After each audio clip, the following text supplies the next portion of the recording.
There we are. Okay, perfect. Let us continue. Alright, so we need to get this tape to Egghead. And also, like, we're trying to find Ruby. That's right. That's right, because Ruby...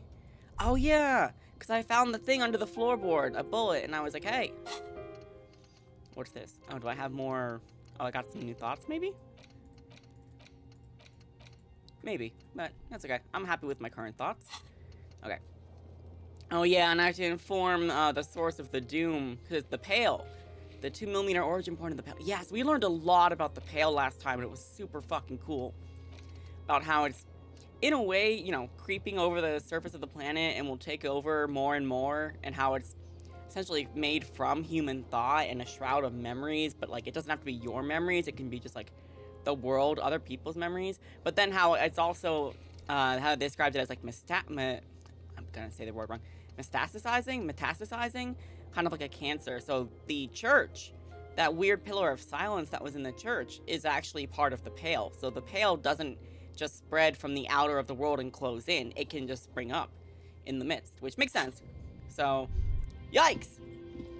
That's why the Doom commercial area is well doomed, and that would explain why we heard all that shit on the radio. And I wonder if that also... Hi, Kim. Good morning. Yes? Oh, nothing. We're good. Alright, ma'am. I have evidence. Our tenant, the policeman. I hope the waves don't keep you up at night. What can I help you with? Oh yeah, I was wondering, like, how am I gonna wash this jacket? Hey, I found this jacket, but it's filthy. Could you wash it for me? I can wash it for you, but it's going to take about a half an hour. Think you can stay put for that long? Yeah, I'll be fine. Hell yeah. Yeah. No, we must run around ceaselessly. It would be torture to stay put. Harry, you just gotta, you know, just jiggle your legs like the rest of us. I could use a breather before another rainy day begins. Yeah, I'll wait. Well, hand it over then, and I'll see what I can do. Thank you. Must say, I'm proud of this one. It's pretty nice underneath all that filth.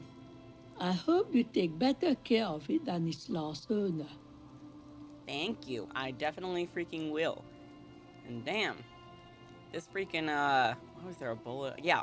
Oh, that didn't even take 30 minutes. That took like 10 minutes. Okay. Hey, and also, why was there a bullet on the floorboards of your shack? Damn that girl. God damn that girl.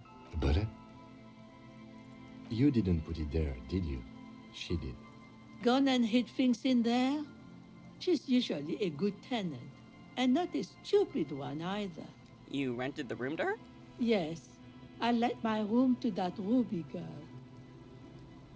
She speaks slowly, wringing out a rag. After a long silence, her hands move into the water bucket. Some water sloshes over the edges. As I've done before when she's been in trouble or just looking for solitude. I've made it clear. We welcome all kinds of people here. And when was this? She came last Friday, left on Monday in a hurry. What has she gotten herself into, that girl? Some real deep shit. She seems genuinely worried about her previous tenant.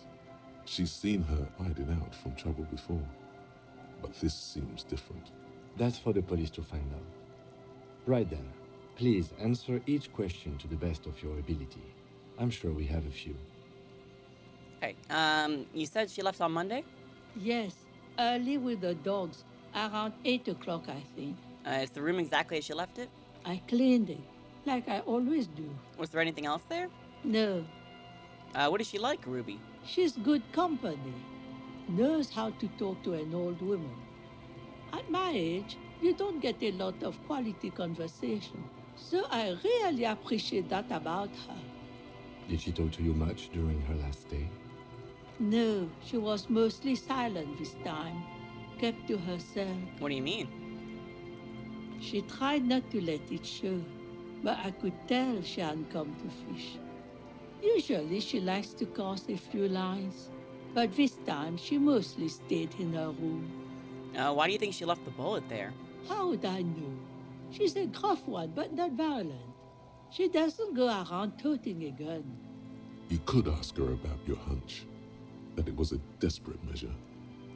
See if she thinks Ruby fits the bill. I may have a possible explanation in my mind. Aye. Do tell. Ooh, yeah, I had a fear it might be that. It's an exit plan. Exit from what? Her life. The lieutenant stops writing for a moment.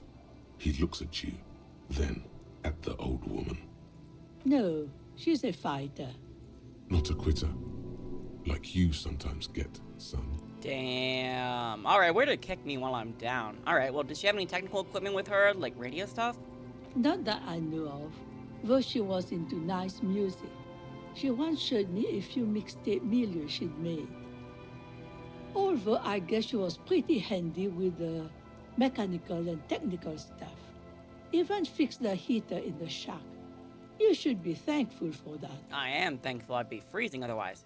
She may simply have kept the equipment elsewhere. Alright, so where did she go? I don't know. Further up the coast, she tried to leave quietly, but the hinges on that door screeched like a cat in heat. Woke me up.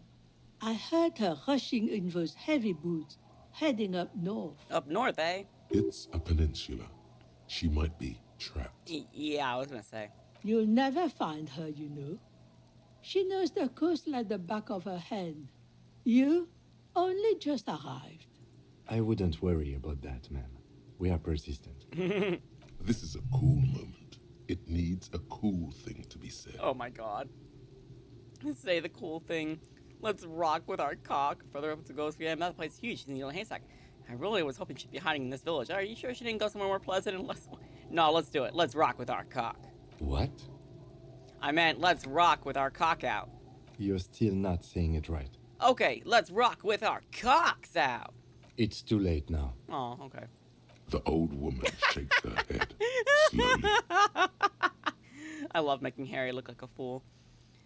Alright, that place is huge. She's a needle in a haystack. Yes, it's going to be too much work for you to find her. Better for you to stay here. Get a nice cozy fire going in the heater. No. You love that line, the rock with our cocks out. I was like, oh, it's too late. Let's rock with our cock. Let's rock with our cock out. Let's rock with our cocks out. It's too late now. Kim's so funny. How you doing? How you doing, Worm? Mr. Jack in the The house. failed electric neuron. You feel like you should go look at it again. Step closer this time. Ooh, yeah, maybe tonight. Ooh, you have the day off and you're bored? Oh, well, hey. Sorry you're bored, but hey, you are welcome to disco with me. We'll do a dance, make a little love, get down tonight. You know, not actually make love. That's a song. That's a song. Sorry, I wasn't trying to hit on you. I'll fucking... Anyway, I had a few questions about Ruby. What more do you want to know about that poor girl? Actually, enough about Ruby. I had other questions. Yes, let's hear those other questions. Anyway, bye. One thing, officer. If you do find her, please go easy on her. Bro, I go easy on everybody. She really means it. It's an honest plea. Honestly, She's a I feel good like I girl. do. Whatever she's gotten herself mixed up in. All right, so we gotta go find. So somebody said something about there being.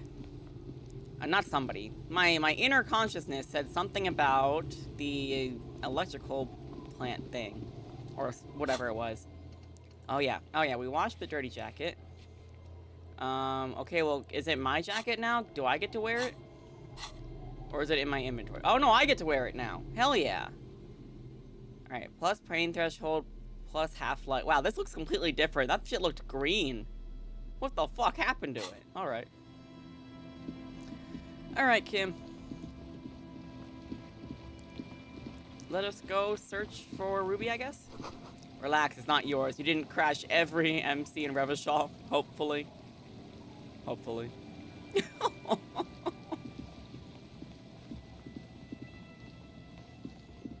Could also stop by with oh yeah, so I was gonna ask so the telephone pole, like when we called Dora, then was that also the work of the Pale? Because that's what it kind of seemed like that.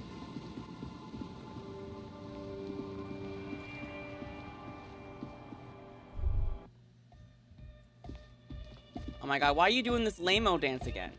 No, it was just a phone? Okay, so he actually called her. Okay, got it. I wasn't sure if it was, like, himself having a crazy moment with her. Why are you doing this lame-o dancing? Whatever. Hey, Egghead, I have your music. Good morning, comrade! Yeah! Hardcore! Hardcore. Hey, I found this reel of tape. Maybe you can use it to hard up Ake's jam? Yeah! Remix time! Tape goes here, into deck B. A hand on his ear, he listens to the audio through his headphones and shouts. Wow!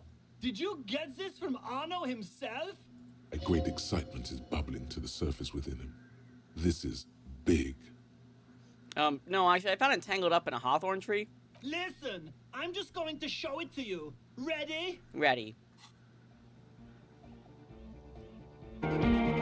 Yo! Oh. Okay.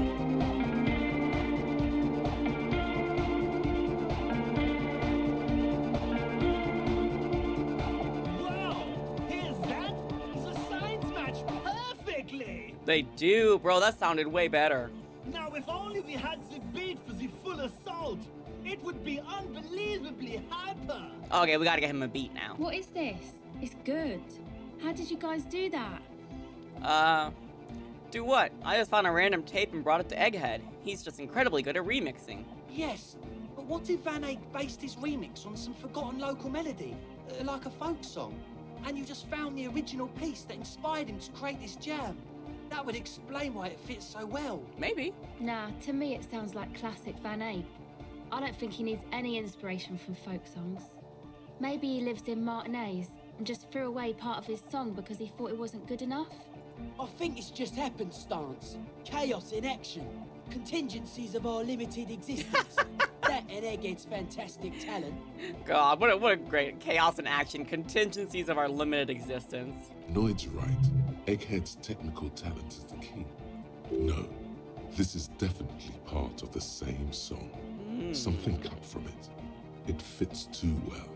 Something mysterious is going on here. Let's see.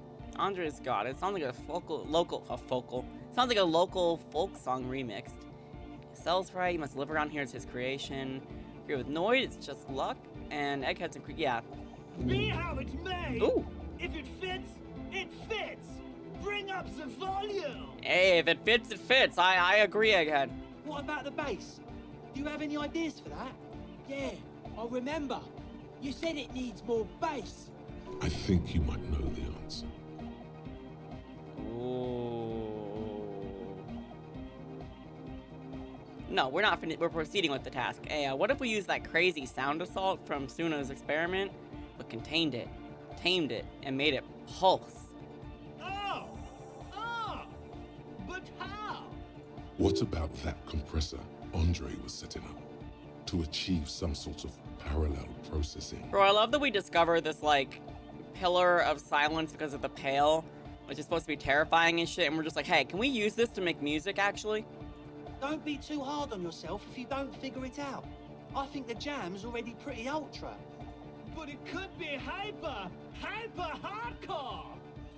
Ooh, okay. Let me put on my, let me try to work on my interfacing. I will be back. One moment. Also, I have a thought. Arno Van Eyck. Oh, it gives me +1 interfacing in the meantime.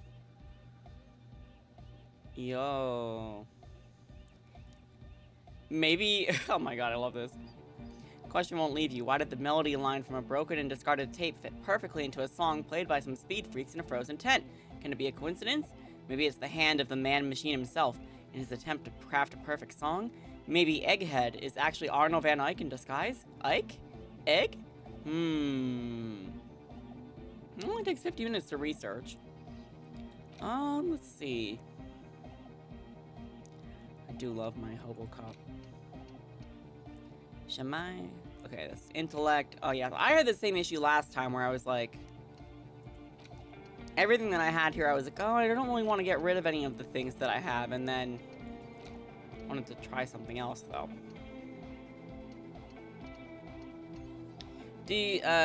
Jack, if you're there, do you think the Arno Van Eyck thought is worth learning?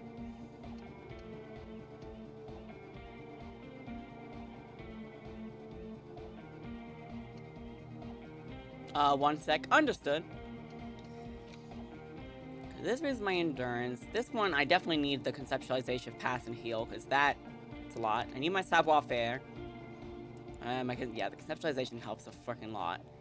The failures can heal things, though, which is good. Plus 10 cents for every green orb clicked. And I get more savoir-faire. And then this is my intellect learning caps. It unlocks some flavor text and unlocks motoric checks. Oh. So, also, like, when I, if I remove a thought, do I have to relearn it afterward?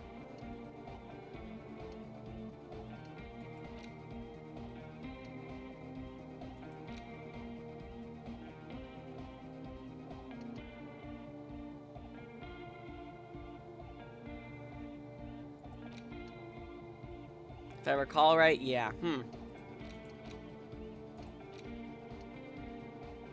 Some flavor text and motor checks. Alright, well let me see what I can do for my interfacing right now, real quick. Let's get interfacing clothes. Except I probably already have them on, now that I think about it.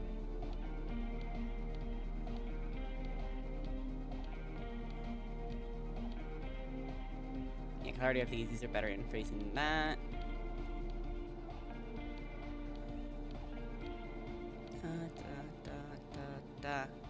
Nope.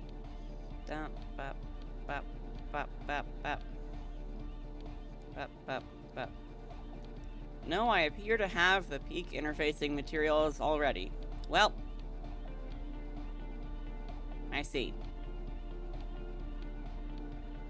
In that case, let's just do a quick save and maybe it'll take pity on me if I fail. Good morning, comrade! Yeah! Harder, car! Ow. Bzz, bzz, bzz, goes the track in the background, never ending. You can't grasp what's missing, but you can try to make something up anyway. Nah, whereof one cannot speak, one ought to remain silent. The young man bobs his head to the music, much as before. I do have an extra skill point. Where's my interfacing? +2, +2. Could throw that in real quick.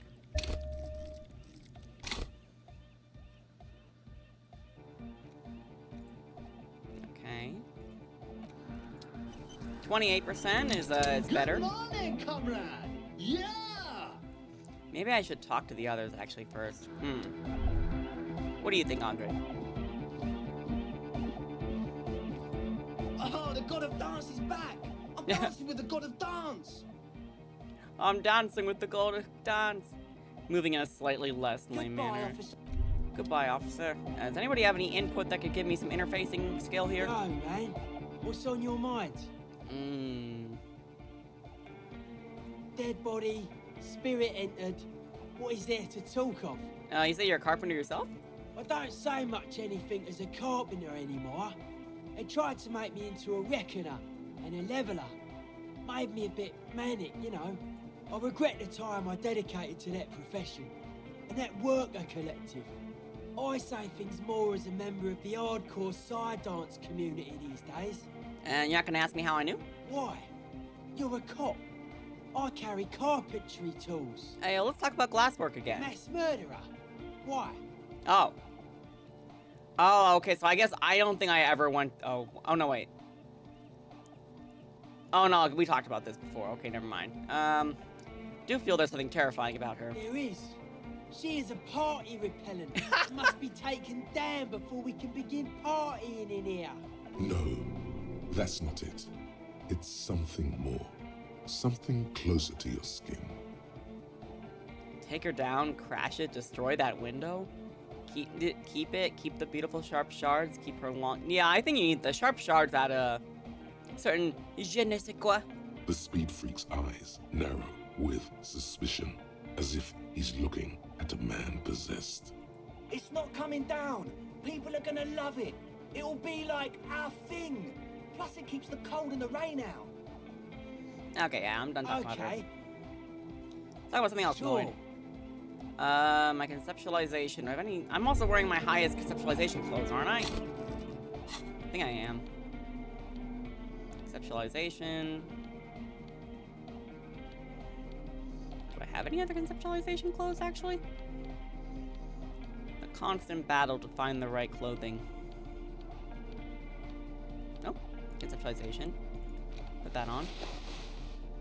Yeah, I was gonna say, I was pretty sure I had at least one other thing.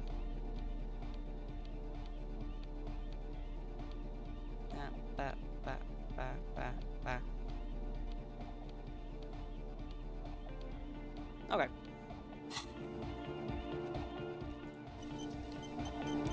What about you, Estelle? Hot cop. Hey, have you seen a red-haired woman around? No. Okay. Just no? It's pretty desolate here. I only hear the dogs bark at night and see the shadows move down the coast. Teenagers skulking around. Gang members looking for a hole in the Union's defenses. Maybe Ruby too. But she wouldn't be able to tell from here. That's good. No neighbors to complain about noise when you get the club going. Exactly. It's our chance to turn the grim desolation into an overwhelmingly fun dance party. Alright, well. Hope you have a good one. Noid, let's try to conceptualize. Yo, man. What's on your mind? Aggressive. Damn it. Monotonous, but also somehow sacred, primitive, yet futuristic, like a machine, man. Nothing exists but the here and now. All are one purpose. All you've managed is a list. The parts don't form a whole. They sure don't form a whole. Okay. Egghead, can we form a whole together? Good morning, comrade! Yeah! Side check. Yo, what? Beat. Yo, I was not expecting to actually pull that off. And sidechain, what does that mean? You can use the compressor to select between which track it's compressing, either the auxiliary signal or the main input from the tape. Make it alternate between the signals. Oh. The compressor controls the gain based on the level of the signal on the aux sidechain input. It will allow maintaining a loud sound without peaks that fill up all the headspace. Okay, Egg, you need to start sidechaining it. Explain the concept to him. Sidechaining it, you said? Then he puts on his headphones and his eyes go wide, wider than they've ever gone on drugs. He starts jumping up and down with bliss in total silence, still listening to his headphones. Hey, what did you do to Egghead, Cop Man? Are you Oops. ready, pussy? I did not break him. Sorry, I was changing my emote, but I'm not sure. Are you ready, Posse? Noid straightens his back, ready for the beat. I was born ready, Egg. Give him a thumbs up. Let's hear this. Yo!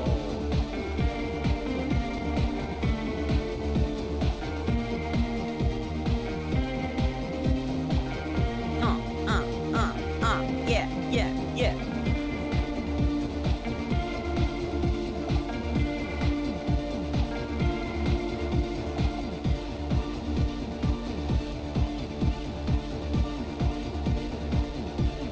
We're all, yeah, you sat there listening to this for 10 minutes and you unlock the full thing. Oh, The speed freak dances on the stage, intensely waving his hand in the air. God, that was good. Also, what's up with my chat box? Wait, what? Oh, I think it's because I changed it from the other day. Hold up. There we go. Okay, now it's in the right place. Okay. God, that sounds good. This is beauty! This is life! You sat there listening to 10 minutes when you first unlocked it. Yeah, the full thing. It is beauty. It is life. What in the world is going on? The way melody and bass flow together. It's unnatural. Your body is taking a beating from the low frequencies crashing over you. It's making you feel alive again. We have tamed the sound, made it our own. God damn it. This dance club idea might just work out. It better. DeLorean Church! The place to be! Pump it! Pump it! Pump it up. This is it. This is a new era. The fabric of the world has been irrevocably altered. Let's fucking go. Goodbye, Egghead.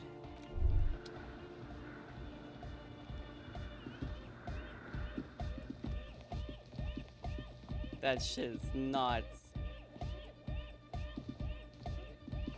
Let's dance, Kim. Ooh. Why did he stop playing the full thing, though? Nope, what's that? I saw something. Bark beetles? No, it looks intentional. Some long-forgotten style. Oh, yeah. Yeah, I know that booty keeps, like, freaking me out every time I walk in here. Ooh. Alrighty, well. Now we need to go to the... Where is that thing? Not this way, it's this way. The thing... With the thing... Oh, what's this? There's a slit in the concrete here. A sewer. Oh, it's okay, yes, this is the building that we're looking at. We're trying to investigate to be like, hey, oh, okay, I see an orb, come back, orb, come back. I saw you. There you are. Water runs from the west, the source is upstream, a broken pipe. Yes, we are detecting right now.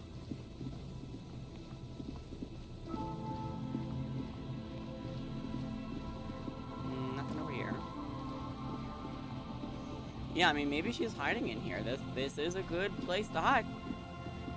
Hey man, you guys ever seen a crazy lady with red hair? Hello. Isn't this a fine morning? Sure, Trent. I'm looking for a suspect. You seen anyone suspicious around? No, I'm afraid I can't help you with this one, officer. It's just a regular day off for me and Mikhail here. You are always on a day off. Alright, whatever. So you haven't seen anyone around? No, I'm sorry. As I said, this is just a day off. We just arrived anyway. There's something friendly and familiar in how he says that. A day off. I want to hear about the Feld building Sure. again? What's on your mind? No, actually, I asked all this. Never mind. But of course. Alright, bye. You have nothing for me. Those I still can't open. You see, a slogan used to intertwine with the loops a long time ago. Now, only a shadow of peeled letters remains. It says, tomorrow is just a whisper away. Step closer. Above the mural, a collapsed roof, broken windows set in walls that are cracking and will soon also fall, and the coastal breeze rustling and sighing in the remains of the edifice. Felled electrical. How ironic. All these dark rooms. There's something in the wind. Sometimes the only way to go forward is to fail first. Could Ruby be in there? In there? She could. Or she could be in the identical room over there. Or in that boat shack. In that church tower, maybe.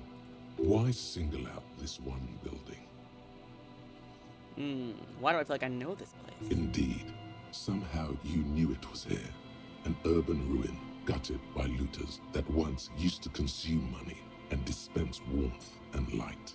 You felt it before, when it rained in Martinez, and you felt the cold of the rain. The feeling persists. It has been in you ever since. Alright, listen to the wind. Ooh. So shivers 4, very high. Found the empty trap, reconstructed execution. Oh shit, yeah, could she, what would she have wanted with the trap, though? Constructed execution, made that awful call, established the nightclub, discovered the anomaly, death notification. Oh, okay, so this is just, I've been through a lot of shit, basically, is what it's saying. Even though you're sure you succeeded, all is quiet. There is no cold hand brushing against your forehead, no rustle in the reeds. The wind has died down. The ruin in front of you is silent as a tomb. She could be anywhere. How do we find her? How do we? I was really hoping she'd be in the village. Okay. She's probably north of the village, and this place is a peninsula. We already scanned most of the outdoor areas on our wild cryptid hunt. Yes. So we have an understanding of the geography, at least. Exactly. And then there's the church. We've already searched that and can rule it out. I know it doesn't feel like progress, but exclusion is a step too. No, it totally is. And I feel like, even if she was somehow hiding in there, Tiago the Crabman would have found her. Anyway, we do it the old-fashioned way, sector by sector. Go over the whole peninsula, ask the locals, enter the places where we can enter first, like we did in the village. And what was I even attempting to do here? Trying to talk to the wind, the city. Whatever you thought would happen did not. And now you're just standing there, in the pale of the morning. The pale! With your hands fallen to your side. Is trying to talk to the city something you've done before? Yes.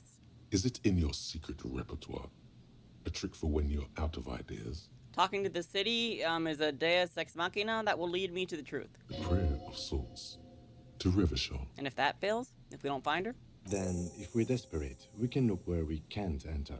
Bunkers, storm drainage, this place. I'm sure it won't come to that. You say that, but I don't know. Walk the coast, the old boardwalk, the reeds. You can always come back here and talk to the wind again. Look where it already got you. An adventure awaits. An adventure on the windswept urban coast. Hell yeah, brother. Buckle up and raise your collar. This search is going to be wet and cold. Okay, well, why would I need to listen to the wind again?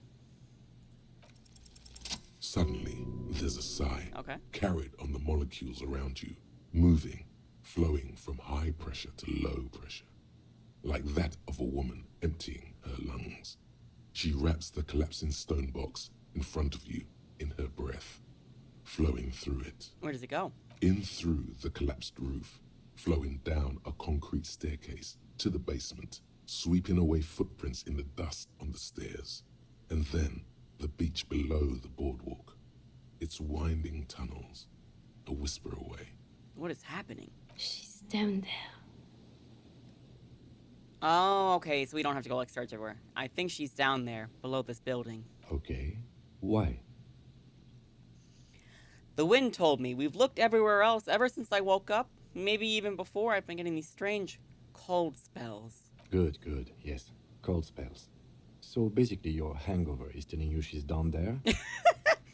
Yes, I can literally talk to my hangover. That's how bad it's gotten. Right. How do we get in, though? The doors were on the collapsed side of this building. They're gone, basically.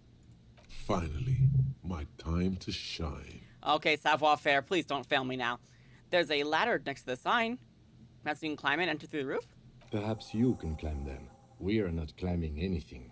I'm 43 years old, and I plan to live to see 70. It's like, well, okay, I'm like, what, 58? Something like that? I've had a long enough life. There has to be a way to use brute force. Climbing sounds unsafe. Brute force is safe. Look around and find something to break if the ladder fails. Okay. Ooh. What's this? Kim, you see that pipe there? We could go in through the sewers, like they do in Resident Evil. An old pipe peeks out from beneath the rotting boards of the boardwalk. Could this be an alternative path into the felled building? A building like this must have multiple doors serving various functions. Perhaps a basement access. Come closer and look in. Your eyes slowly begin to adjust to the darkness inside the drainage pipe. The lieutenant looks over your shoulder. What's in there? A thin layer of snow gleams inside the pipe. Okay, what else? As your eyes adjust, you see some trash. Crumpled up newspapers, cigarette butts.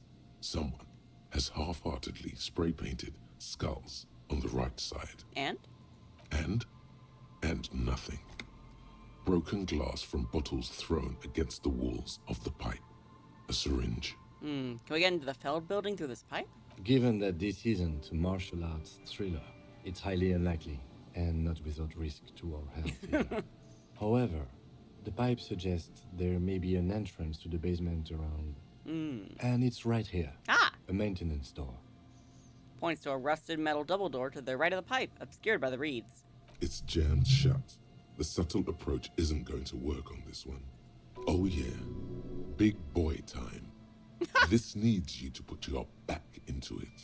Big boy time. Okay, hold on. Let me, oh yeah, I broke into a lot of different places. Okay, let me, check my clothes first, though. Just to be safe. Just to be safe. See if there's anything else with physical instrument that I can add. Electrochemistry.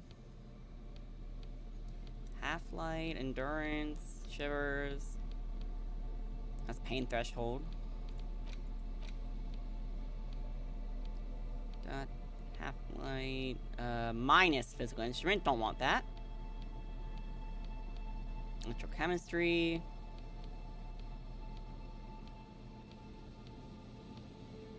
Oh yeah, here we go. Yeah, you. And And this is plus physical instrument. Okay. Okay, that's probably the best I can do right now. What if I put this in my hand? Will that help?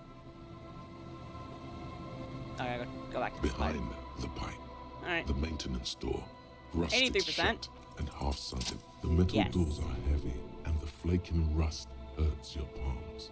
But together with the lieutenant, you manage to slide them open just enough to squeeze in. Good work. Shall we? Go in. I wonder what I wonder if you even can use the ladder, or if it's just a matter of it'll like break on you no matter what. Possibly. All right, take that out of your hand now. Let's get our flashlight, maybe. There we go. My handy dandy flashlight again.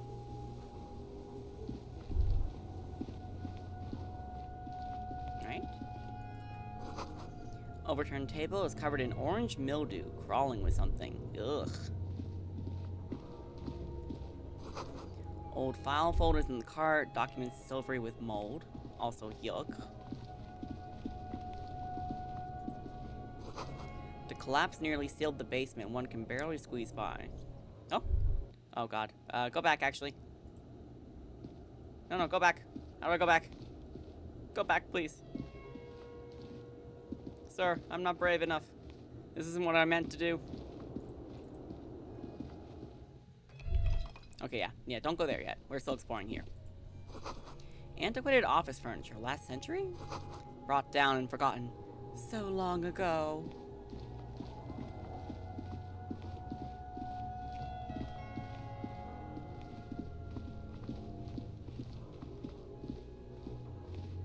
What's this? In the beam of the flashlight, a crevice in the wall. Ooh. See that? Oh, here we are. What's this? Hey, yo, a revolutionary hat.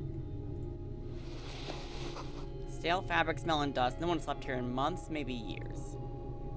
This is where the communists were hiding out. Revolutionary propaganda on the bunk bed, ancient flyers and brochures. And these pots and plates are full of dust and spiderwebs. A mustachioed and mutton-chopped man, amateurishly depicted, gazes at you with sad eyes. A plaque reads, K. Mazov. There is a spiderweb in the lower left corner of the portrait. Brush the dust off the portrait. Years' worth of dust is shaken off. The full head of hair, matched by an ample moustache and sideburns, look a bit silly. Someone crouches, heels digging into wet sand. Hands sweep across the sand. Grains stick into the frayed skin of the fingertips. An old man sits on a slab of concrete and taps his fingers against the glass of a scope. You shudder. Look, Kim, it's Comrade Mazov. Yes, I can see that. Looks like some communists were hiding out here. They left a long time ago. A long time ago? How long? Half a century? This was probably part of the network of defense posts the communards built against the amphibious landing. I think the purpose of this bunker was to produce propaganda. It would have had radio equipment back then, but that's all been looted. What's with all these secret weapons cache and secret bunkers? We have found a lot of those lately. I guess what most people think of as history tends to linger in rundown neighborhoods. Martinez being what it is, no one has gone through the trouble of cleaning out the old bunkers. Good hiding place for someone who's up to no good. Maybe I should move in here. Seems cozy. I won't stand in your way, but only after we're through with this place. Could it be connected to the Mazov bus we found in the students' room? Millions of depictions of Mazov have been produced. They're not all connected. Besides, that looked like some student. The youths always go for this kind of stuff. The youths. Could someone have stopped through here recently? You mean like Ruby?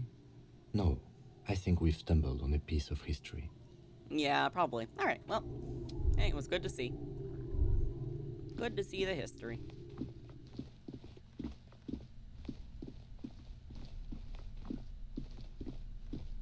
Ooh, footprints.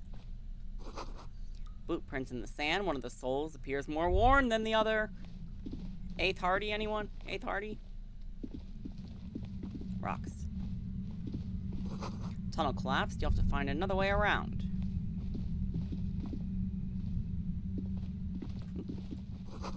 something in the air, an unnatural buzzing. Nope. It's getting louder, the buzzing sound. Up. Now maybe I should go in the basement first? I'm not sure. I don't know. I should be able to explore the whole thing. They don't usually block me off. Ooh. There it is again, like a swarm of hornets buzzing under your scalp. A strange tingling you can almost smell. Lieutenant, do you feel something? No. What do you mean? A pain, a strange tingling. I don't feel it, but we should still be careful. There were footprints back there, and I'm pretty sure they were fresh.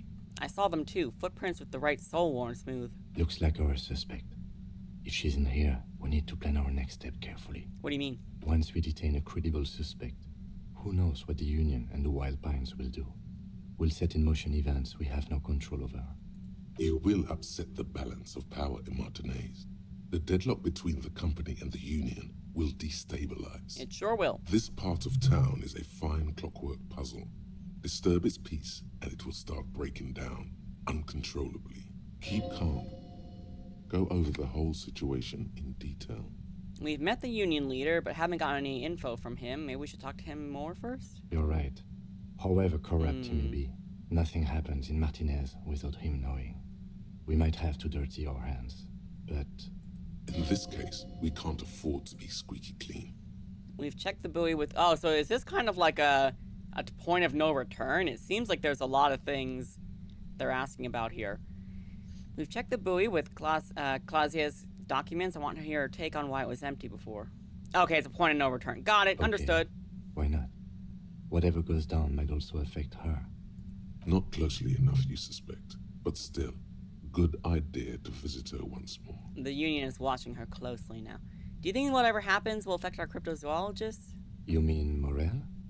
I don't see how cryptozoology and the murder investigation are connected, but the situation in the city will get tense for everyone. Point of no return, leave and get health items and finish anything else. Oh shit. Okay, I was gonna say, I was like, they're very subtly putting it that it's like, hey, you should take care of anything else before you do this. If it gets that tense, the amateur zoologists might not be able to do their job. How bad do you think things could get? Well, we are not responsible for what we can't predict, are we? Nope. I don't think the entire city will be razed to the ground. It's a possibility, though. Let's try not to worry, he thinks. If you can't predict it, there's nothing you could have done. What do you think is waiting for us there? I think I see a cavern. Maybe more cellars? I think we've been careful enough. We still have the element of surprise. I wouldn't be so sure. Yeah. You haven't exactly been sneaking. Or maybe not. Either way, once we go deeper, there will be no turning back. Okay, yeah, okay, so they are basically saying, yeah, okay. And you already said that for me, but I was like, even if I didn't know, yeah, I feel like that would have been enough thing, like, they're kind of telling me to do anything else I need to do first. I see. That's right, I still need to go... Oh yeah, I still have more places to explore, like here. Theories of thick, dusty panes of glass. Ooh, what's this? An interstellary suit jacket with suggestion. Okay. That's kind of exciting, though, to get to a point where it's like, hey, this is going to be a point of no return, just so you know. You better be prepared. Or else you will perish. The question is, how the fuck do I get back to where I was?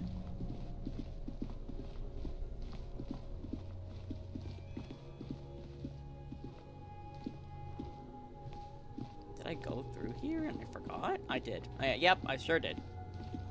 I know. Now let's check out the basement.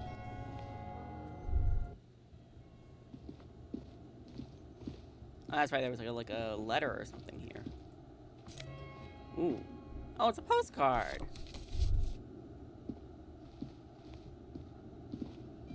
Ooh. The glass is covered with grime and dust. You can barely see out of it. Anything else? I guess, could I go up these stairs? Yeah, I can. Interesting. Ooh. stones fall. It's a long way down. Sure is.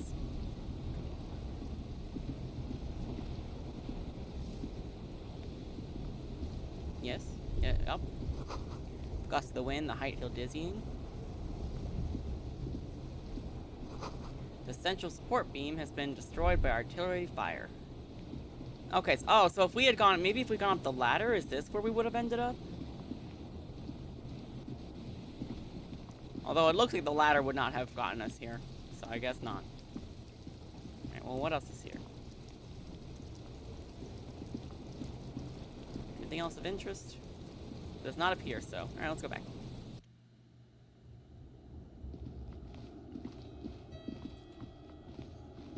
Alright, so I need to go do literally anything and everything I can before doing this. Understood.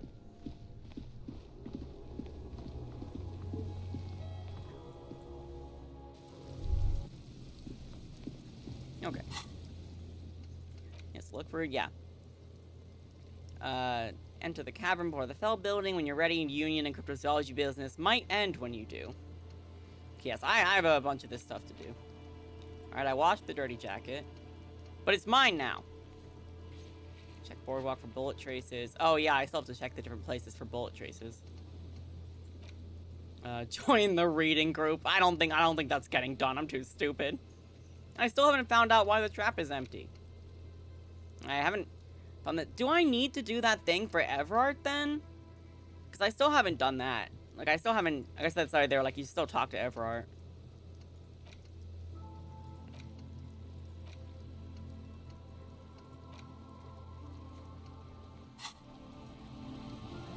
Okay, well, where are the other places on the shore that I need to check out?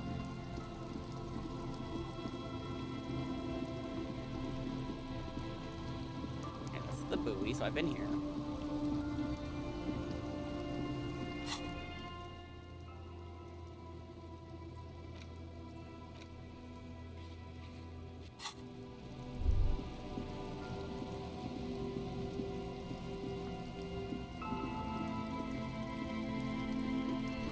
This section of the coast has not been used in decades.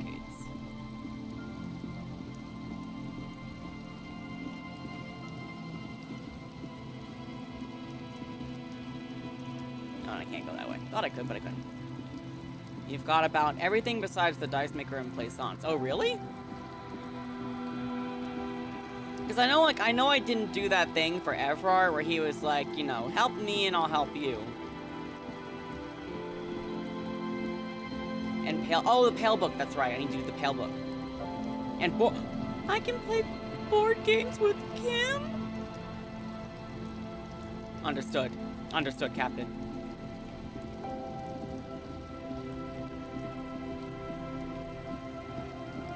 So, like, is the Everard thing optional then? Like, I don't have to help him out to get my gun back?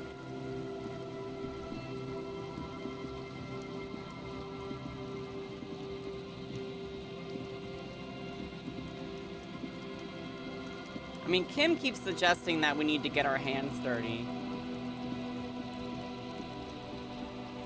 Game doesn't end with the point of no return. Oh, okay. I was gonna say, I was like, I don't think that that's gonna be the end, because you were like, oh, there's definitely more than a day's worth of stuff to do. Ice here is thick enough to walk on. Yay. You see that seagull up there? Remind you of anybody? No one comes to mind. Me? Kim? Me? Exactly. Why am I like a seagull? Think about the seagull's story. It's one of endurance and adaptation. The seaside was paradise once. They were birds of that paradise. Then their paradise became Shit City. And what did they do? They became urban survivors, eating burgers out of trash cans, killing and eating pigeons. No time for that sentimental bullshit. They're hustlers, getting shit done. They're one pair of track pants away from gangsters, just like you. Hold on, have I ever eaten a burger out of the trash? You have. The body remembers. Damn. Fucking right.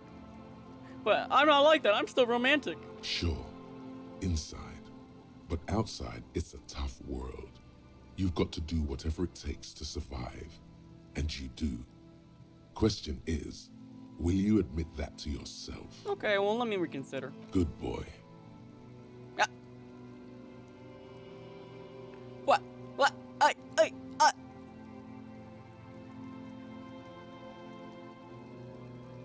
I wasn't fucking expecting the endurance to be giving him praise like that, okay? That was a bit saucy. Anyway, fucking right, whatever it takes to survive. I am the seagull. Own it. Steal hot dogs. Shit in the sand. Whatever it takes to keep going. I will steal hot dogs, but I'm not shitting in the sand. What the hell, man? I'm so sorry. I was very thrown off by him saying goodbye.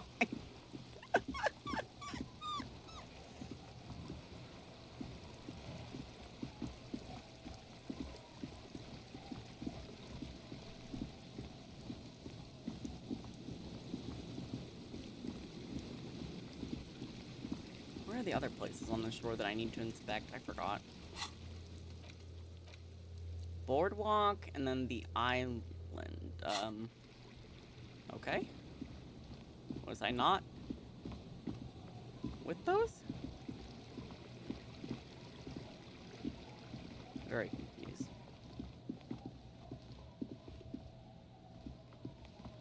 Yeah, well, where's the boardwalk? Nope. Little black swallow circles above you. You hear it chirp.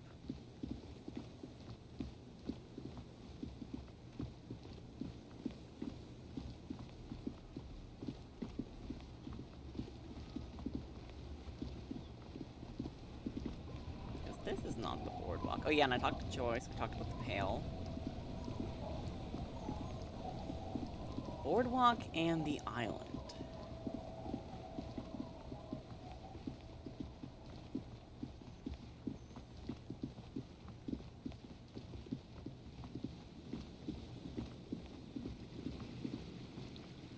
No.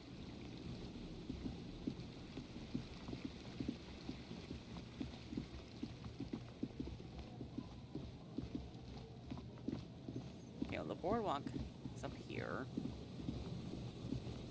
That evil phone. Evil.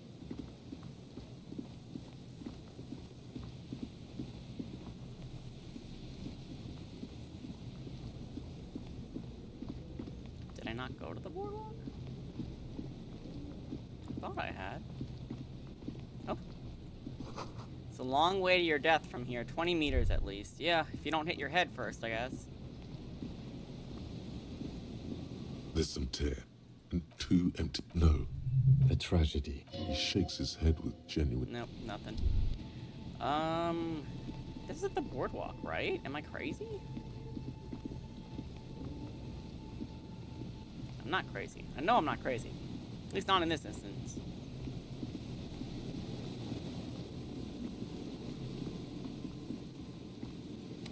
Still can't open whatever the hell that is.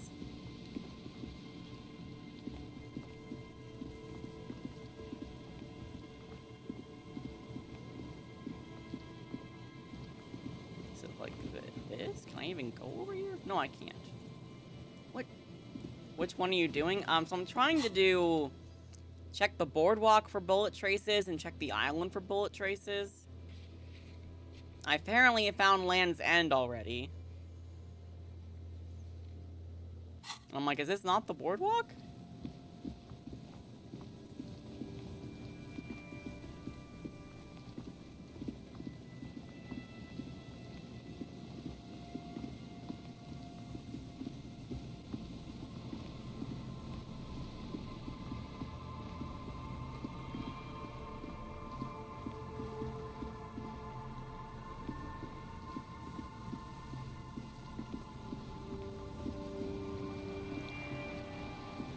Or is the boardwalk like this thing?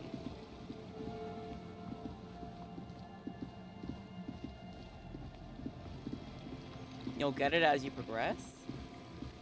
Oh, so is there some stuff... Oh, so I can't figure that out right now?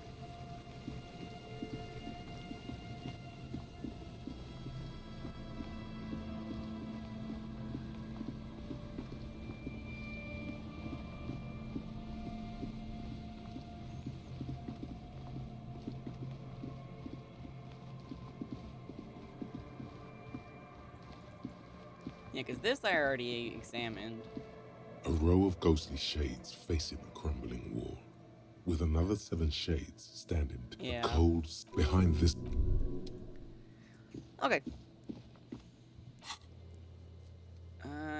Another thing, I wish that the fast travel worked anywhere. I mean, I get it, like, you need to have a thing, but I wish there was some sort of, I don't know, icon or thing that let me know when fast travel is available.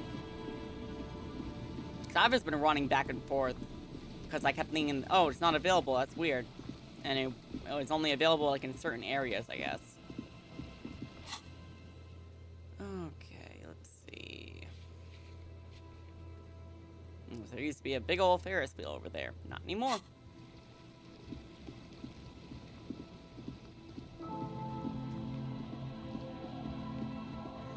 Yeah, this game is very much made by writers and artists, not programmers.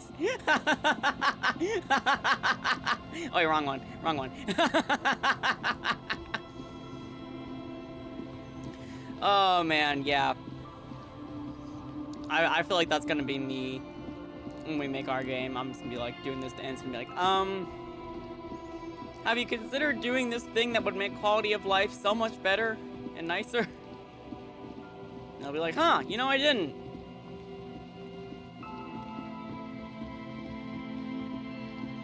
Be like, I've seen a lot of people have been making games using the Godot engine compared to Unity now. And I mean, that one is like free open source, I believe, so I understand why people will turn to. Can I conceptualize this shit yet? Please. The shine on these sunglasses. Fine. Fuck your sunglasses. Bing bong.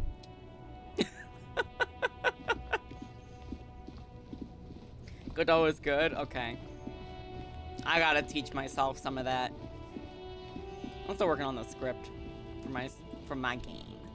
Our game. Now it's turning into a That's still locked, kind right? of- Tenemos. Alright, sorry, I'm sorry, Tommy. I'm not poetic enough for you. Alright, let's go talk to Plaisance and the I think the Dice Lady will take it much better. I think she'll take it a lot better than Plaisance, who will probably fall over dead, but, you know, she deserves to know. She still deserves to know.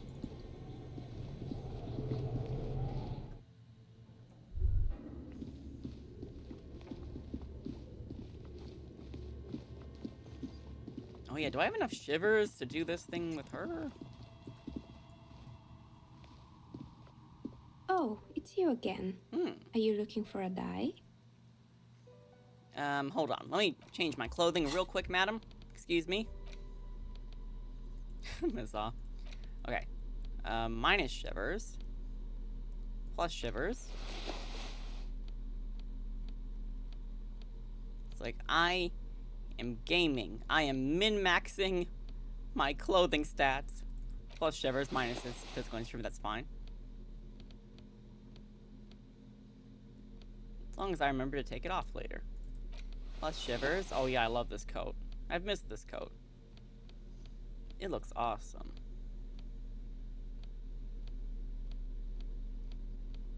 Okay. Alright. That is everything. Anything here hurt my shivers?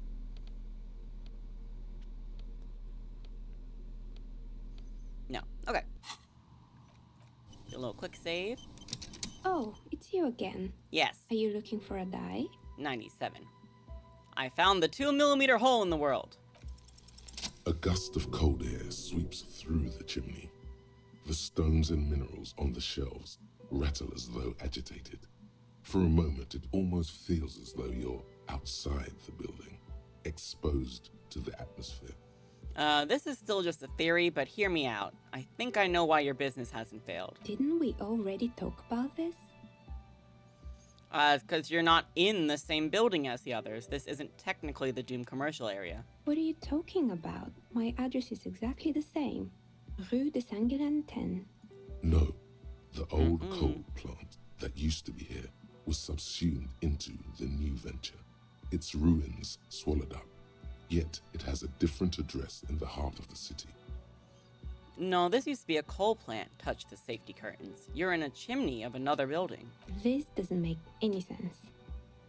Are you saying my business was spared because of a technicality? Where is this coming from? I'm just using logic. It's windy in here. You probably haven't properly received the chimney. Oh my god. It's a different address in the heart of the city. And what? Does it mean that I'm safe from failure? Don't let her become complacent. She still needs to ward her soul against the evil forces. Well, no one's ever really safe from failure. God, do I know that. She starts laughing, her fingers trying to rub away the exhaustion from her face. What? Do you know what this is? A piece of metal shining on her index finger? Lucky charm, some kind of ward? Looks like a regular piece of jewelry to me. I don't care what it is. I only come to tell you about why you haven't failed yet. No, lucky charm? It's a mourning ring. I made this when my first company failed.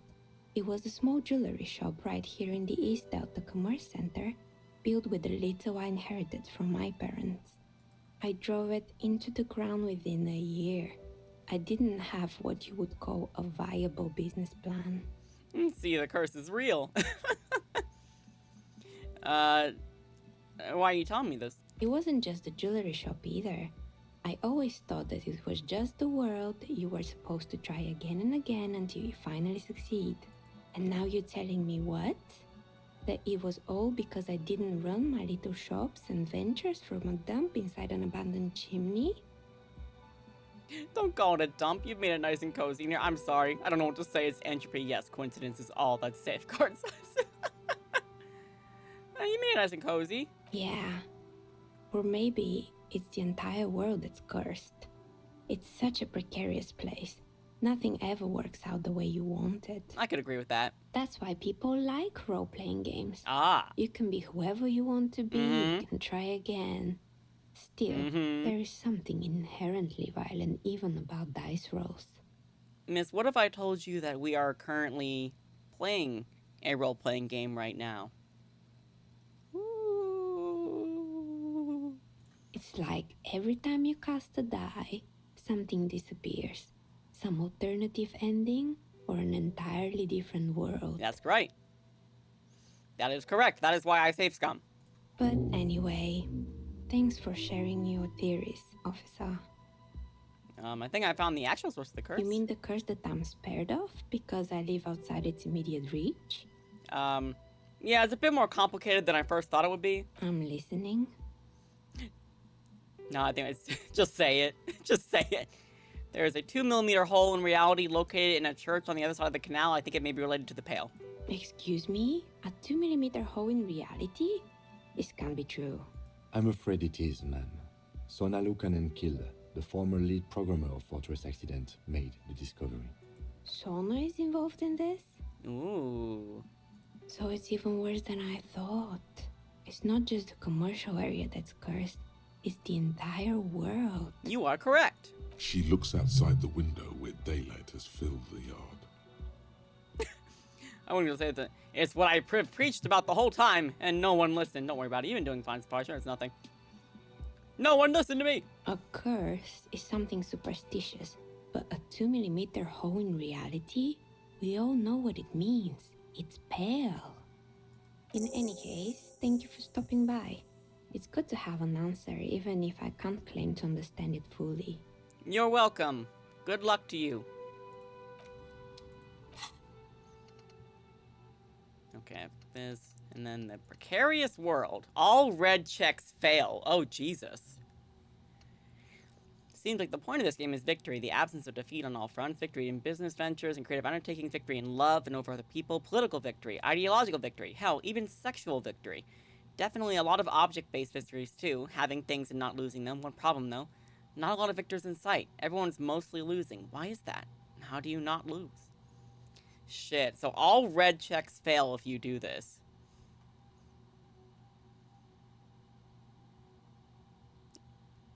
You have an opinion on this, Jack? The precarious world? It sounds cool. And I guess I could remove the Hobocop one. Don't do this right now. Understood. Have a good day, sir. I was gonna say red check, and I'm like, red checks when I'm leading up to something important? Sounds like a bad idea. Looks like the remains at the 24-hour window repair shop. Yeah. Yeah, I was gonna say, I'm like, this may be the bad time. Poor animals, no rest for their bodies after death. Yeah, all the fucking taxidermy shit. Oh yeah, am I physically strong enough to do this yet? Smells like leather and sweat. Oh yeah. Oh, why did I say? Oh, Harry. Oh, Harry. I think that's all I have for physical instrument. Oh, there's one of this. Oh, take that off. Thank God. Okay, I remembered that. I remembered that was bad for physical instrument. I remembered. Yeah, -2 authority. Sure, why not? Yeah, like imagine it's like, hey, you're going into a point of no return, and you're like, okay, let me do this temporary research bonus where all my red checks fail. Surely this won't have an issue, right? Right?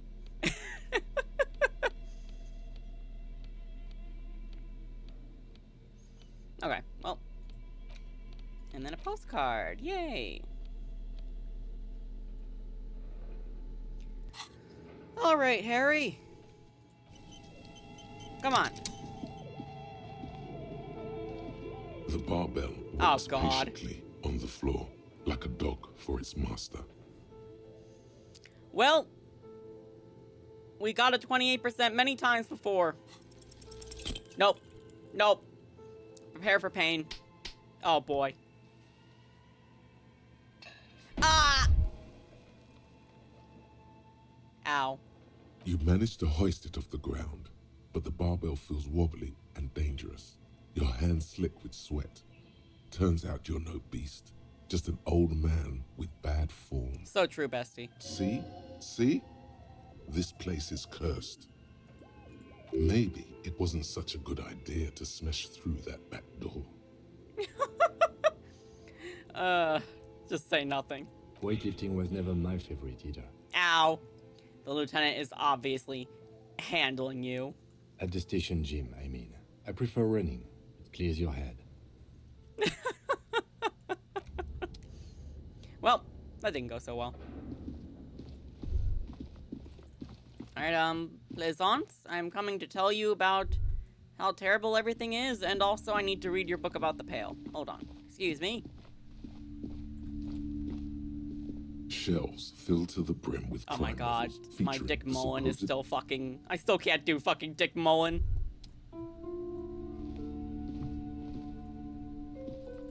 Oh, Harry. Shelves full of biographies of famous people. I would say...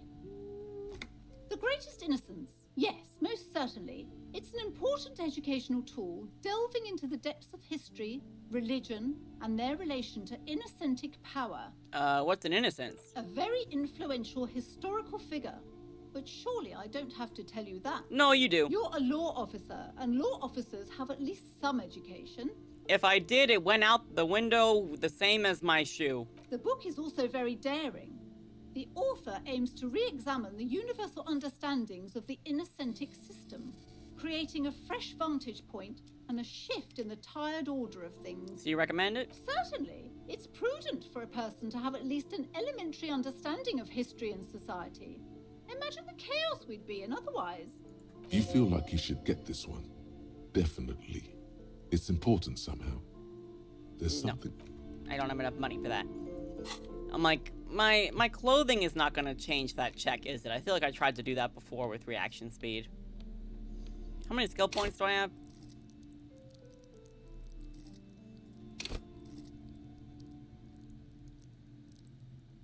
No. Do you think it's worth it or not? Should I wait? You could get this? Okay, let's give it a try. Yeah, I'd like to keep at least one skill point in reserve. Alright. Dick Mullen, please. Please, Dick Mullen. Shelves filled to the brim with crime novels featuring the supposedly stalwart Vespertine detective. Why? Your attempt to grasp at the answer fails. No. No. No. No. Do it again. Shelves filled to the Do it brim again. with crime. Your quick eye Thank you. notices a small caterpillar crawling across the spine of a book. The title reads, Dick Mullen and the Mistaken Identity. What do we have here? Mistaken identity? A worn paperback from Dick Mullen's classic Hard-Boiled Phase.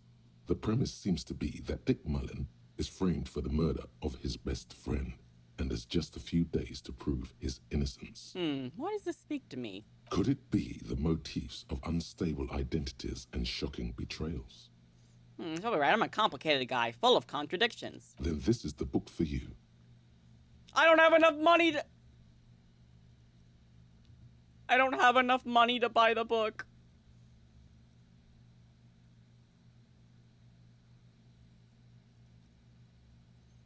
In the arms of the angels, fly away. God, come on! I guess I could pawn some stuff, actually. Like, the postcards, I can just sell those, right? This bookstore is not strictly the pail. about crime, romance, and biographies of famous people. There's also a wide range of paranatural literature. Okay, yeah, so I can pawn some stuff. Do I want to buy... Is this the Pale book? Medicinal purposes of the Pale?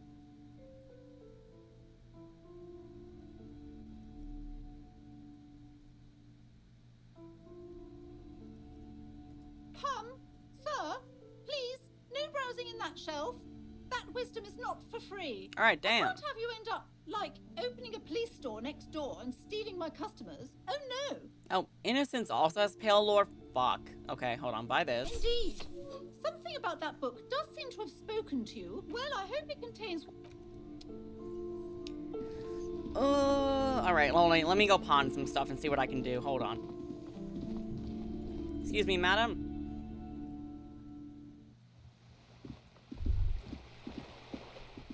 I gotta put my flashlight away. Because, he doesn't like it. He's like, oh, don't shine that in my face, please. And I'm like, you're right. I'm so sorry, good sir.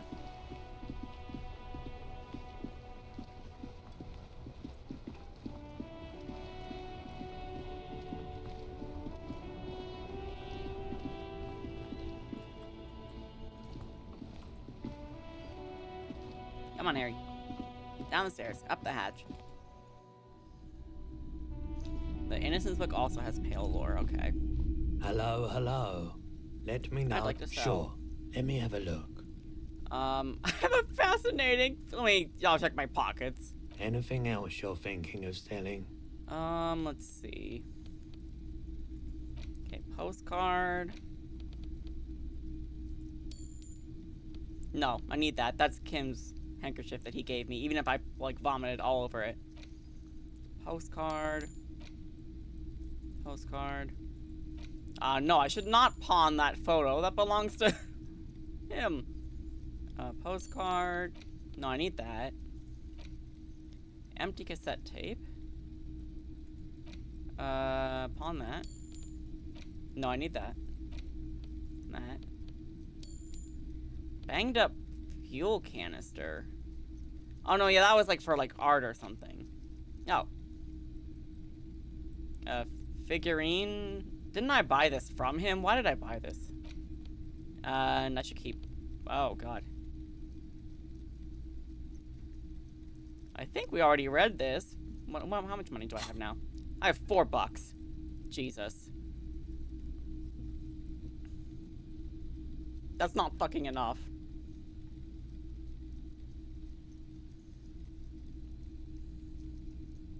Anything else you're thinking of selling? I don't think I should sell this because I've needed to use this a few times. At least, like, in conversation. And that's for art.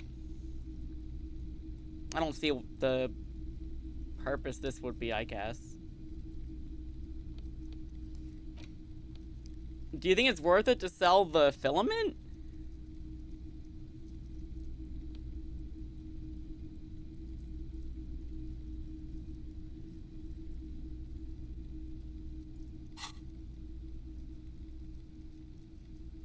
Yeah, I'm not selling my armor.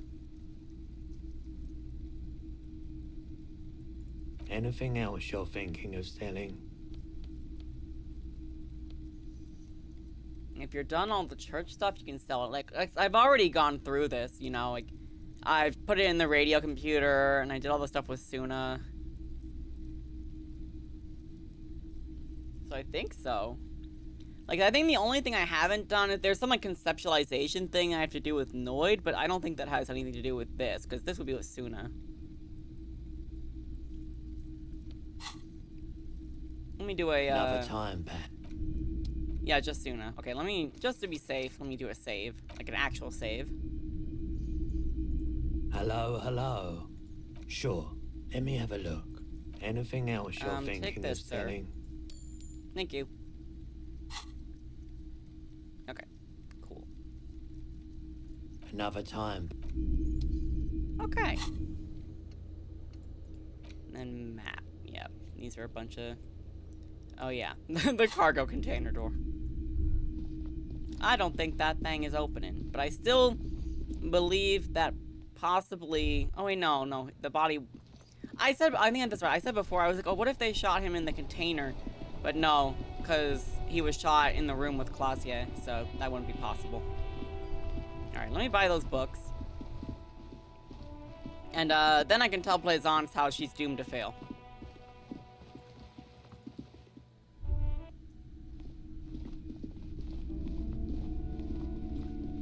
Alright, so Dick Mullen. Shelves filled to the brim with Of course. Such immorality. Yay! And then the innocents. Shelves full of biography. a true cultural touchstone. Enjoy the read. Thank you. Okay. And Plaisance. Hello again, esteemed officer, and welcome to Crime, Romance, and Biographies of Famous People. Hey, all the pressure you put your daughter under has made her really anxious. You know she's been chewing her nails? God, I've told her not to do that. It's disgusting. And I told you to mind your own business. Clearly, you have no idea how hard it is to raise a girl in this economy. This economy is a mysterious force, like cosmic weather, mysterious and harsh. I don't think she can do anything about it. She can, if she has enough willpower. This is what's called growing pains. Life isn't easy. Life doesn't give breaks. God, you are so annoying. I can't wait to tell you that you're cursed. Come on, ma'am. It's obvious she can't do anything about it. You are placing an unnecessary burden on a young child. That is true, and obviously the will of the market, maybe make an exception for your daughter. Yeah, it's actually super alright for kids to chew their hands off. Can I say anything? Hey, what you're doing is wrong. Even I know that, and I usually don't know anything. She stands stiff and severe, silently fuming. 10 or so seconds pass without change. This is a person coming to terms with a new reality, one where they are wrong. It's not easy. Oh no. Hold on. I need to invite her inside and apologize. She must be freezing out there. The way she said, oh no, like she's just been caught by CPS. Hi, Muffy. Welcome in. There. I don't know what to say to you. My husband, he tries to teach me business lessons. I have what my mother called a dull mind. All this stress.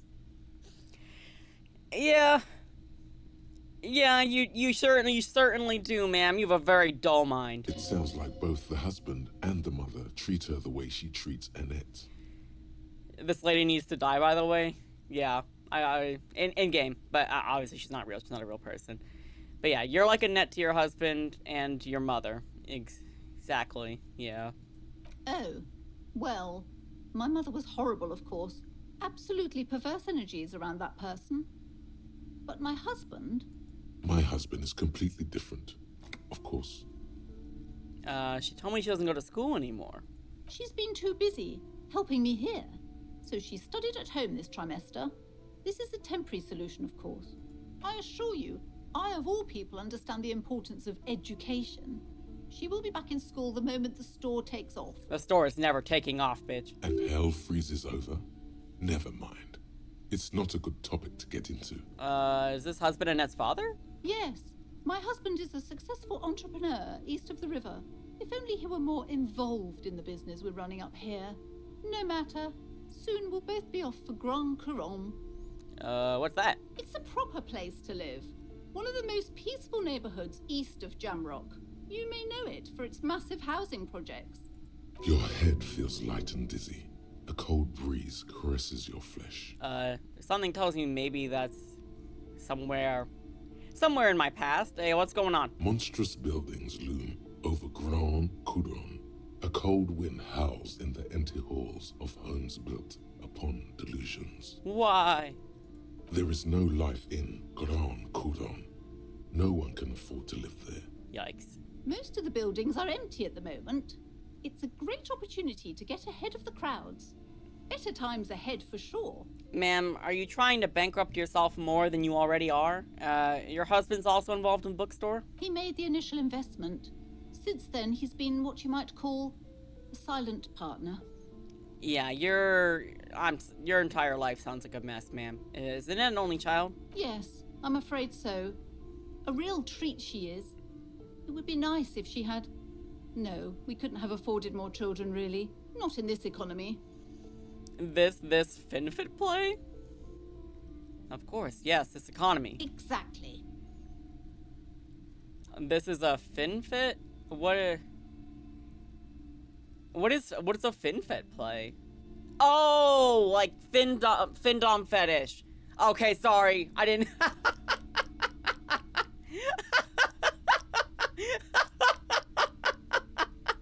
I like slowly put it together. I've slowly put that together. Oh my god.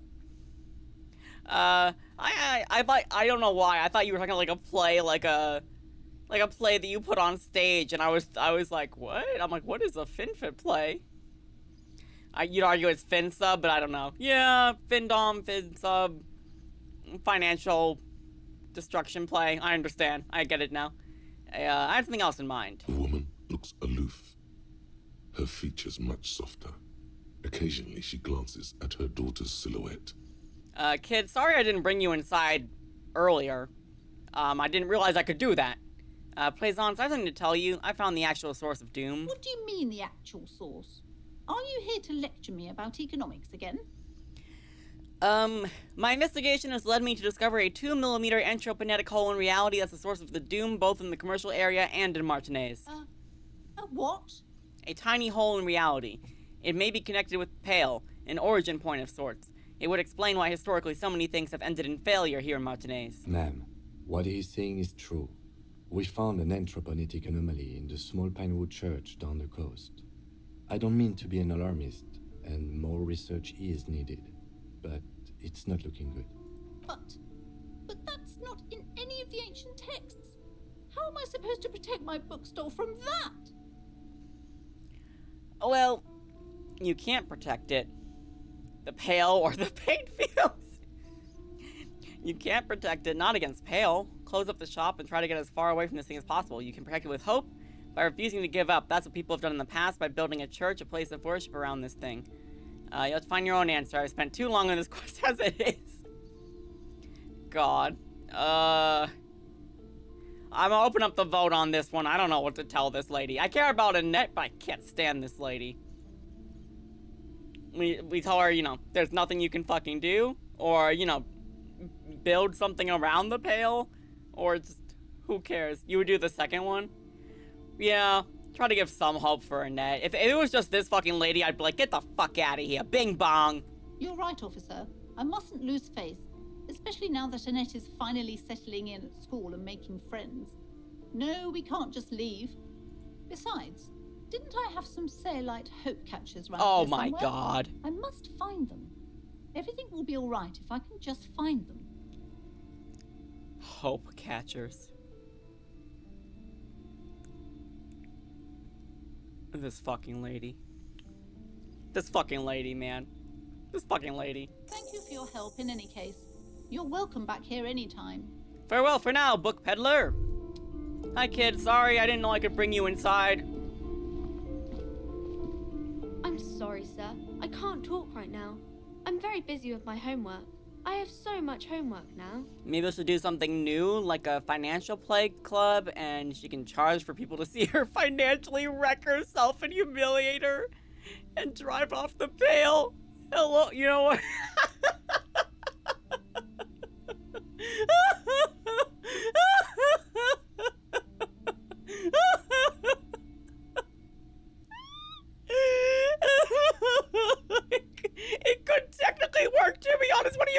fucking mean? What do you fucking mean? What do you fucking mean?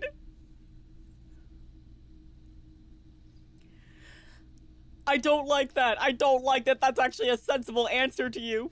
Jesus Christ. You just can't win. Should run it by the researcher lady at the church. Oh my god. Oh my god. Out of the rain and into the gutter. What are you doing now, kid? Sorry, I really didn't know that I could bring you inside. Math. It's really difficult. Like, really. They say you need it to get rich. Better than standing outside in the cold, I guess. Oh, I found something while you were away. What is it? I thought this would fit you. Hey! Thanks for helping out. Not me. The city, I mean. Like a detective does.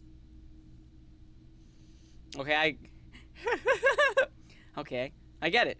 I can look just like Dick Mullen, except I'm an actual police officer. Yes, I bet it looks good on you. Really serious. Right, I have to get back to my homework now. Before Mum notices. Man, this is hard. What am I missing here? Why does this feel familiar? Helped her in, knows the law. Because you know each other. She's been talking to you so openly because you've talked before. Maybe I shouldn't remember. Maybe there's a reason I forgot. Hang on, so you know me? We've met before? Yes, I used to stand out there all the time. Before Mother told me to focus on my homework. You've been running around all week without your shirt on, sir. Apologizing to everyone. I don't really understand what you've done wrong. Oh my god. This poor child. I'm so sorry you had to see me like that. Did I ever talk to you? Of course, you stopped by a few times. You certainly look better than the last time I saw you. Thanks, I'm trying. Yeah, I can see. You don't have party eyes anymore. Oh my god, she knows about my party eyes. Party eyes. Yes, of course. That makes sense. I'm not surprised children have seen you running around with party eyes on. Thanks. Not at all.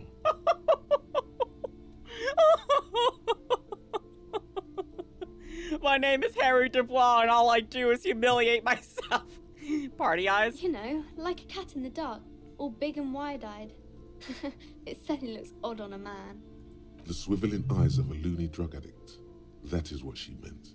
You were probably gurning too. Good thing she didn't say party eyes loud. Her mother's nearby. Fuck yeah. You should get some party eyes right now. Snap those sequins on you, boy. No.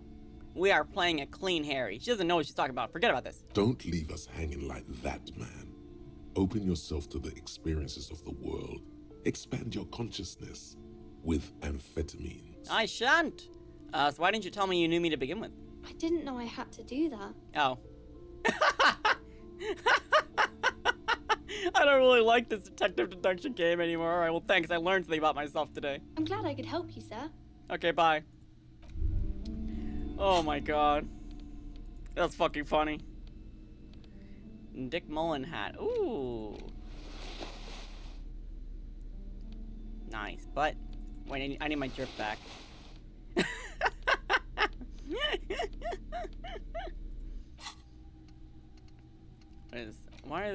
Why does it keep telling me I don't know why. I don't know why it does.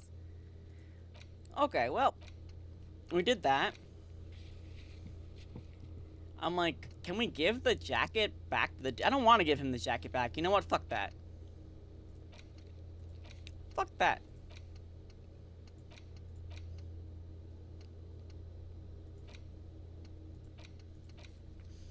Okay, so I think you said that's pretty much the extent of what I can do right now, right? Nope.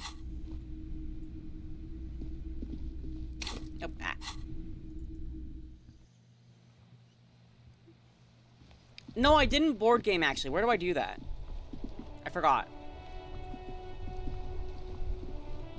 It's in the bookshop. Okay, never mind. Going back. Oh, is it these? A small mountain of colorful board game boxes. Oh, yeah. There are numerous types of games for all ages. A lot of shelf space seems to be taken up by Wirral-related merchandise. Can you buy both of these and play both of them with Kim, or you can only play one with Kim?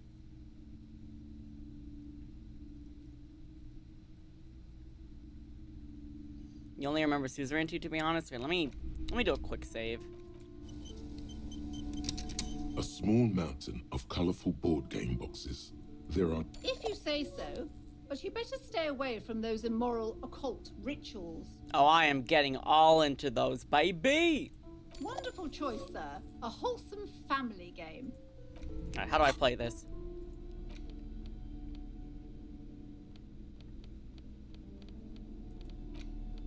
Large letters on the front form a title. Wirral. The colorful box is illustrated with bucolic vistas. The cover art also features odd-looking humanoids. Some short, some taller, some with pointy ears, others with ephemeral wings. Examine the box. Text underneath the title in smaller typeface reads, 3rd edition, Mega Setting Supplements Module. The side panel adds, a sword and sorcery adventure board game with new maps and miniatures. Shake the box. Mysterious things rattle inside. What could they be? Dice? Plastic miniatures? A fantastical alternate world full of magic and wonder? None of that witless man from Heimdall, fascist dross, hidden behind faux realistic allegory. Wirral is no cliche-ridden apologia for colonial violence. Wirral is pure imagination. Look at the back. A blurb on the back reads, tired of the tedium and toil of modern life? Escape to Wirral. Leave behind e-solas and nations with their petty squabbles. Discard electricity, magnets, and boring technological widgets. Succumb to a world of high pasternal fantastique. Unleash your imagination and create an adventure of endless possibilities. Discover the terrible secret threatening Wirral. Can your band of adventurers save the world? Yes, we're ready to take on this challenge. Exactly. That's the spirit. All you have to do is read an intricate rulebook, study an assortment of maps, unfold the illustrated game board, and start rolling dice. In no time, you could be romping through grasslands with low-level characters, hunted by Iskala riders, or battling unspeakable monsters in endless dungeons fraught with danger and despair. Conjuring up forceful magics to aid your quest. Open the box. You pry open the box. Inside you find a folded up map, a small booklet, a 24-sided die, and a little plastic figurine. Look at the map. A reprint of a crude hand-drawn map. The top left corner reads, Lands of Wirral. The map features both small villages and mid-sized towns with odd names, in addition to meadows, forests, hills, lakes, and seas, also with odd names. It doesn't seem to correspond with anything you've seen thus far. It's not a very helpful map. Look at the booklet. A quick guide to the magical races of Wirral. Create your own hero, choosing from any of these completely unique and fantastical backgrounds. The options are in order of importance.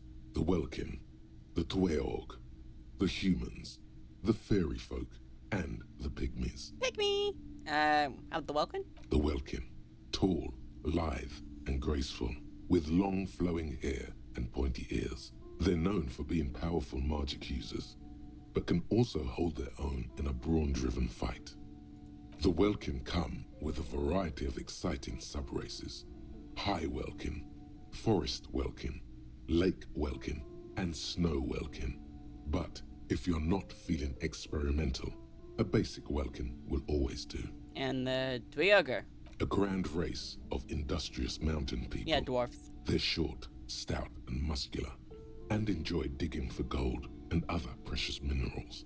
They're also well versed in the art of combat, where they prefer to use axes and hammers. The Tweog also come in a few different sub-races. Hill Tweog, Shield Tweog, and Dark Tweog. And the humans? They're just humans. Okay. What else is there to tell? They're average in all stats, and jacks of all trades. Alright, fairy folk? A very small race of flying people, known for being mischievous, full of trickery. They often lure people into their magical traps. There are no sub-races for the fairies. How about the pygmies? The least popular of the Wirral races, the pygmies, are short, rotund, and dim-witted. Pygmies live in small villages made of shoddy wooden dwellings. They spend most of their days tilling the earth and smoking their pipes. There are no sub-races for the pygmies. How about the dye? It's made from some sort of wood and has been decorated with peculiar plant motifs. Okay, you'll nap now? Have a good stream? Yeah, have a good nap. Love you, Muffy. Take the dye. You place the dye into your pocket. It's always good to have luck on your side. Look at the figurine. You see a man in ragged clothes, wearing a lopsided hat and wielding some sort of a firearm. Huh, interesting. A communard. Oh, that doesn't sound very war-like. It is not. The communards are not a part of the game setting. I guess someone misplaced it during the packaging process. Does this mean we can't play? I have a feeling the figurines are more there to set the scene than anything else. Alright, we'll take the figurine then. You pick the figurine up by the base to meet your gaze. The little plastic man stares back at you, his face contorted into a disturbing shout. Then you pocket it. A colorful box with the title, Wirral, in bold letters. It's a board game. Oh, put the box away. Oh, okay, so... Okay, so we can't... Oh. But I did get a die.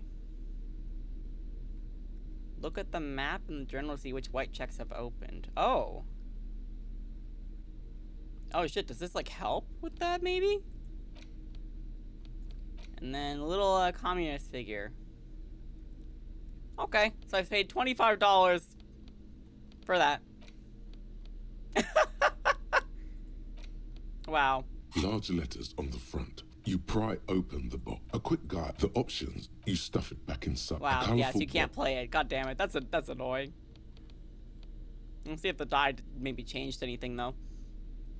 Alright, suzerainty. In your hands, you hold a brand new copy of the game, Suzerainty. It's snugly wrapped in a skin of plastic. The cover features a charming illustration depicting a mass of grinning laborers loading goods onto a ship, while a richly dressed administrator oversees their work. Now remove the plastic wrap. The plastic wrap rips off as easily as a bodice in a tawdry historical romance. Oh my goodness. Open the box. There's a hiss as the lid slides off. Inside, you find a thick, full-color rulebook and more than a dozen pouches of various wooden components. Savor that new board game smell.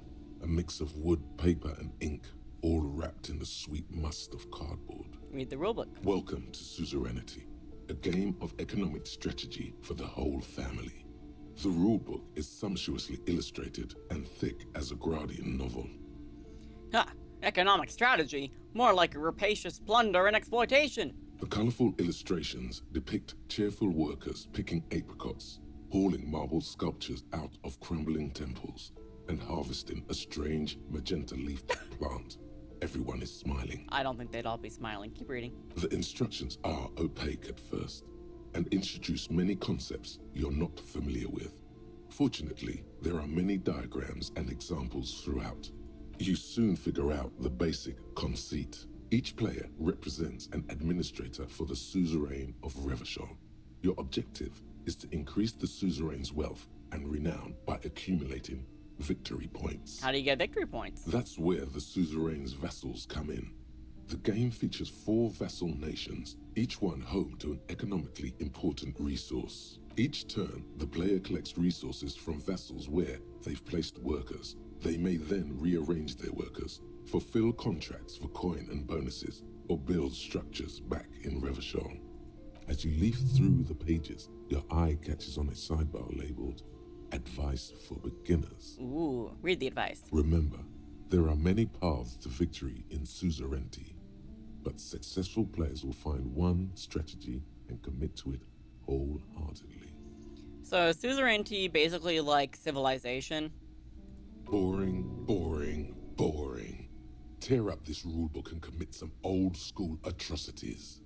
How's the winner determined? The actual scoring system appears infinitely complex, with a series of tables and appendices required to compute each player's final victory point total. You skip that part for now. Examine the components. You open up a number of pouches containing wooden tokens. There are also several punch boards with other cardboard components that will need to be punched out before you can play. Each cardboard token makes a satisfying as you pop it out. Soon, a neat pile of cardboard coins and counters has accumulated before you. What? You're not going to offer to let me punch any of them out? Oh, I'm sorry, Kim. I didn't know you wanted to punch them out. You want some wooden tokens, baby? In addition to the worker and building tokens used by each player, there are also several piles of colorful resource tokens, each representing one of the game's 4 principal resources. The first time I did this, I thought there was an option I missed to let Kim punch them out too, and I safe scope. I would have done. I could see myself doing the same thing. I was able to. Thankfully, I was able to see that there's no way that I missed that, but I could see how that happens. From the Empire of Safre, orange apricot tokens.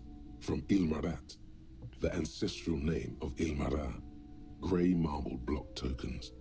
From the Seminine Islands, white sacks of sugar tokens. And from Supra Muindi and Sarah Maritza, magenta tokens for unprocessed cocaine leaves. Yay, cocaine leaves. Oh, those are nice. The lieutenant picks up a sugar token and admires it. Put the components away. You hold the open game box before you. Hey, Kim. You want to play? The lieutenant looks over the rulebook before he sees something that makes his eyes go wide. Holy shit. The average playing time for this game is 1 to 6 hours. That still feels like less than a game of Civilization. I'm not sure we can afford to set aside that kind of time for a game. Yes, we can. Let me put on my suggestion clothes. One moment. Okay, I need to be suggestioning. I need to be suggestive. Suggestive and suggestioning. Please, where's the purple? Purple! Plus suggestion.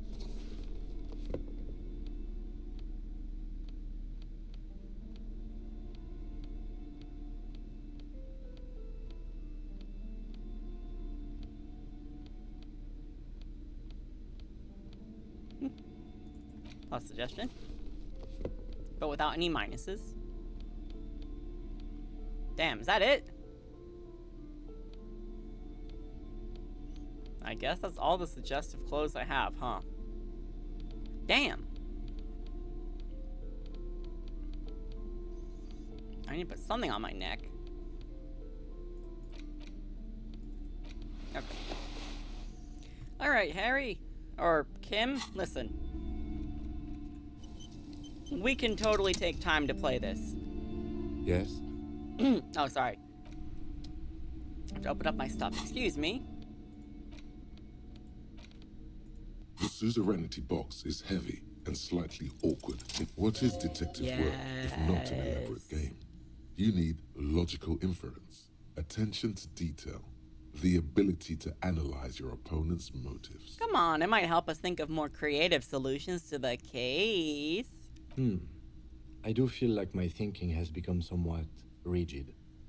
Maybe a little diversion to keep the mind limber is just what's in order. Exactly. Everyone needs to take a break, Kim. You know, take a break, jerk off, make out with your homie.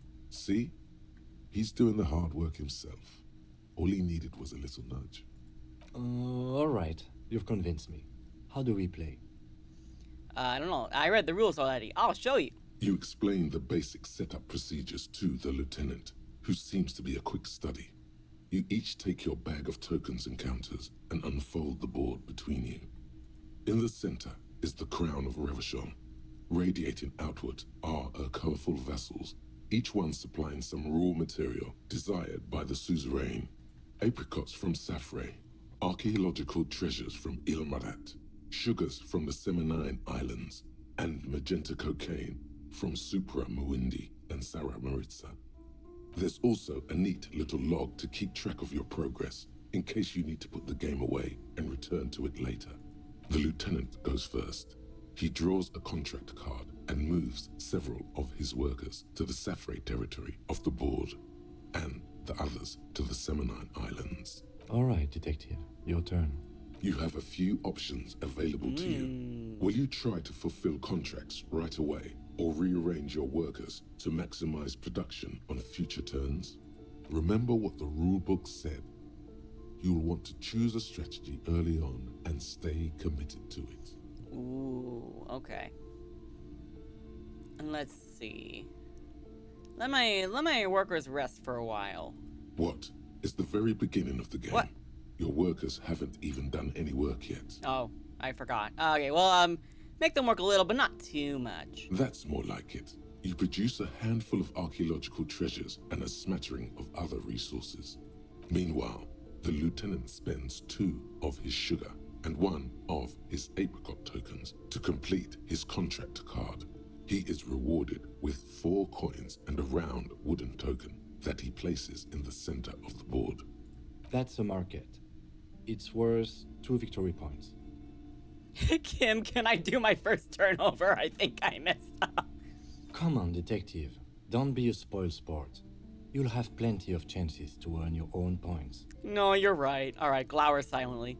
The lieutenant returns your baleful look with a satisfied grin. Glancing over the board, you see several possible strategies. Pressing more workers into service would increase your economic output and help you to survive a possible conflict with the lieutenant.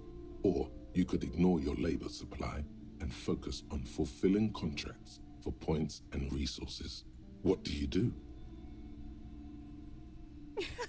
Kim, what should I do?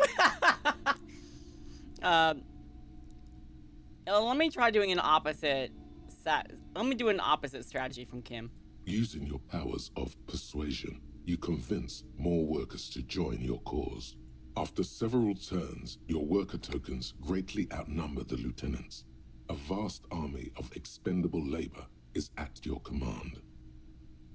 Gaze on your workers like a harsh but proud deity. Take pity on their miserable lives. Too bad investing in your workers just isn't worth many points. What do you mean? Take a look at the scoring tables in the back. You see in Table 8C that investing in territorial infrastructure multiplies your final victory point total by 1, which is to say not at all. Whereas erecting monuments in Revachol gives you a multiplier of 5. So you're saying the values of the ruling class are completely divorced from the well-being of the people who generate their wealth? Yes, precisely. Now it's the lieutenant's turn to respond. He moves aggressively onto the Safri territory. Soon, his workers are producing a steady supply of extremely valuable apricots. How can you let the lieutenant dominate you like that? You need to hit back, and hard. I think Harry's okay with being dominated by the lieutenant, I'm just saying. For several turns, you struggle to respond to the lieutenant's burgeoning apricot empire. Eventually, you relocate the majority of your workers to Supremawindi and Saramaritsa, where they begin producing a bumper crop of cocaine tokens. You draw a new contract card. According to the text, there's an aristocrat willing to trade a large supply of cocaine for a number of coins and access to a rare bonus. Ooh. Amplified music worth 7 victory points. Oh yeah, baby. Cocaine and rock music. Cocaine and rock music. You've reached a critical strategic juncture. How do you respond to the lieutenant's aggression?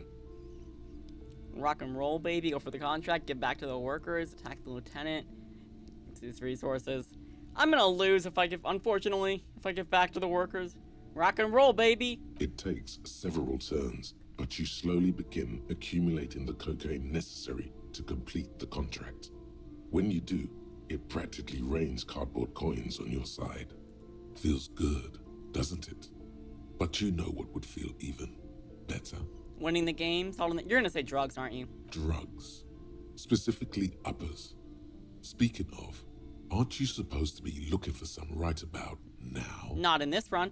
While you daydream about speed, the lieutenant has built himself a formidable economic engine of his own.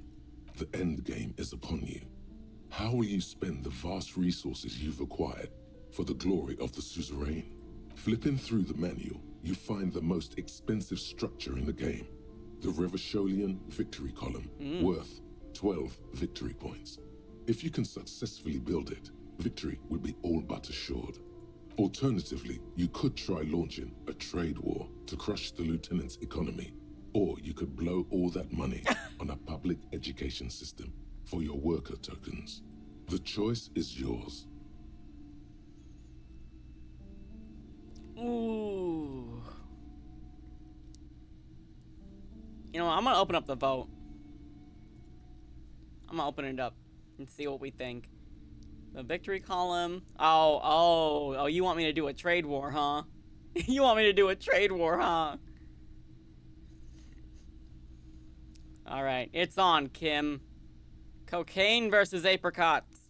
The lieutenant nods gravely as you erect tariffs against his apricots and sugar. This is going to get ugly. Oh boy. With every turn, tariffs are raised until neither you nor the lieutenant are producing any income or generating resources for the suzerain. Even in the best of cases, it's impossible to really win a trade war. But this is far from the best case, and the lieutenant's apricot-powered economic engine crushes yours. Damn it. Soon, your coffers are empty, and the map lies strewn with your worker tokens. I hope you learned your lesson. Damn. Yeah, never get involved in a trade war in Insolent. Never fuck with Kim Kitsuragi. Oh, he's so cool. I love Kim. Now, let's tally up the scores, shall we? Computing the final scores is almost a game unto itself. You each spend an inordinate amount of time making stacks of coins, consulting tables, and struggling with basic addition and multiplication. Hee. No, that's such a good fucking line. God, I love Kim. After double, then triple checking your maths, you have your final score. -5 victory points. Ooh! You'll be lucky if the suzerain doesn't have your whole family executed for such a pitiful performance. I've got 15 points. He's like, oh, I've got 15 points, so casual. No big deal. Don't look too glum, detective. There's always next time. Figuratively, I mean. There's no way we have time to play this game again. Now, let's clean up and get back to work. You hold the open game box before you. Bruh. He annihilated me. Okay, medicinal purposes of the Pale. Medicinal purposes of the Pale.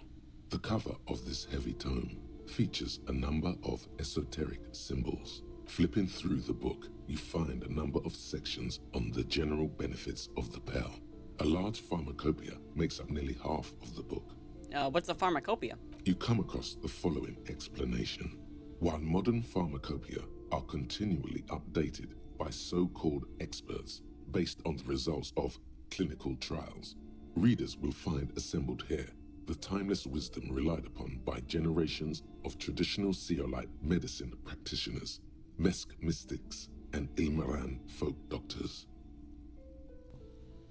Finally, something to calm the angry spirits that have been plaguing you. Angry spirits that have been plaguing you. It seems to contain descriptions of the medicinal properties of various ingredients that may be gathered from the Pale, as well as instructions for producing a variety of herbal remedies. Anything about restoring lost memories? There are a number of Seolite tonics that promise to improve your short-term memory, but nothing that speaks to your condition. Anything about curing an apocalyptic hangover? There's nothing in here that speaks to hangovers directly. However, while browsing through the various descriptions, you become convinced that you could assemble something from the ingredients listed here. Want to give it a shot? All right, book, let's see what you got. First, you need to choose a base ingredient. Oh yes, everyone needs ginger. Next, you'll need to combine the base ingredient with an appropriate vehicle. I should not be putting whiskey in myself. Boil with tea made from birch bark? Lastly, is there anything else you'd like to add? Some wild ginseng root. The ginger root will help with the nausea, and the birch bark tea will help you flush out the toxins. The ginseng should give you more energy as a nice bonus. Cool, where can I get all this stuff? From the Pale, of course. Or perhaps from some enterprising entrepreneur, where you would find one of those, though. The book does not say.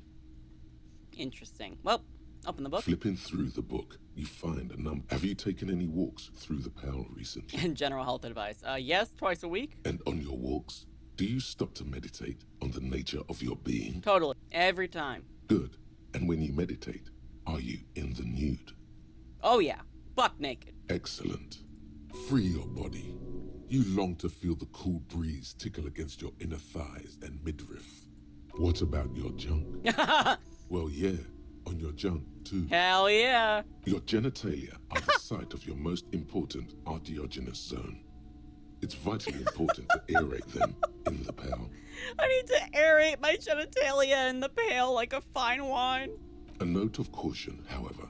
Be sure to limit your exposure to the pail to no more than an hour a day and no more than 3 hours total per week. Got it. Okay. Flipping through you come across the following. Finally, it seems to contain descriptions of the medicinal properties of various ingredients. I just want something that will soothe the relentless torment of my existence. As well as what you're describing is booze. Oh.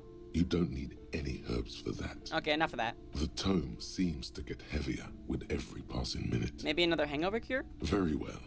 First, choose a base ingredient. Meadow root. Next, you'll need to combine the base ingredient with an appropriate vehicle. And paste with aloe vera extract? Lastly, is there anything else you'd like to add? And pomegranate seeds. The ginger root will help with the nausea. And the birch bark tea will help you flush out the toxins.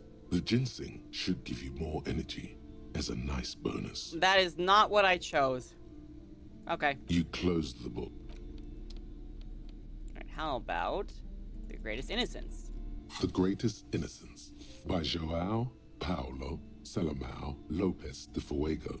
The book is large and heavy. Crack open the immense tome. Browsing through the various chapters, you try your best to understand the ceaseless overflow, the sprawl of names, dates, places, events historical. Most of it ends up as a twisted mass of facts inside your brain. My goodness. Your educational survey is done. Did you catch any of that? Oh boy. No. Oh well, it's pop quiz time. Let's see what you've learned. This might take a few minutes. You ready? Oh god, no, let me out of here. Yeah, sure, why not? That's the spirit. Here we go. Question 1. Who was the first innocence? Dolores Day. Yeah, I was like, Dolores Day, right? Incorrect. Oh. Dolores Day was the innocence of humanism, internationalism, and the welfare state. She codified parliamentary democracy and created modern institutions. Among these, the moral intern, she was powerful and beautiful on all her icons. I see. Her colors are silver, white, and apricot. And when you think her name, Dolores, stomach acid rises to the back of your throat, and it hurts. You see a flash silver, a wreath, an airport bag, and blonde hair. You don't know why. Another choice, perhaps? Steer clear of this one. There's something terrible about this one. What? A strange sensation of loss. When she left the earth, the dust, and the ice, and the humans. That is unimportant to the quiz. Stop thinking about this. Okay. Yes, the quiz is impersonal. No need to rouse sensations in yourself at the mention of Dolores Day. Who was the first innocence? It wasn't Dolores Day. Sola? Incorrect. Damn. Sola was anointed during the previous century and even lived to see the current one. She was an urban planner who spoke her mind and largely left history to its own devices, encouraging people to excel on their own rather than prescribing to a deified model of history. She is often called an anti-innocence. Ah, okay, I see. Sola resigned after an assassination attempt by a Yugo nationalist who blamed her for not taking the side of the left during the turn-of-the-century revolutions. Innocences don't usually resign. Care to try again? The Paracanassian? Correct. Ah. Nothing much is known about him. It's not even clear that he was a he, but Franco Negro presumed as such and called him Pius. He's depicted as a young man with molten gold pouring out of his mouth. All he spoke was gold. It's said he invented God and equality of men before God. He also introduced the gold standard as a way for measuring people's love for our own. As the first innocence, he declared that there should be more of those like him. It is presumed his disciples were the beginning of the Holy Party, the founding party. Question 2. Who was the strongest innocence? Dolores. Dolores? Incorrect again. While she originated many modern institutions, launched several successful expeditions, and was even critical of the Innocentic system itself, and somehow keeps popping up in your mind, she is not often considered the strongest. Even though the words most associated with her rule are l'amour, la compassion, la autodiscipline, love, compassion, self-control, which could be seen as facets of strength. Would you like to try again? Sure. Please, relax. Vesper Messina? Incorrect. Damn it. Vesper Messina is not a person, but a defunct state on the southeastern coast of the Occident. It used to take up most of the peninsula before separating into the republics of Vesper and Messina. Care to try again? Franco Negro? Correct. Named the innocence of militarism, he codified hereditary rule, but at the same time ended serfdom and established the Inter-Isolari Real as the global reserve currency. He also established the concept of the nation. Franco Negro attempted to solve the rising tensions between the aristocracy and bourgeoisie by building a unified society in which every man has a place and a mission, but at the same time may rise to nobility provided on the strength of his virtue. On the strength of his virtue, surely. Question 3. Who was the false innocence? Okay, it wasn't Dolores Day. I know that. She's not false. Maybe the guy who says Stepan the Despicable? Incorrect. Damn it. Stepan the Despicable, regent of Kedra, was a ruler who conquered the known world during the Kedriatic conquest, instead of the despotic Erno Pasternak. Would you try again? Kedra? Incorrect. Kedra is a large nation in the mid-northern area of the Mawindi Isola, north of the Occident, between the Ilmarin mountain range and the Pacentic Mare Interregnum. Care to try again? Okay, so Erno Pasternak? Correct. There have been a number of counter or false innocences, some assumed to have innocentic qualities, some who just thought so themselves. Occasionally, they have the support of a faction inside the ecclesiastic organization, and accusations of foul play have arisen. The most famous and important of these was Erno Pasternak. He was into torture, despotism, hymns, cannons, and world conquest, but got defeated and humiliated by Stepan the Despicable of Kedra. Damn. Final stretch. You've come so far and learned so much. This is the most important I got this one. I got this one. Question 4. Who was the greatest innocence? The most important of them all. The most precious to humankind. Dolores Day. Correct. The Mesk might see Franco Negro as the father of nations, but as of this century, there's been a great shift in attitude. Dolores Day has become widely regarded as the greatest innocence, a most radical change to the whole fabric of the world. Everything from inter-isolary travel to the connected world to 3 consecutive scientific revolutions can be traced back to her. Every decade that passes, she seems less human somehow, and more beautiful. And more beautiful. And more beautiful. Congratulations on finishing the test. The results and your subsequent grade have been calculated. You get... Very bad. An F. Yep. For failure. You would have done better if you just left Dolores Day for the end. Dial the Dolores Day down a bit. Damn you, arrogant book! What's going on with you? The lieutenant is jolted awake by your furious cursing. Thinks it's so smart, goddamn. Okay. You are shouting at an inanimate object, like a real weirdo. No wonder you seem to have trouble with the right answers. Put the book away. Okay. Okay, and then Dick Mullen, and then I'll get back to plot, I promise. In your hand, you hold Dick Mullen and the mistaken identity. The brittle paperback feels fragile to the touch. Examine the cover. The cover features a pastiche of different scenes. In the foreground, a man in a dark overcoat clutches a pistol to his chest. Rising up behind him are two silhouettes wrapped in a passionate embrace.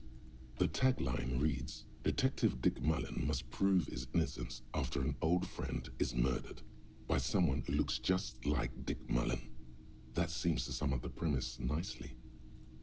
Needless to say, it violates nearly every RCM regulation for a detective to investigate a murder in which he is a suspect. True.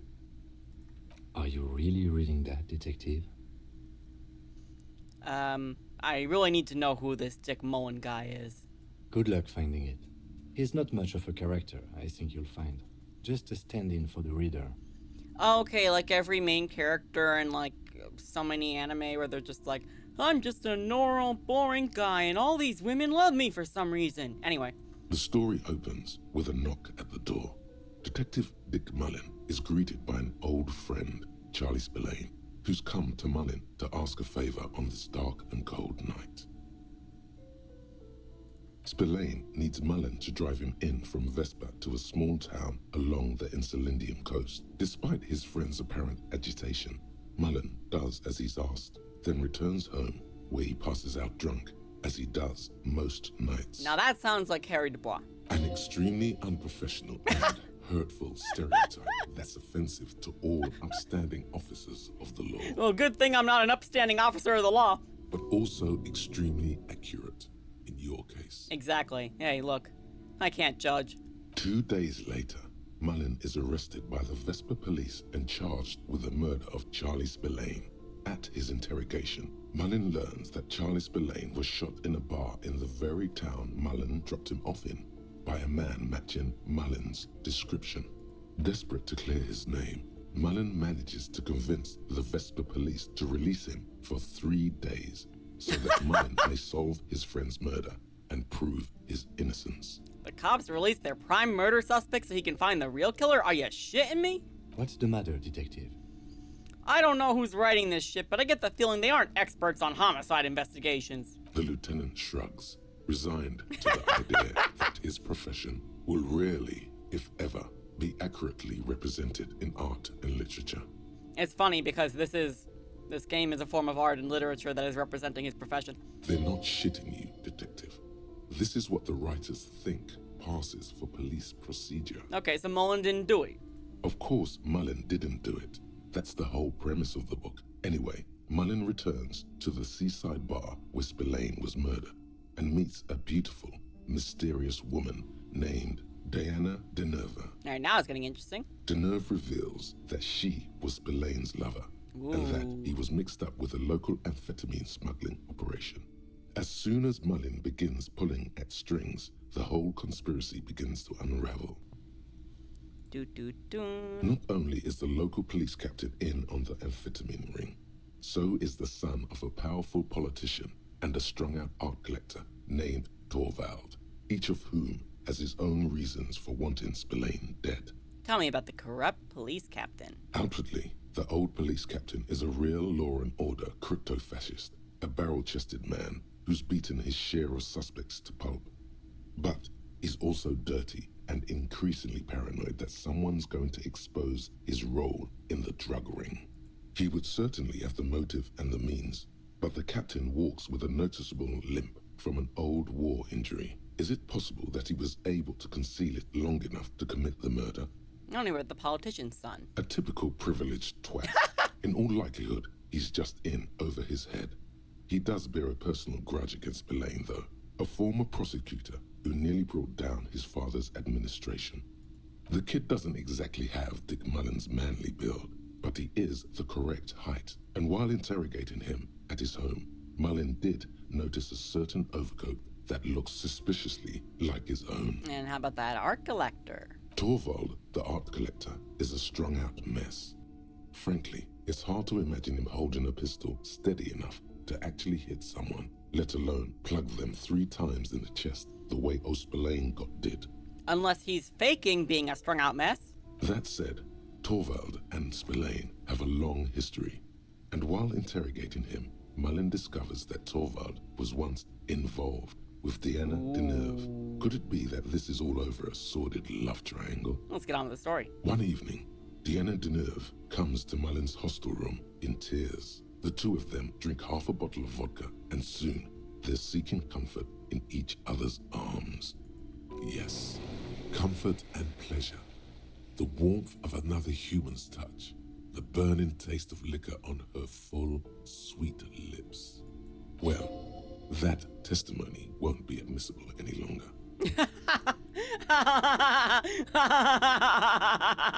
How does Mullen expect to solve the murder if he's sleeping with witnesses? The man's a prosecutor's nightmare. Solving a murder counts for nothing if all the evidence gets thrown out in court over police misconduct. I'm not sure I'm happy with this, but maybe the story will turn it around. As the two lovers share a post-coital cigarette, Deanna Deneuve turns to Mullen and says, "By the way, Dick, there was something else I meant to tell you. I love you." The name of the true killer. Whatever it is, Mullen never hears the words. A blow to the base of his skull knocks him out cold instantly. Fuck, can't trust a dame, shake my head. Yeah, fuck. When Mullen comes to, Deneuve is dead on the hostel bed next to him. To make matters worse, his clothes are covered with her blood. Double fuck. Mullen trashes his blood-stained clothes and flees the hostel, knowing it's only a matter of hours before the cops discover Deneuve's body, if they haven't been tipped off already. Yeah, of course you come in, she instantly gets killed off. Ugh. Fleeing a crime scene, destroying evidence. Even if Detective Mullen didn't commit the murder, he should be facing years behind bars. The heat is on. If Dick Mullen can't solve both murders before the cops catch up to him, he's going away for life. Can you solve the case before the cops close in? Wait, I have some questions first. What is it, Detective? Why does everyone close to Dick Mullen wind up dead? It's a dangerous line of work, but somebody has to do it. That's why Dick Mullen never lets anyone get too close. What's the matter? Afraid you've been hacking up your friends' bodies in the night? You are the murderer after all. Oh my god. Why did Dick Mullen become a detective in the first place? There was never a time when he wasn't a detective. He was born a detective. Was I not born to be a detective? For a moment, you cease to read the story on the page and see the book for what it is.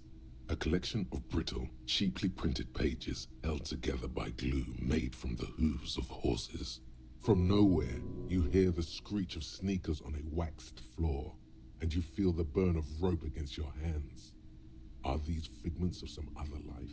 You won't find the answers you're looking for here, in other words. Alright, why bother solving the crimes when the world is so evil? Is it really so evil, Detective? Good, evil, it makes no difference. These are the end times we're living in. Then, why are you still here? Because I don't want to let Kim down. Just make sure you don't lose him. You'll not find another like him. I won't lose you, Kim! I promise! It's true, in more ways than you know. That kind of scares me, though. That kind of scares me. Don't say that like that. But then, what does this book know? It's just a poorly made piece of pulp garbage made to be consumed and discarded. All right, well, I don't have any more questions. I figured it all out. So, who did it, Detective? Who killed Charlie Spillane and Deanna Deneuve? Love did them in. What? That doesn't even make sense. There's never a straight answer with you, is there? You just get hooked on random stupid notions and then repeat them every chance you get. Now go on. Find out who really did it. Okay. You begin furiously flipping through pages. Even as you know these books follow a series of well-worn tropes, you find yourself completely engrossed. You're turning pages so fast, you don't even notice the ancient spine coming unglued. Oh my god, it's already 1700 in the day. You try to grab the pages as they come loose, but your fingers aren't quick enough. They're gone. Fuck. Dozens of pages scatter across the floor. The last fifth or so of the book seems to have been lost. It's possible that you could gather and reassemble the pages, but it would take way too long. Gah, no, I'll never know. Too bad, Detective. If it's any consolation, the resolution is almost never very satisfying. And on that note, perhaps we should get back to making sense of our own case. In your hand, you hold 4/5 of Dick Mullen and the mistaken identity. Damn it. I'll never know the ending. Never, Kim.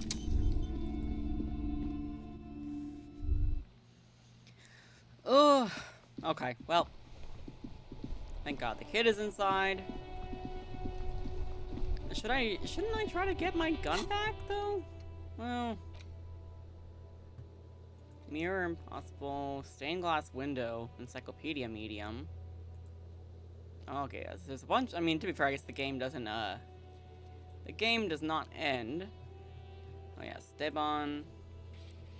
Okay. Well, Mr. Jack, if you are there, I finished playing board games and reading the books. Oh, I need to get health things, don't I?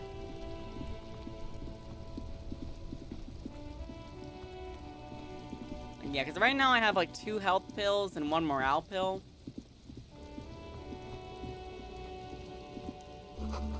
Closed for winter. Please use the main entrance. Yay, skill point!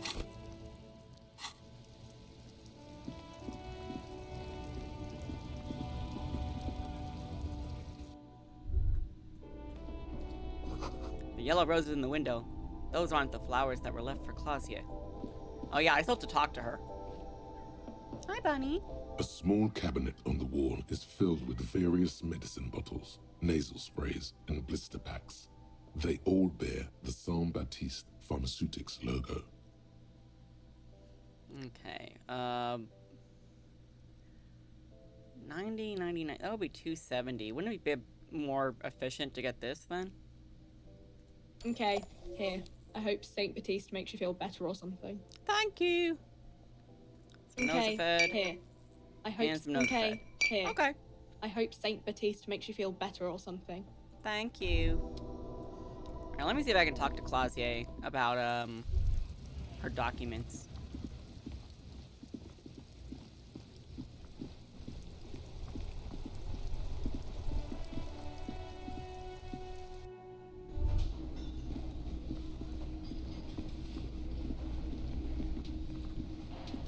Fucking what even is Jean doing here, man? Like, they've just been standing there. They haven't even done, like... Are they literally just supervising me from a distance?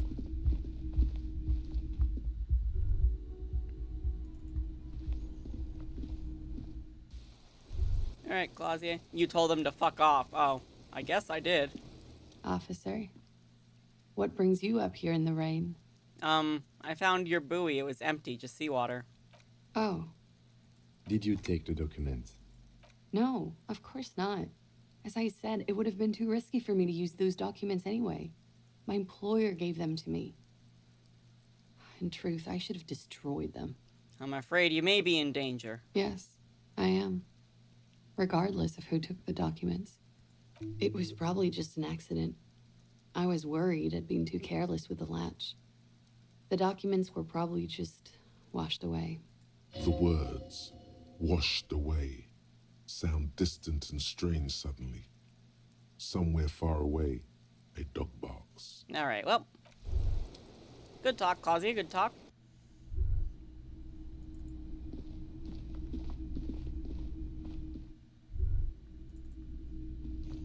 Maybe I will check out Mr. Everard. Maybe I will. Hi, Judith.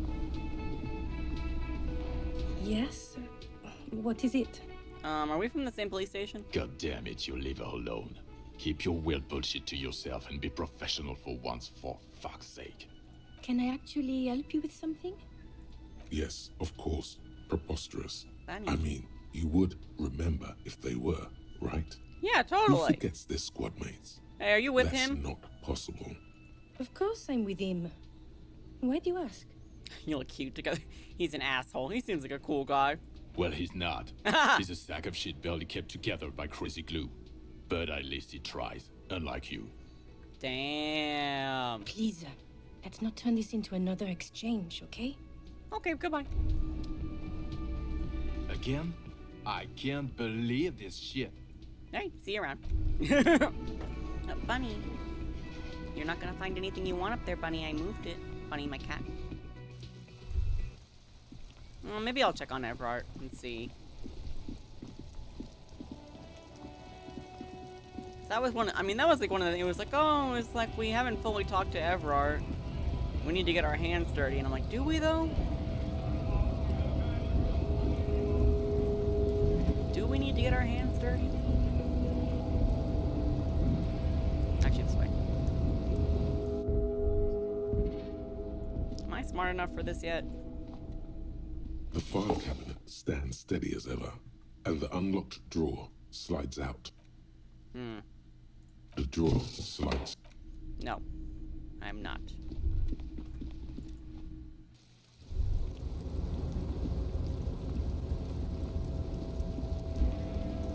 Everard. Everard. I've come to consider your proposition.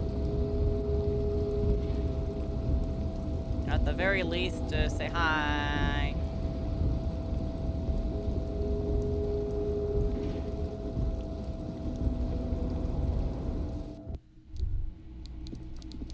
Hey, Everard, how you doing? How you doing? How you doing? Get up here.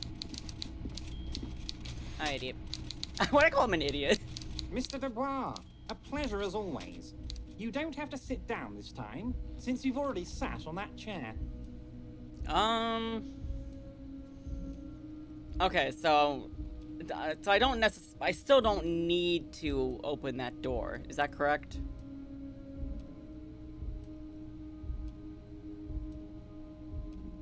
Don't need to. All right.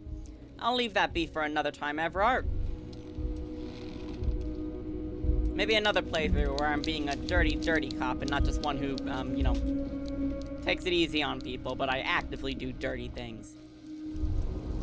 Bunny, why?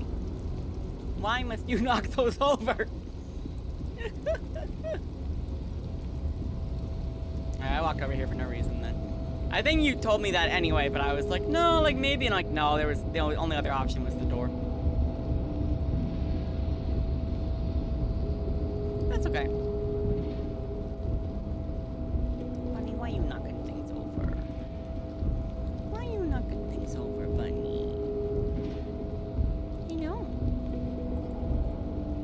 Go through the door, please, Harry.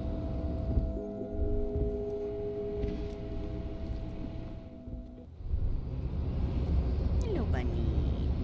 Hello. Because she's hungry, she gets fed in 30 minutes. She's very excited for that.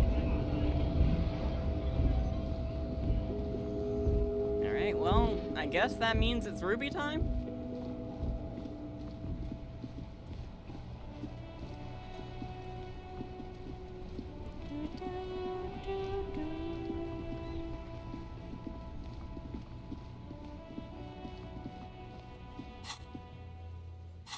Alright, come on. Where...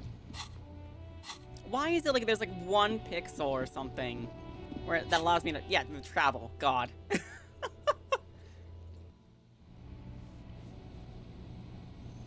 Okay.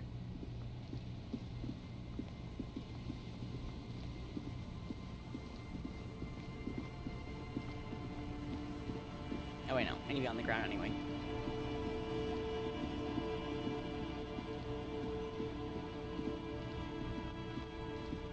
Oh, at least I thought I did, but maybe I can't. Alright, whatever.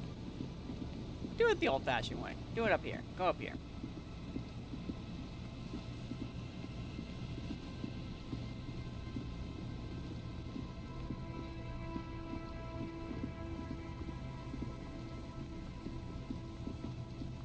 Alright.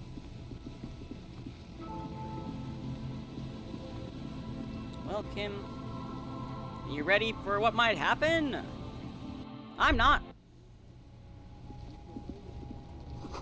You should take out your flashlight. Oh, yes I should, sir. You make a very, very good point. Excuse me. Excuse me. Where is it? Oh, tools, right. There we go.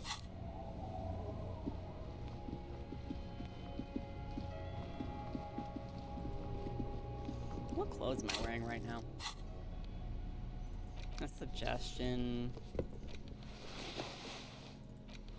Yeah, put that on. Yes! Let's go! I just wanted to be a little silly. Oh, wrong room. Wrong room. Nope, this way.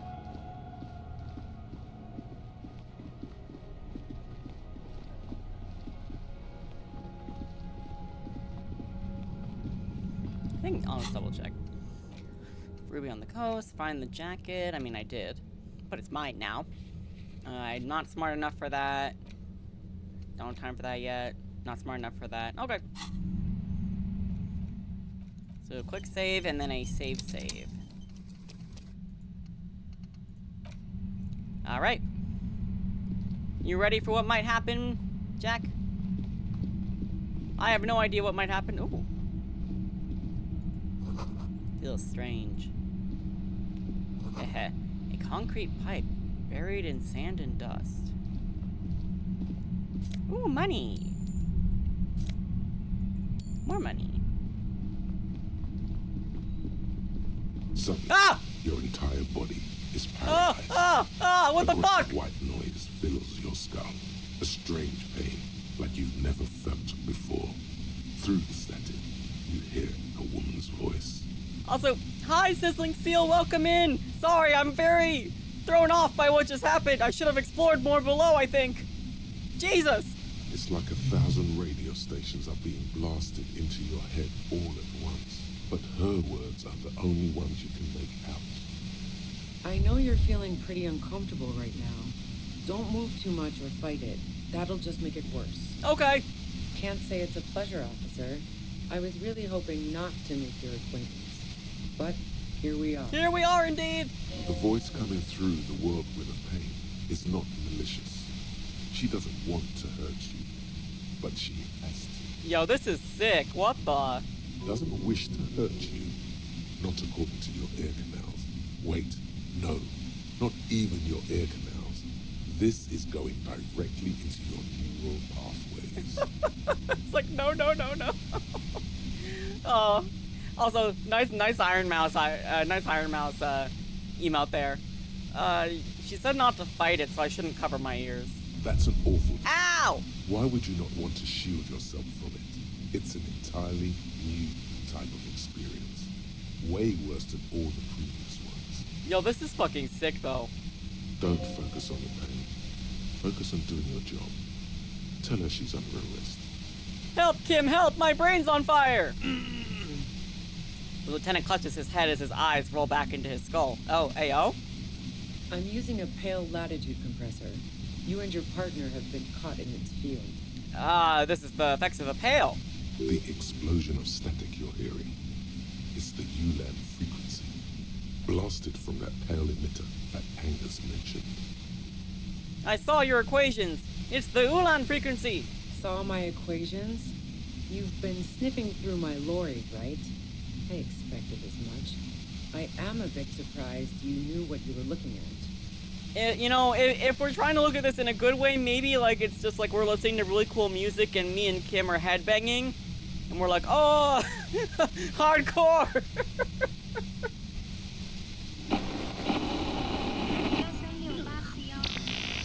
Oh my lord.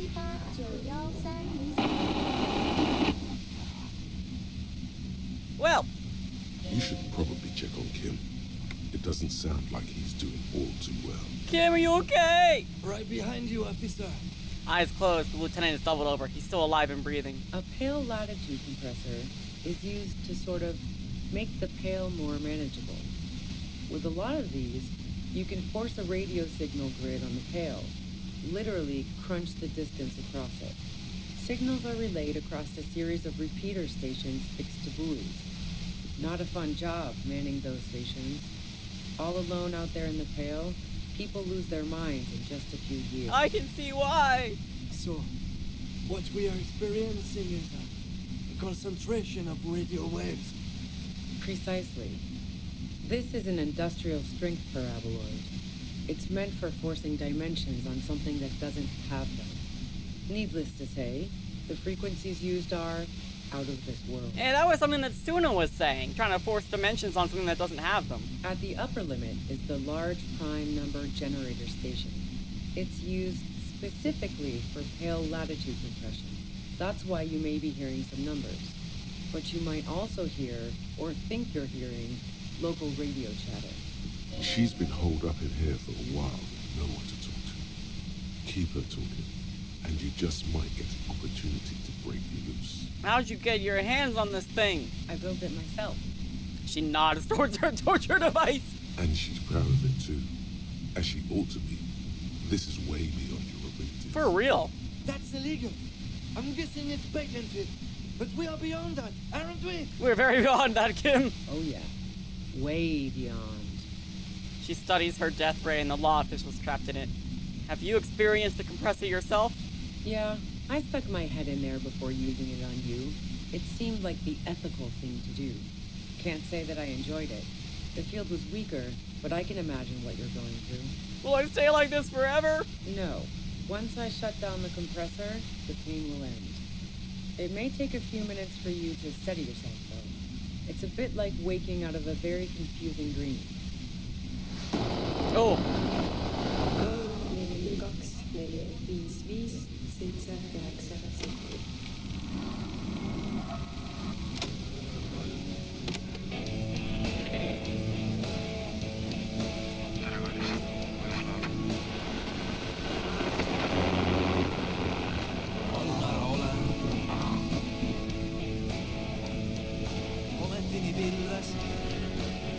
Alright, you know, I can dig this.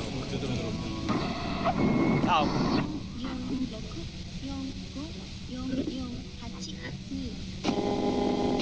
Okay, oh god, it's terrible. Okay, this is great and all. Let's talk about the man who was killed. Yeah, let's not talk about that shit. You were hunting me and fell into my trap instead. That's all there is to say about it. Can you just turn it down so I can ask you something? If you've got something really important to say, you can do it through the white noise. Also, thank you, Sizzling Seal, for the follow. And thank you for being here during this extremely troubling time.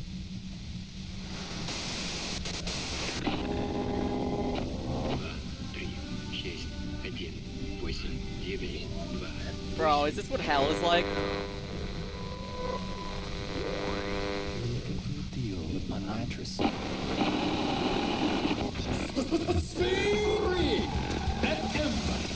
Oh yeah, wasn't that the... I wasn't able to get that from Kim, but doesn't he listen to like Speed Freaks FM in his car? Bro, this is nuts.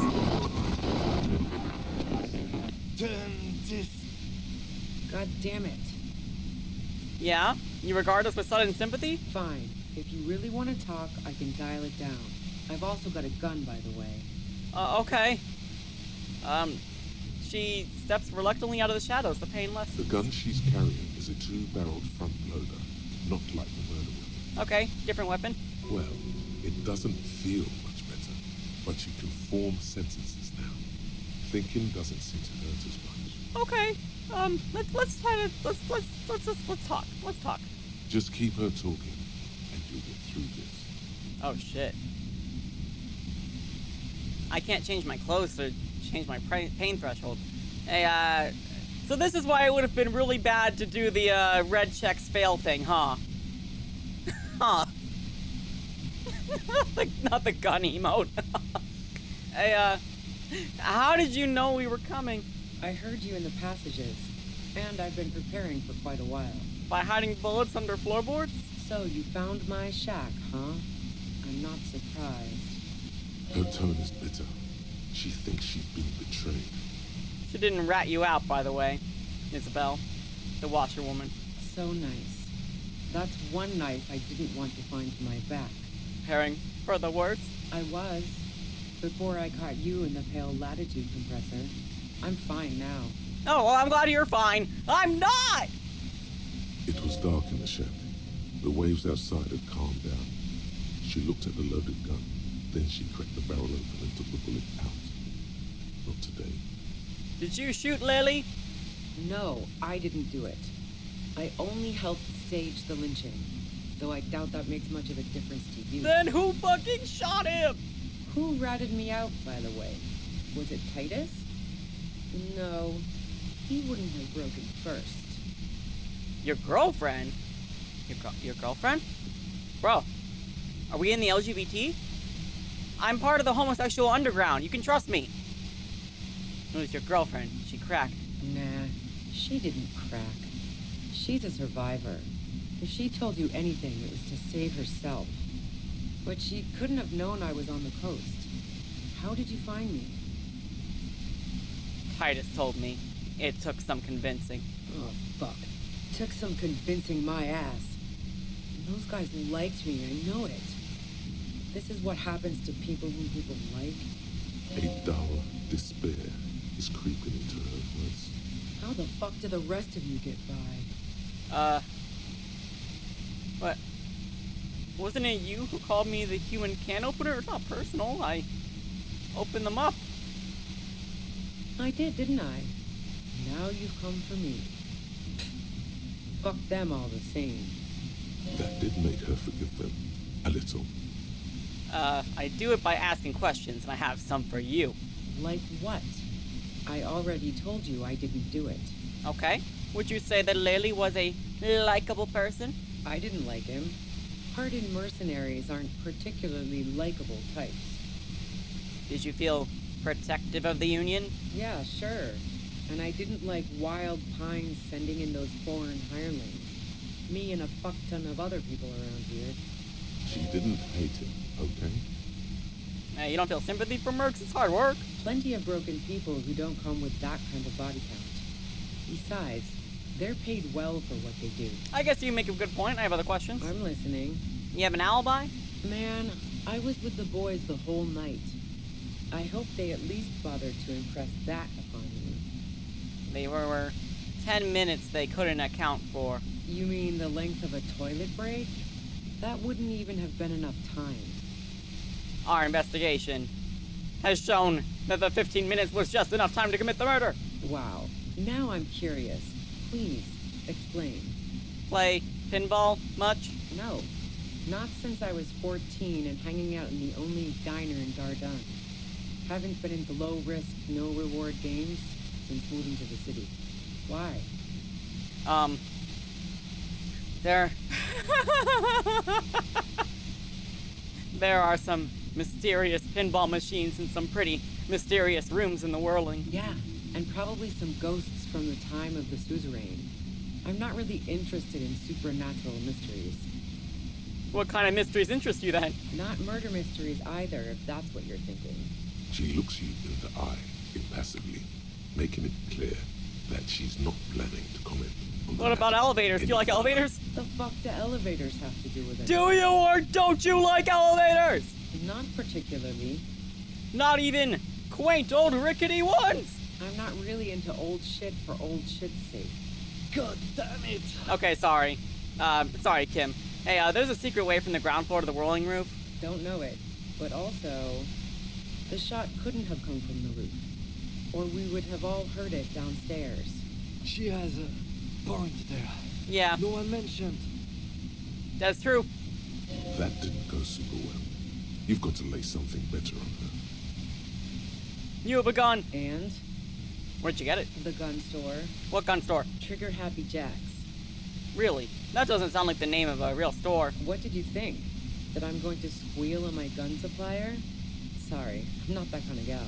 You have another gun somewhere? the double gun emoji. Sure don't. The breech loader? No. This is such a wipeout. Fuck. Do you collect guns? Maybe old rifles? No, they're not practical. Break too often. Alright, this is a waste of time anyway. Any other evidence? Yeah, evidence. You like to hang out on rooftops? Who doesn't? Oh, you probably mean Claudia's rooftop. Sure, I've hung out there. She's got this great antenna. Is that the only reason you hung out on the roof? It's very powerful. I used it to tune into RCM frequencies. That's how I knew to be prepared for your arrival. Yikes. Oh!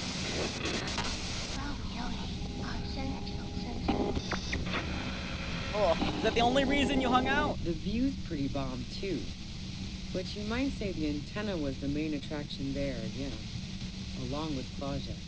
Okay, so you didn't shoot him from the roof? Yes, I'm sure. And anyway, as I said before, the shot had to have come from afar.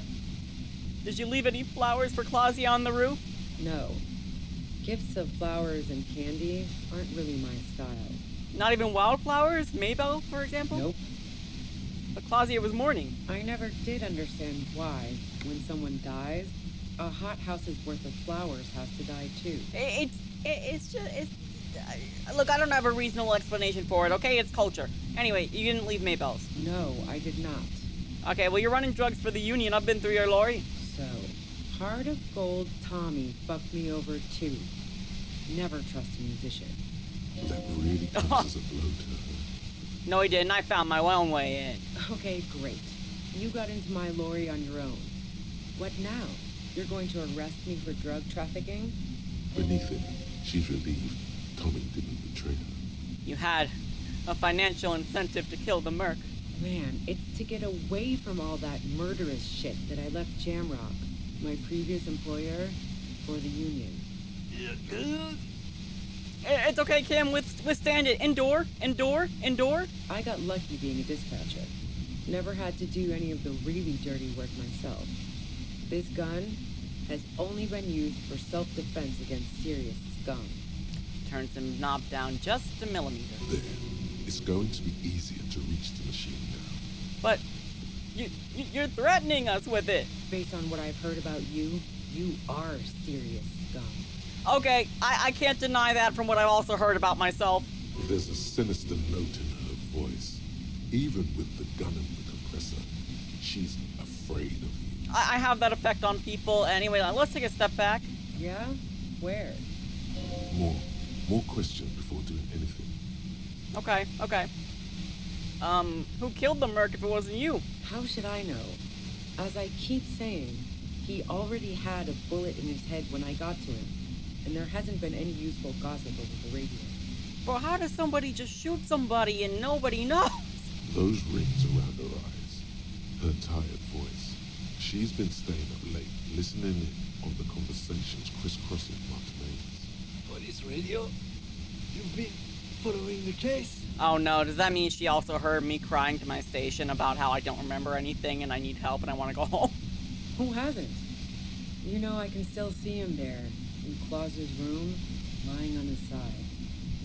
He was still warm, but the bluish light coming through the broken window made him look as though he'd been dead for a good long while. Hey, what happened Sunday night? Tell me your version. She eyes you warily, as though gauging your sincerity. Please, I'm wearing my Pistler jacket. I'm not here to hurt you, ma'am. It's okay.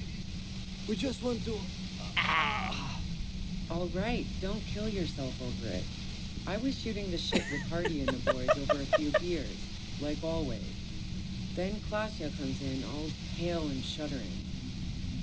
Very sus. Yeah, I must say that quest was really such a joy.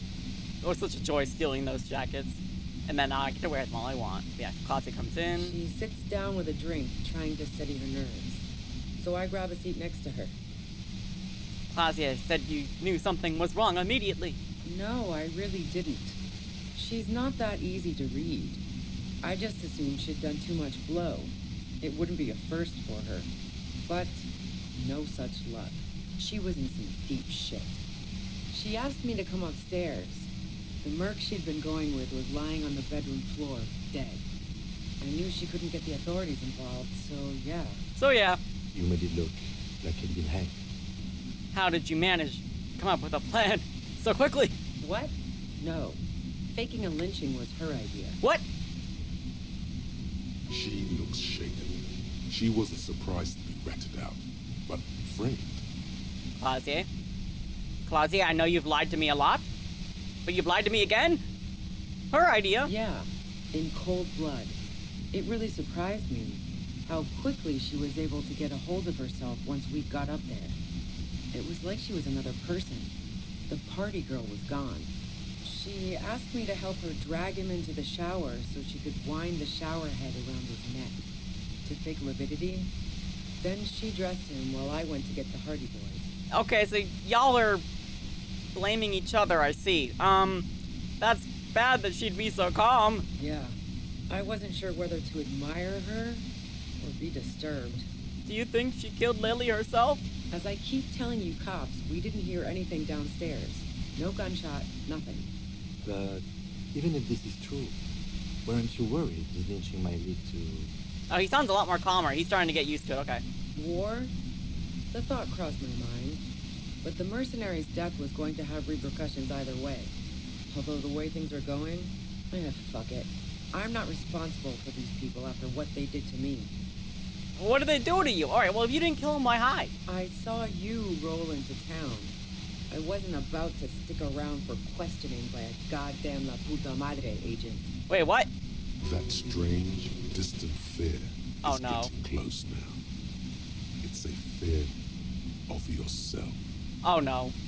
No, do not tell me I work for La Puta Madre. No, it can't be. No, please, Harry, tell me you didn't work for La Puta Madre. Yes, you. Everyone says you're his peon, his human can opener. Fuck! Through the sudden sharp pain in your head, you hear the lieutenant mumble something. I'm gonna heal myself really quick, excuse me. Fucking hell. And why me? You hear through the white noise. I'm sorry, Kim. I didn't know who I was. It's especially bad suddenly. Felt like a vein exploded. Who's everyone? Bullshit. You're trying to throw me off. No one says that. Oh, yes, they do. The cops, the criminals. Why do you think I'm holed up in here with a goddamn death ray waiting for you? I don't know. If she knows that about you, she must know your real name too. La Puta Madre. I've heard of La Puta Madre. He's dangerous, right? Is that a joke or a threat? I'm sorry. Both. I know I'm supposed to know all this, but I lost my memory recently. Yeah, sure. No, I did, really, please. She doesn't. Please, I did. I'm sure La Puta Madre himself will explain it all to you soon enough. Well, what did you do to this Madre anyway? You've been to my lorry. You think the biggest player in Jamrock appreciates competition? And now I have Harry Can Opener in my lair. Fucking Titus. Harry Can Opener, huh? She's not going to change her mind that easily. She still perceives you as a threat. Do you know about the bunker next door? What bunker? Just the place some comrades stopped through. A revolutionary bunker. Don't know anything about it. No one's been around since I set up camp. But I'm sure I'm not the first vagabond to... Her voice trails off in a white noise in your head. Feels like an aneurysm approaching. Ow!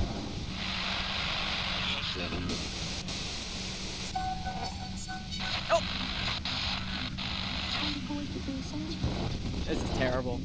Keep calm. Breathe in. After the pain recedes, it's a little clearer. Okay. Alright, we have 92%. We're gonna go for it. I'm so concerned. Destroy the machine, Harry! Oh, thank God. Oh, thank God.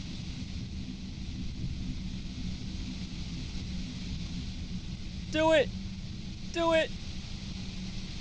You're wearing the jacket of champions! The jacket of the piss! You did it. The compressor lies broken on its side. It's quiet in your head again.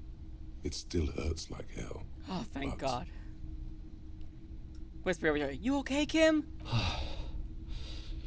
All good, officer. Be careful. She still has a gun. She looks at the machine, assessing the damage. Her hand trembles. Yeah, maybe you should have made it more, stable? Able to withstand the touch of an alcoholic old man? Content warning, suicide. If needed, please skip to 3 hours, 56 minutes, and 8 seconds. Thank you and take care. Oh, fuck it. Oh, God. Oh, shit. Oh, God.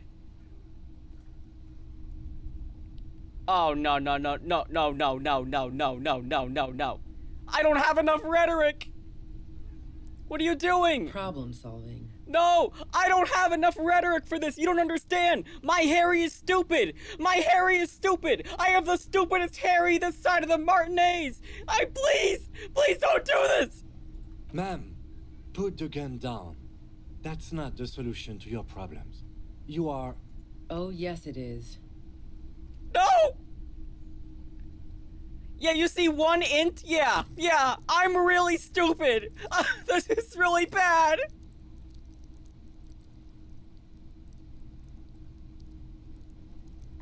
There's nothing I can do. I can't change my clothes. Skill points. Okay, hold on. Rhetoric, you're right.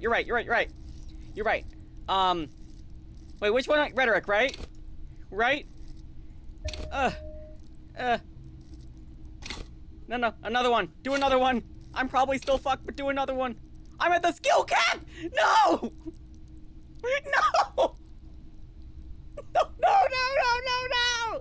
Ah! Why are you the dumbest Harry Dubois in the world? What did I do to you? Ruby's got a gun. I'm fucked, aren't I? I'm fucked. Listen, we've done 28% clutch before. We've done this before. I got my tie off of the ceiling fan without turning it off. I did other things. Do it this time, please. You should know what to say. You've been here yourself. So why is it not coming to you? Fuck! Why am I standing here like an idiot? Because you are! You are an idiot! You have fucking 4! Not even 4, you have 1 intellect, you stupid! Stupid! Because you've been going around pointing a gun at yourself, trying to answer the same question in vain. Her finger squeezes the trigger now. But she doesn't deserve to die like this! A smirk on her face as she watches you stand there, mute. Then she exhales sharply, shakes her head, and pulls the trigger. Nightbot, this is not the time to be plugging my socials, okay? You watch as her brains trickle out through her neon hair. Oh god. Fuck. No, this is... Stop it, Nightbot! Nightbot, stop! Get a hold of yourself. He needs your support now, too. Bunny, no, stop. Hey, get down. You too. You're causing troubles for me too, kitty cat. Oh, what did we just do? Our job. It went really bad. And now we need to clean it up. It went really bad indeed. She died. How can he be so cold? He has got to compose himself. Oh, she killed herself. I failed to talk her down. Lieutenant Yefreitor Dubois, control your emotions. We did our job. This won't be the worst thing that happens on this case, believe me. You can't let this break you. There is no coming back from this one. It will stay with you in nightmares. It's our fault. We are cops. Everything is our fault if we let it be. Okay. What do we do now? We clean up. It may take days for processing to pick up her body. We need to move it somewhere. Oh great, are we gonna put it also in the fucking the polar bear ice fridge? That tent there. Okay, or that. Well, that went really fucking bad.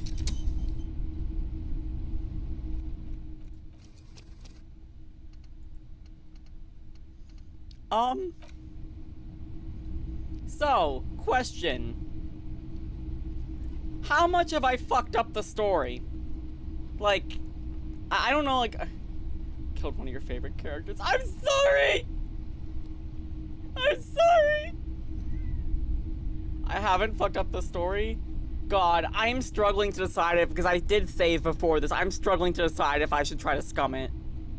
Just go with it, to be honest. Okay. Okay. I'm gonna accept what I've done. I'm gonna accept what I've done. Like I said that one time before I went to save scum. And I'm just gonna accept what I've done. I'm sorry, Ruby. I'm sorry to my hungry kitty cat who's meowing at me. I'm sorry to you all. The piss man failed today. Well, on that note, I'm gonna feed my cat because she's meowing and trying to climb the walls. So, I'll be right back. Fuck. Ruby's gone. Go to her tent. Fuck, man. Fuck.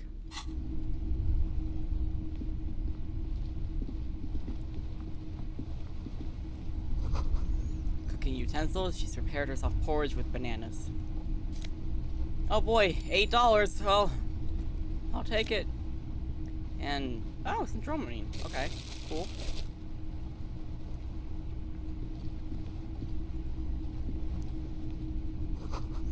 Dark water trails in the distance. There's no way out. The plain red tent stands by dispassionately. It was pitched by practiced hands. She was used to camping out. Look inside the tent. You see a rolled-up sleeping bag and personal belongings. We should put her in the sleeping bag, so the rats don't get to her. Okay. Yeah, let's carry her over here. Damn. The lieutenant nods. Oh. Stop that noise. Damn, man. There she lies, cocooned in the sleeping bag, surrounded by empty cigarette packs, books, and half-read magazines. Magazines. You should look through them. Shine your flashlight on the books and magazines? Assorted soft covers, mostly pulp horror. A motor carriage lies buried in the snow on one cover. On another, a ghost airship. You also see a collection of radio enthusiast magazines. See anything? Sift through the magazines. Rager Monthly, Journal of Material Science. More Technological Digest. One of the magazines doesn't have images on the cover. It's not a magazine. It's a leather notebook. A notebook. Take it. You pocket the worn brown leather journal. She watches by, motionless. We should read this immediately, like right now. On my way, Kim. Ooh, all right. With the brand name Schneller. A thick journal. The cover is worn like someone used to carry it around in their back pocket. Sam, the cover? It's made of full-grain leather. The lower left corner of the back cover sports an embossed brand name, Schneller. This was important to her when it was still hers. Unwind the strap? The journal falls open. About 2/3 of its ruled pages have been filled. Study the handwriting? The large cursive of someone who writes quickly and confidently. Perhaps too confidently. Many phrases and even paragraphs have been crossed out, with tiny corrections scrawled above and in the margins. Flip through the pages. It's a mix of logistical notes, diagrams, and personal reflections, all dated. We could learn a lot from this. What kinds of logistics? Hard to tell exactly. It's mostly noted down in code. Looks like contact information, quantities, directions. There could be useful information about local operations in those notes. We have a junior sergeant at my station who's good with codes. I can give this to her after we finish this. Okay. Professionalism is his coping mechanism. Damn. What are the diagrams of? Esoteric radio technology. The most recent ones probably pertain to the latitude compressor, sketches, calculations of distance and density. You make out a familiar spiral shape. Anything personal? Short, wry observations of people and places.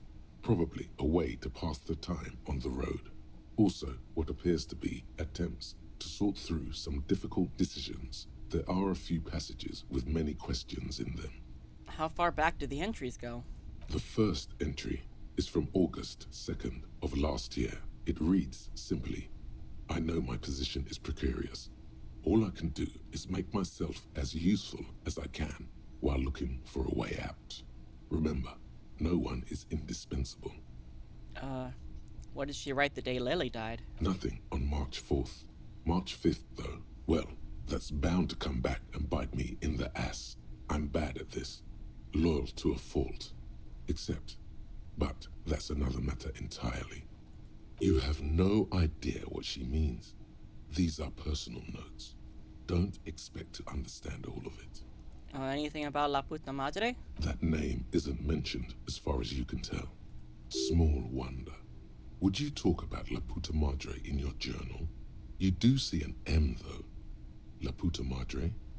M is is mentioned on March 9th and March 15th. Read the entrance from March 9th. Great. M's peon is Oh, coming yeah, to that's town. him. No doubt to investigate the lynching. But also, I feel it in my gut to finally put a bullet in my head while I'm napping in my lorry or on a smoke break. Well, I won't stick around just to twist my own neck by constantly looking over my shoulder. Then again, isn't that what I've been doing ever since I got the call?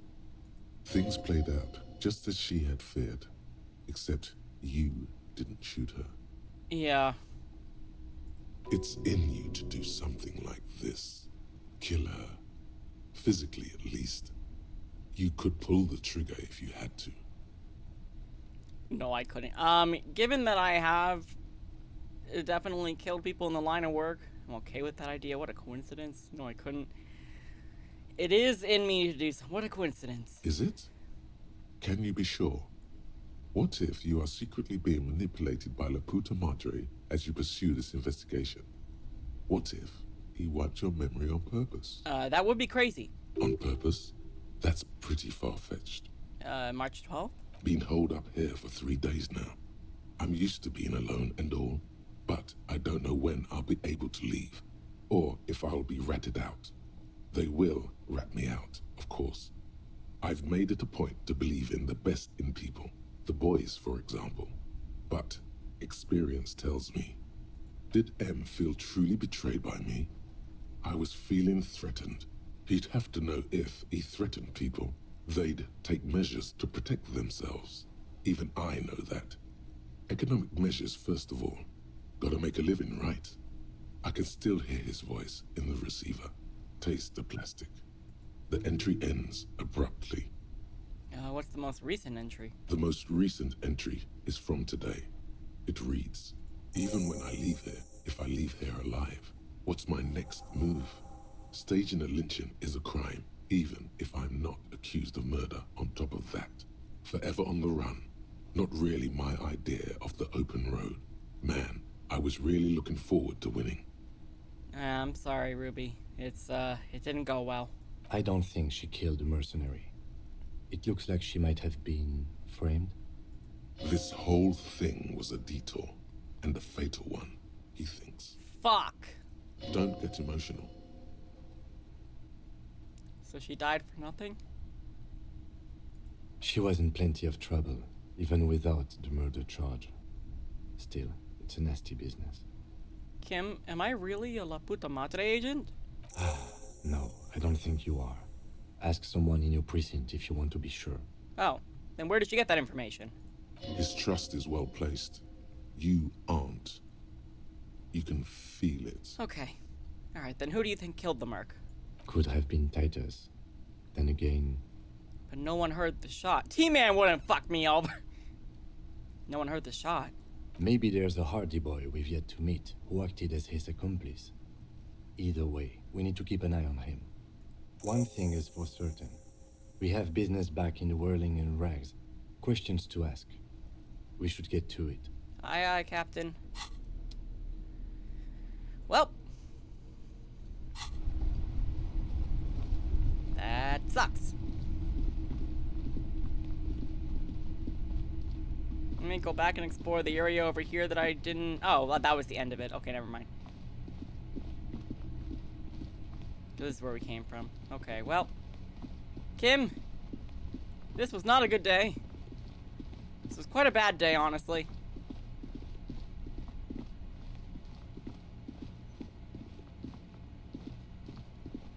Oh, Kim.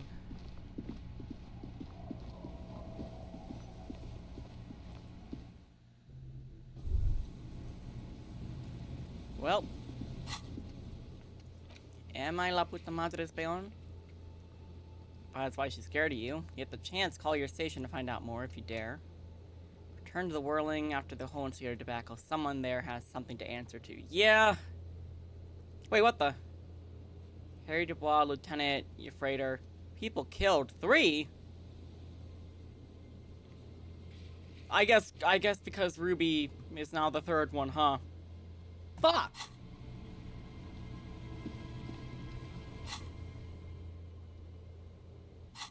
Kim, today wasn't a good day. It was bad. That was a bad day. There's nothing I can do to change that other than save scumming, but I at this point in time, I need to just accept what I've done. Accept that I'm a dumb fucking idiot with 1 intellect. Like, hey lady, she's dead. Our tenant, the policeman. Nope, nah, yeah, you don't need to. I know, I'm just too stupid. I'm too stupid. Oh. Where? I was gonna say, where did my brain cells go? But he probably destroyed them all with the alcohol and the drugs. Considering he literally has lost all his memory, so quite literally probably destroyed brain cells. Yes. Why am I so stupid? Like, the moment that I saw that it was a rhetoric check, even before I saw the number, I was like, oh no. Because I knew I was like, this is gonna be bad. Damn. Well. Fuck. Stop. Now. It is time. For what? Crisis. Death. You can feel it in your blue soul. Are you telling me I should drink? What am I supposed to do? Be prepared. Wield Ruby's double-barreled pistol. Okay. What a shitty gun. But it's better than nothing. I'm not sure I feel ready for what lies ahead. Then you'd better get ready. Whatever happens, I've got your back. Oh, thank you, Kim. Oh. Okay, I'll wield the gun. I'll wield it. I'm not afraid to wield a gun.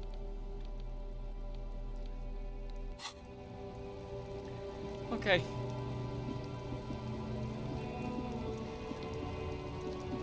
I'm all out. Shits to give, loincloth.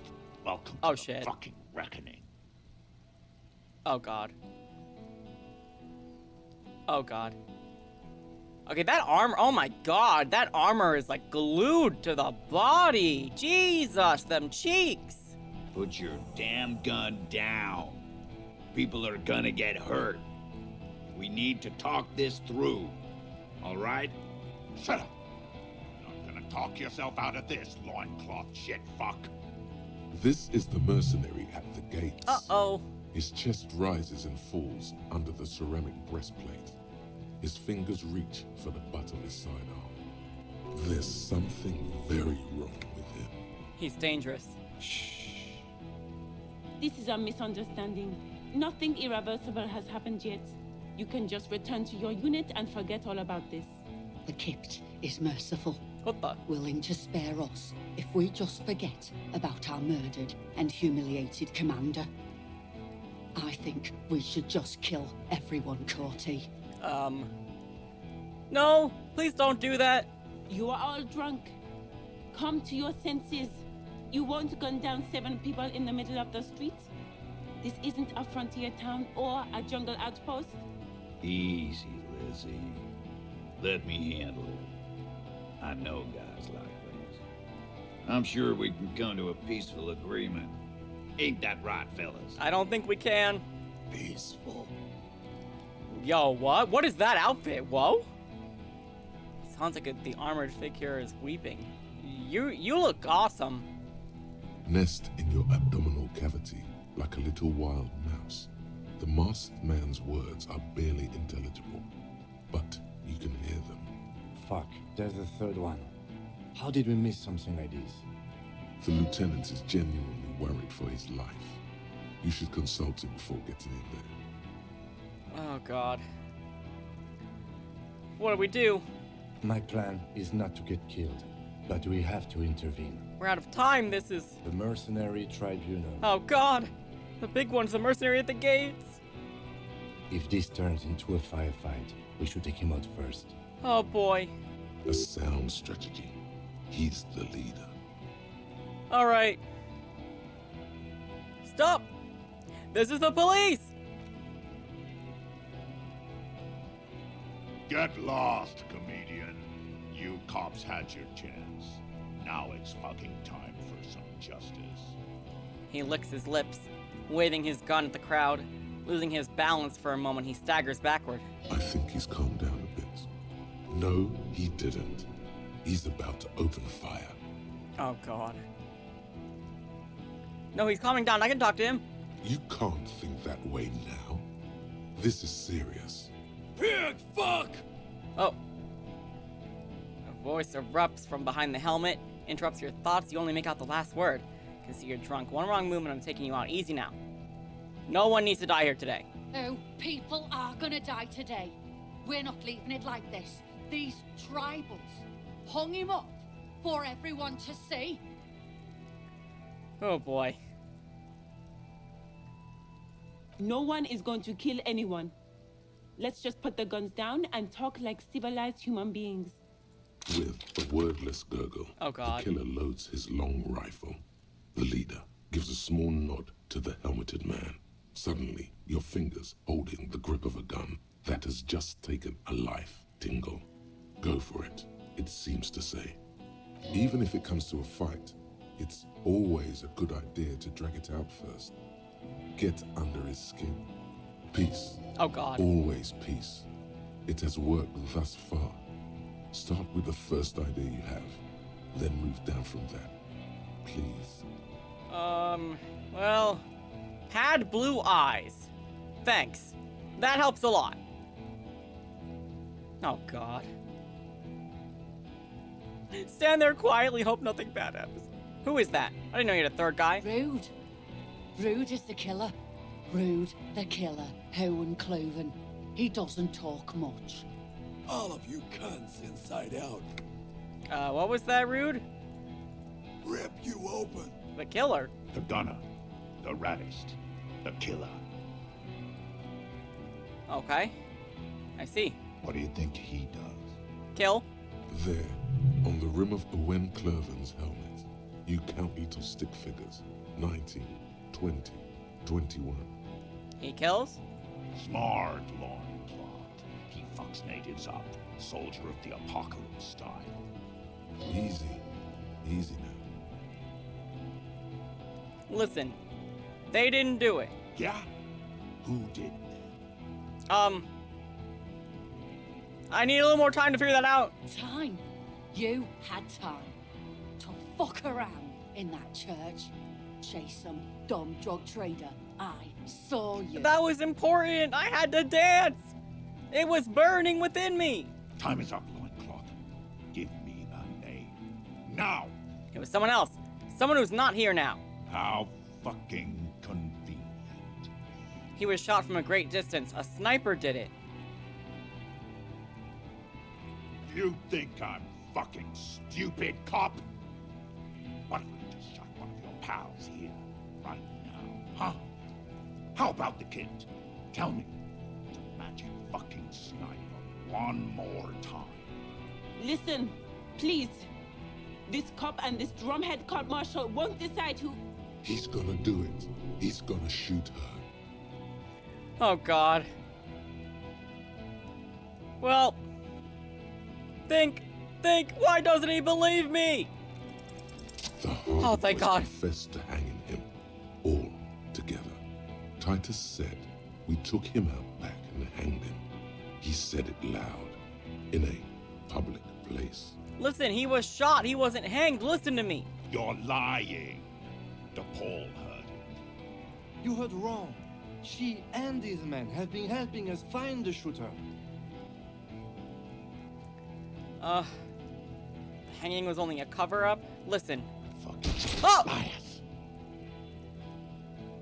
The shot rings in your ears, a low, tinny ring. Then the Hardy Boys yell something. The young woman stands and looks behind her. The shot has flown over her head, crashing a small pane of the glass window behind her. I missed. I know what I heard, Corty. They said they killed him. They said it was a good way to end a Sunday night. That's bad. You need to stop arguing now. This won't be won by talking about the case. They don't care. Maybe they care. Maybe? Of I failed. course, nothing bad will happen. Talk about his dead friend. He seems stable enough to take it. He doesn't seem stable at all. Even better, it will further destabilize Great! him, costing time and maybe even lives. I feel like I got to know your dead friend during our investigation. Don't fucking talk to me about my brother, Loincloth. Okay, yes. Immediate failure. Great. Things are worse now. He's observing your every motion carefully. Think an argument. International something. International law. This tribunal is against the law, the international law. Look around, you livestock. We're about to butcher the lot of you. Where is your international law? There will be ramifications, but there don't need to be. Let's go inside and discuss what our investigation has uncovered. We have important... We're not fucking coming anywhere, Sailite. Hey, he's Revacholian! Say something. Get off this trail. Thank God it's only ineffectual thus far. The Wild's Pine Rep doesn't approve of this. You think I care what that company cunt thinks? They're not gonna forgive you massacring a bunch of innocent people. The man stares at you with bloodshot eyes, a bull ready to charge. He's not listening, but looking for an opening. We're working together. She knew you were out of... I shouldn't say that, that's bad. Let me say one thing. Fucking waste this fuck! You're all drunk, look at yourselves! Yes. So what? Nothing, it's okay. No, your judgment's impaired, you'll regret this. Nah. I'm clear as day. Fucking government-ordained super soldier. Enough already! What is this? We didn't come here to fucking chat! Interrupt me again and I will execute you on the spot, Lance Corporal. Ugh. Where's Clausier? She can explain this. Who the fuck is that? Clausia, the woman upstairs, where is she? She left!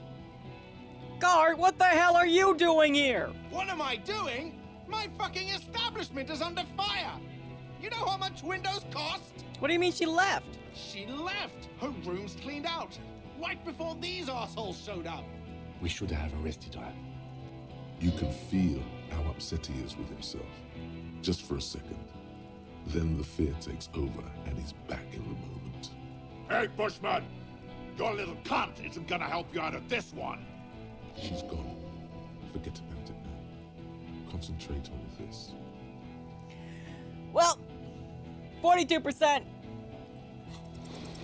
Great, fantastic, idiot. A small explosion expels the bullet from the chamber. With a puff of smoke, it hits the man square in the chest, producing a soft clicking sound in the armor. Like dice rolling, the kinetic energy of the 9mm front-loaded bullet is distributed evenly across the chest piece and into his hands. I have failed 3 of these, or 4 of these in a row. Go ahead. Give it another try.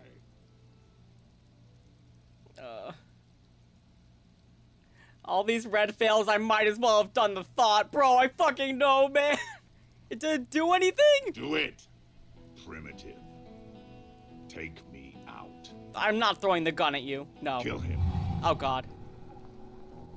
I think I'm dead. No, Kim! To your right, the killer raises his rifle and takes aim at you. His moves are steady, but the long barrel of the rifle sways slowly. Kim, where's Kim? From the corner of your eye, you see the lieutenant raise his pistol and aim it at Rude. He's trying to find a straight line of sight before the rifleman can take you out. Blink, think! You stare down the barrel of the gun. You see Rude's mask behind it, his eyes in the slit of the helmet, like a camera lens, focusing on you. Is there anything we could use to protect this frail body? That gun will tear us to pieces. A full suit of armor can't be too agile. You can shift direction faster than he can. Okay, come on, Harry. We've missed like 4 red checks in a row. Can we please get it on the 5th? You leap left. Thank fucking God! And lead passes mere millimeters from your side. tearing fabric off your coat. Feels like the lightest of tucks. Joy! I am alive! The man tilts his head, trying to see through the clearing smoke for the next shot. Watch out. To your left, Nepal is about to take a shot too, at Kim. God, please. No. Kim. He's aiming for the eye slot in Rude's helmet. An extremely difficult shot. He has to. The rifleman will fire at you again. 2 shots ring at once. No! One from the lieutenant's pistol, and the other from Nepal's. It's aimed at the lieutenant, but it misses. You hear a scream behind you. Kim, did he hit the rifleman? Blood gushes from the helmet's eye sockets. Oh, thank God. Staggers back, disoriented. The sounds coming from his helmet are not human. An unbelievable shot from the lieutenant. Who screamed? Glenn, dying. Oh. A puddle of blood behind you. His mangled torso has 2 gunshot wounds. Blood gushes out of them like red geysers. Oh God, watch out. You see 2 cold eyes looking at you through all the smoke and panic, and a pistol raised, aiming at your chest, point blank. Then the man squeezes the trigger. Look her in the eye! A look of happiness. His eyes seem unnaturally bright, shining like stars. Something in the fear must distort him somehow. He is evil, and the end. Here it comes. Death. 3% chance? Can we do it, motherfucker? No, of course not. Why? Why would we ever?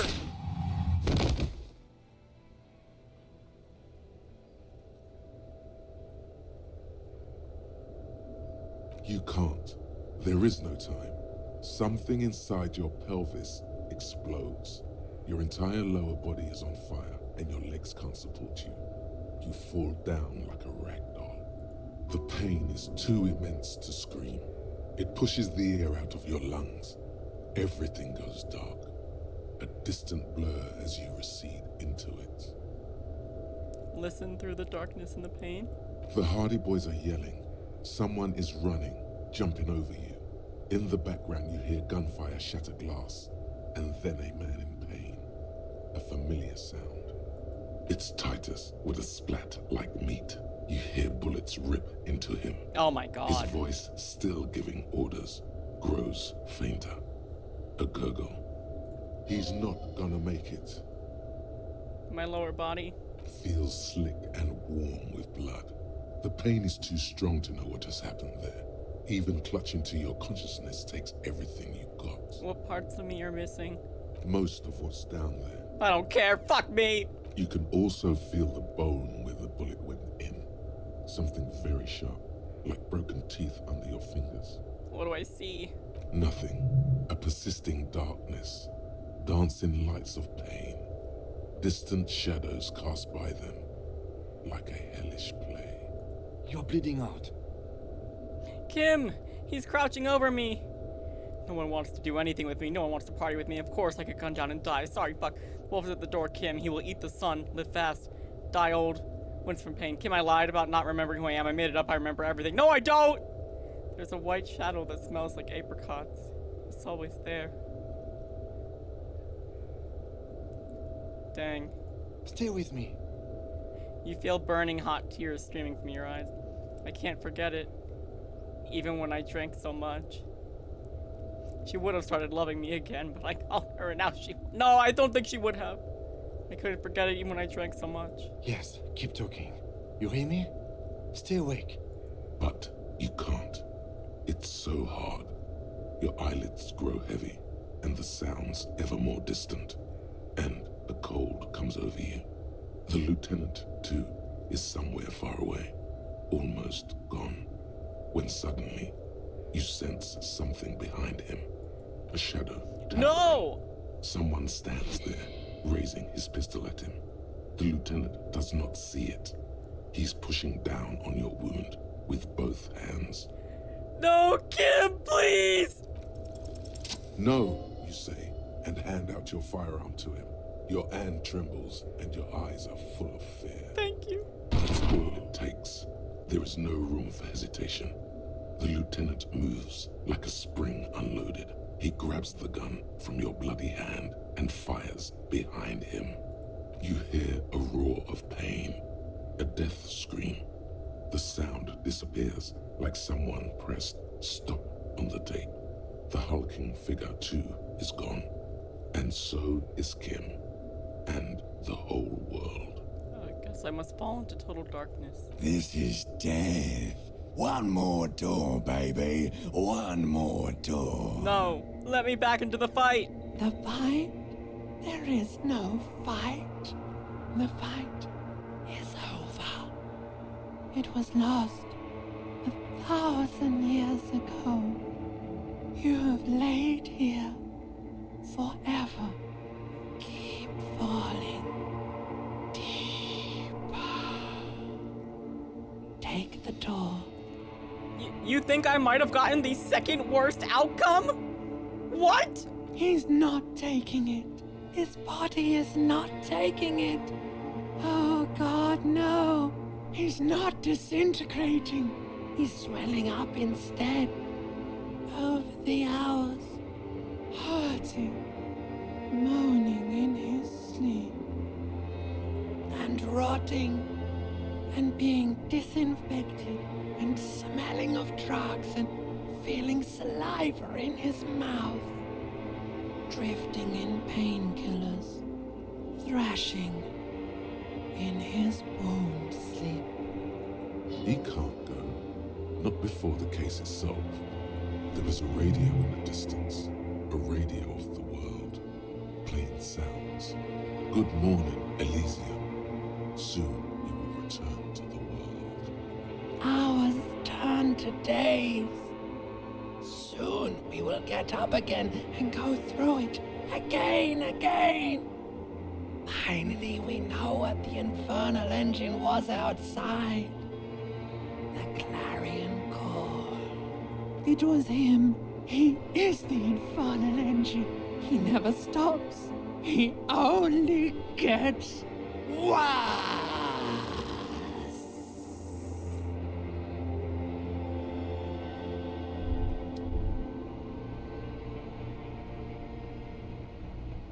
You see the lieutenant's familiar shape in the orange jacket.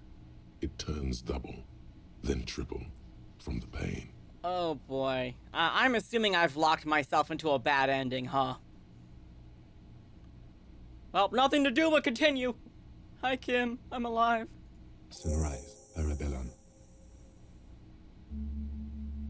Sunrise, Parabellum. The piss jacket, Kim, you took it off. No, I never put it on him. You took it off? Yes. The joke wasn't funny anymore. I took it off. I never actually made you wear it. The close proximity of death must have made the lieutenant contemplate his life choices. He's done with the jacket. Ouch. It's not ouch time yet. You just got the Dramamine pill an hour ago. Wait until it wears off. The room. It's clean. Oh my god, is this my room? Mr. Gart cleaned it. It took him an entire day. How long have I been out? 2 days, in and out. You've been up enough to take Dramamine and curse. And drink water. Did she say sunrise? Sunrise, Parabellum. Sunrise, prepare for war. It's an old revolutionary saying. Is it war today? The gates of the harbor are boarded up. The streets are a little more empty. Apocalyptic violence is yet to erupt, I am relieved to say. I think we may have held it off, for now. Barely. Ah, good. Yes, we have also completely failed. But that's okay. Yeah, you think I don't fucking know that when I failed like fucking 5 red checks? What happened? What happened? You shot the major, and successfully, a firefight ensued. What happened then? As retaliation, the rifleman tried shooting you. He missed, or you dodged. I dodged. Then I shot and wounded him, while Glenn took a bullet in the spine. It was meant for me. Glenn did not survive. This is not the first person to die in his place. He goes on. Titus, Fat Angus, and Theo charged. Angus and Theo died before they made it to intensive care. Jesus! They died in the hospital yesterday. Alain and the young musician, I forget his name. They are all that's left. Titus is dead? Yes. I see. You were bleeding out. I think you said something about your wife, and you warned me. I was able to disarm the Major before he got a jump on me. I got the second worst. Oh my god. I'm assuming the first worst would have been like Kim dying there? Or Kim getting injured or whatever? Thank you. Although... I was not able to kill him, as I should have. Crenel took him. A stray bullet killed the bull, though. And that's what happened. Okay, Kim getting shot is the first. Oh god. Titus is dead? Yes. I thought you only smoked one a day. This is the one. And the Major? He's in a private hospital across the river. Crenel claimed him from the local butcher shop where Titus died. Turns out he's insured. I see. There is unveiled anger in his voice. So that's... God. I would be fucking angry too, so like they can just fucking walk out of here just fine? We won't get to him anymore. The good news is he's not coming here either. I did some damage. How many casualties on the Union side total? 5. Glenn, Theo, Shanky, Angus. The fat one. He took a lot of bullets. And Titus. And that's... All. I don't see how it could have gone any better. An absolute disaster. Yes, officer. 7 people are dead. That's... It's not a success. You said 7, but it says 6 there. +1. Ruby. Oh. But what's done is done. The violence is cordoned off. The Hornets did not get into the beehive. The worst scenario has not materialized. Yet. Fuck, man. And we are still alive. Both of us. I mean, I'm glad that we're still alive, but His smoking, his hunched back. You have it worse, but he took a real beating. That cigarette has medicinal purposes. I'm so mad. I'm so mad. I don't know how this affects, like, outcome ending shit. Because obviously, I don't think, like, this is... I still have, I guess, you know, other stuff to do in the game. But I'm mad. I wanted... Why do I have the dumbest Harry on Earth? No, Nightbot, I'm not enjoying the stream. Go fuck yourself. Reasonably bad. You were shot in the left quadriceps. That's your thigh. The outer side, thankfully, no major arteries were nicked. The bullet was removed and a bacterial infection treated with mercurochrome. Okay, I just have to tell myself it's just like a visual novel, you know. There are bad endings or not as good endings, and you have to work hard to get to the true ending where everything goes fine. And it didn't go fine this time. Fuck. Can I walk? We will see. Okay. If it's possible, then by pure willpower alone, you are going to have to become a psycho locomotor. I'm a psycho locomotor. Good. You'll need to be. Whatever that is. Has anyone from my station been to see me? No. Alright, damn. A man and a woman. Can I blame them, sit honestly? in the front seat of an armored motor carriage. The woman is driving. The man lights a cigarette. Jean Vicmer is his name. The asphalt vanishes under the wheels of the machine. Ahead, harbor cranes rise to the sky. I bet Jean is mad that I didn't die. Back to that shithole, he says. Ugh. They don't care about me at all. Good, I don't need them. Really? Isn't that strange? I called your station after the fight. The injury was logged in. They told me they've sent officers to join you on the site. Odd. You haven't seen any, have you? I'm sure they're worried about you. If it's not my station, who treated me? I did. Kim! Kim! Thank you! No need. Are you hurt, Kim? Not very. I have a concussion from the Major beating me with the butt of his gun. I try to not move too much. It's okay, Kim. Don't worry. I've had a worse concussion. You'll be fine. Things would be worse if you didn't warn me. Thank you. I did not see him coming. Stupid of me. It's okay. You were just worried about me. Okay. Fuck.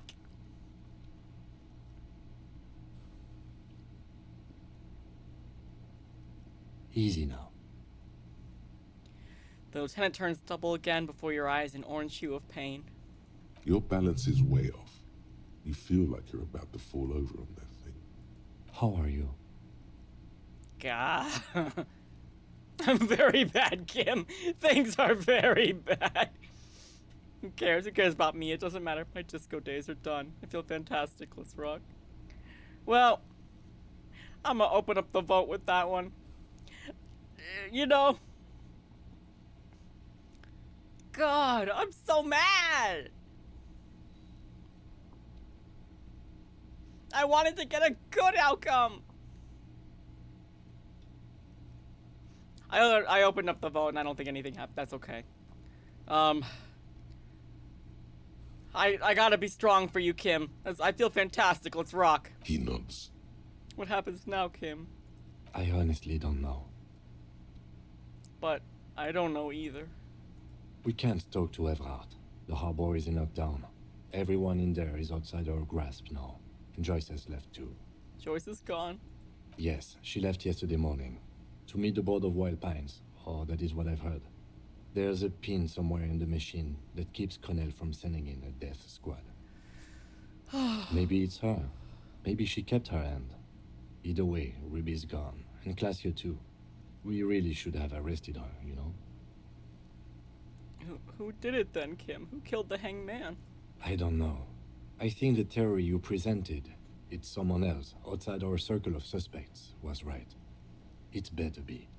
Everyone within the circle is either dead or gone. Honestly, I think our investigation has not produced a single credible suspect. Damn.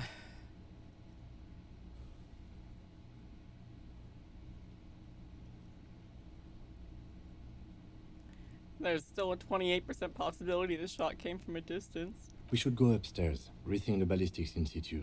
I agree with this. What else? See? There's that. You can do ballistics. An antique bullet from a Bell McGraw 4.46mm. How hard can it be to find one? How hard can it be? It's extremely easy. There are thousands lying around. We found one. All completely unusable. It's precisely how easy it is to find one that makes the bullet useless. What about the hole in the wall? Someone was checking her out. I don't know. That's been there for years. The goddamn footprints! Yes. God cursed the footprints. Not solving the case for us. Au diable. There are all these old bunkers and weapon caches, Revolutionary era. We could find thousands more if we wanted. All of Ravachol is full of them. But they seemed so mysterious. I can't believe they're fucking useless! No need to be melodramatic. The fucking Maybells, Kim. The Maybells. What? Yank it out and show the dried flower while it falls to pieces. This one, remember? Every piece of garbage in the city is not connected to the case. You don't have to keep everything. I'm not La Puta Madre's peon. I believe you. I believe you, Kim. Therefore, I won't say that. You know what I think about solving crimes? He arches his brow. The ceiling fan patiently spins overhead. Solving crimes is hard. It really is very hard. He sounds surprisingly weary. That concussion must be making him dizzy. That's right, let's give up. You're not ready to give up, are you? No. Are you ready to limp? Okay, yes, let's limp. Good. Where do you want to limp to? The lieutenant did mention doing more ballistics. Also, it's just close enough to endure the walk. We should check Claudia's room upstairs. Why not? Hello. Hi, the Headless Owl. Welcome in. Shit went down. Shit went down. A lot of people are dead in this game. Another look at the window, perhaps? The one he was shot through. I don't know. I can't think of anything better. Yep. We just had the tribunal, and I failed like 5 out of 6 red checks, so it went really badly. It went so bad. Oh, it was the worst. Yes, okay, at least Kim is alive. That is what matters. Kim's alive. I'm alive. So many people are dead. So many people are dead. And it's all because I'm so stupid. I have one intellect. I'm so dumb.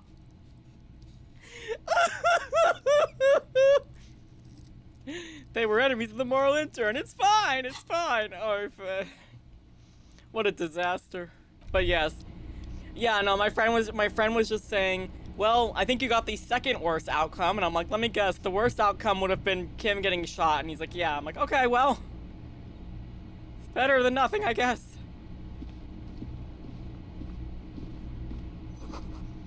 Wanna know who replaces Kim? No, I think I'll leave that, I guess I didn't even think about that. I thought it would have been like an instant game over or something, but... Huh. No, I'd say hold that thought. I'm gonna keep that thought in mind, because, yeah, I mean, I'm definitely gonna have to do, at the very least, some of this shit again, because... Yeah, I gotta do at least some of this shit again, because I was not able to talk down Ruby, and, like, almost all of the Hardy Boys are dead. What political playthrough? So I'm doing sensitive, and I've been mostly sticking to, like, the left-leaning comrade ones.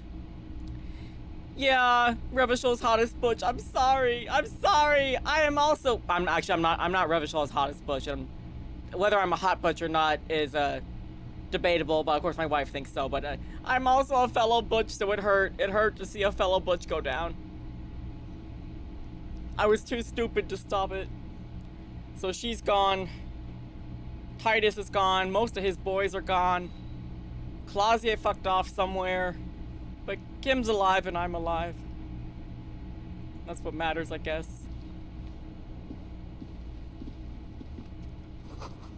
It's been reunited with its right speaker. Wait, I can go into Kim's room now.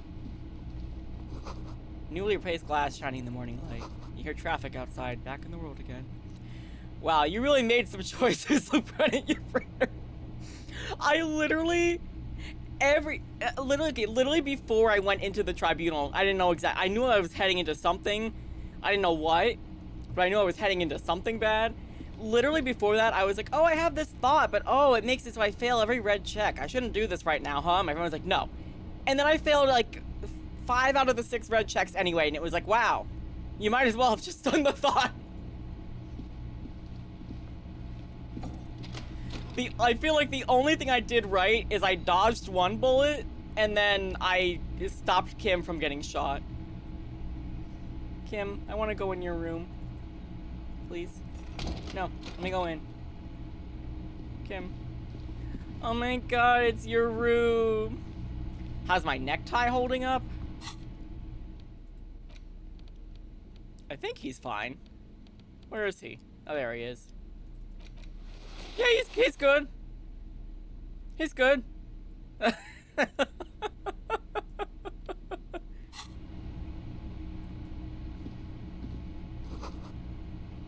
Interesting, okay, I won't say anything more.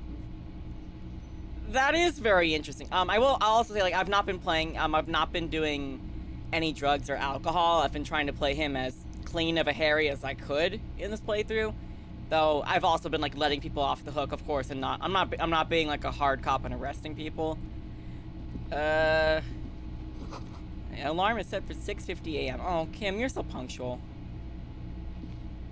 These papers bear the stamp of the RCM. They appear to be fragments of the lieutenant's paperwork, half finished. You may have notes on this and other recent cases. Yeah, and then because my Nightbot is set to, like, go automatically, and it keeps coming off at the most inopportune times, man. The moment I fuck something up, it's all like, if you're enjoying the stream, and I'm like, no. Well, I'm enjoying the stream literally, but I'm having fun, even though I'm, like, very sad about all of the poor choices that went down. But God. I had Garth open the door to your room. You were running a low bacterial fever the first night. Oh, thank you for keeping this thing alive a little longer. It was such a burden. I should just fuck off. I saw apocalyptic visions of darkness behind darkness behind darkness. You know what? Yeah, let me just thank you, Kim. Thank you. It would have been easy were it not for my concussion. We both got lucky, considering the odds we faced. Let's go? Okay. Alright, Kim. I am sure neither of us feels solid enough to keep loitering in this room. Let's go. He spun around so fast. Do it again. I am sure neither of us feels solid enough to keep loitering. Do it again! Do it again! I am sure neither of us feels solid enough to keep loitering in this room. Do it one more time, Kim. I am sure neither of us is solid enough to keep loitering in this room. Let's go. Okay, alright. That gave me the burst of joy I needed after accidentally getting so many of the people here dead. Oh, can I not? Ouch, that leg hurts. Maybe if you don't run, it'll be okay. Ooh, okay, yeah. Can I not go through his door? Okay. I have to go back through my door? That seems inefficient. Okay, maybe I should put my gun away for now. Not be so, so gun. Oh, well. Kim. This is bad. Oy vey. Did she leave a note on her desk at least to explain herself? Looks like she left something on the table. Next to the stack of bills, you see a note. A few lines jotted down in large, uneven handwriting, just as the writer was about to rush out the door. I'm sorry, I fucked everyone over. P.S. I didn't kill him. P.P.S. Gift upstairs. Classier, I have a lot of questions still, and I don't even know if you would be forthcoming if I did ask them, so... A gift. What could this gift be? I am not drawing my gun, yet. But I don't like gifts.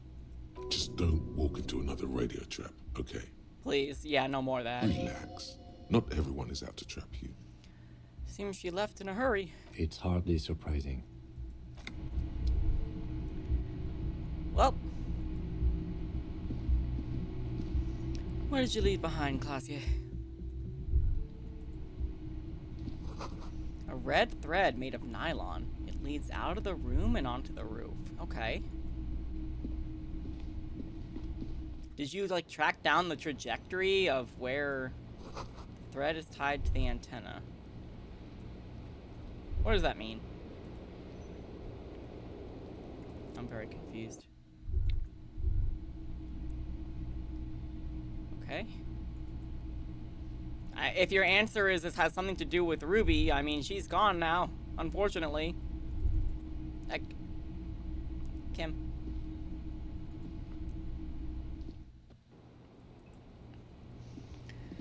Oy vey. You can almost see the shape of a man and a woman writhing inside, bathed in drug sweat and dirty linens. Bottles lie around everywhere. Yeah, I can see into Clausier's bedroom from here. You can barely see through. Better not to jump to sensationalist conclusions here. The footprints on the floor, however, definitely suspicious. Boring footprints. I want to jump to sensationalist conclusions. What were they? We know what they were doing in there. They were fucking. Enough. Enough! You clearly see footprints in the downy carpet of dust covering the workshop floor. Jackpot. These, unlike everything else here, are new. Yeah, we've already studied these. Large prints. One person has been here. Everything around you is quiet. It means so much. These prints, officer. Okay. That's not what I... What are we supposed to do? Oh, inspect the window. Oh. Okay, is that what the red thread is for? Okay, inspect the window. You see the same two neon-lit shapes. A man and a woman. Only now a red thread bisects the room, pointing from the antenna outside to the cupboard on the wall. This is ballistics. She's left a trajectory for us. A ray of backward motion explodes from his mouth to the roof outside, A prime, to then widen into a radius of locations in Martinez, B prime, B double prime, and B triple prime. Where does the thread lead? It suggests the bullet came from the extreme upper quadrant of possible angles, from a point beyond the roof, B triple prime, the island in the bay. Oh. Yeah, I don't think we've been there. She's trying to tell us the shot came from the islet? Unless she thinks the perpetrator was standing on the ring antenna. That is where the threat seems to point. How does she know how to do this? She was there that night. She would have known precisely where the bullet hole was in the glass. She had a long time to think about it after, standing on that roof, staring at the glass. It also looks like there may be more to her skill set than we know. The question is, should we trust her? I don't know. Indeed, neither do I. This is also a location we have yet to rule out. So it is. For a second he seems tired. Maybe we need to go to that island?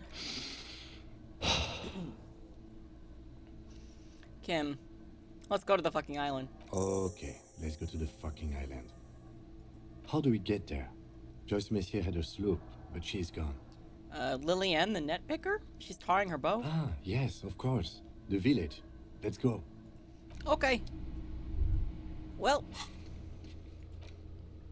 Alright, oh yeah, I need to call my station too. Oh, oy vey. Oy vey.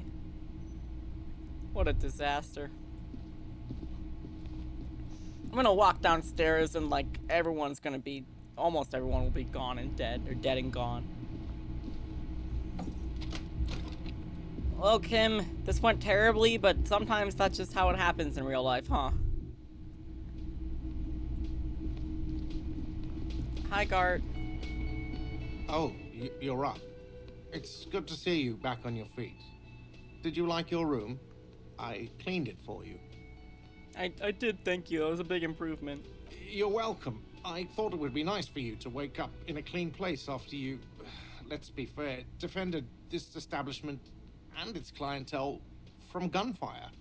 I give credit where credit is due, and that, sir, was an honest effort. I was watching until it went down.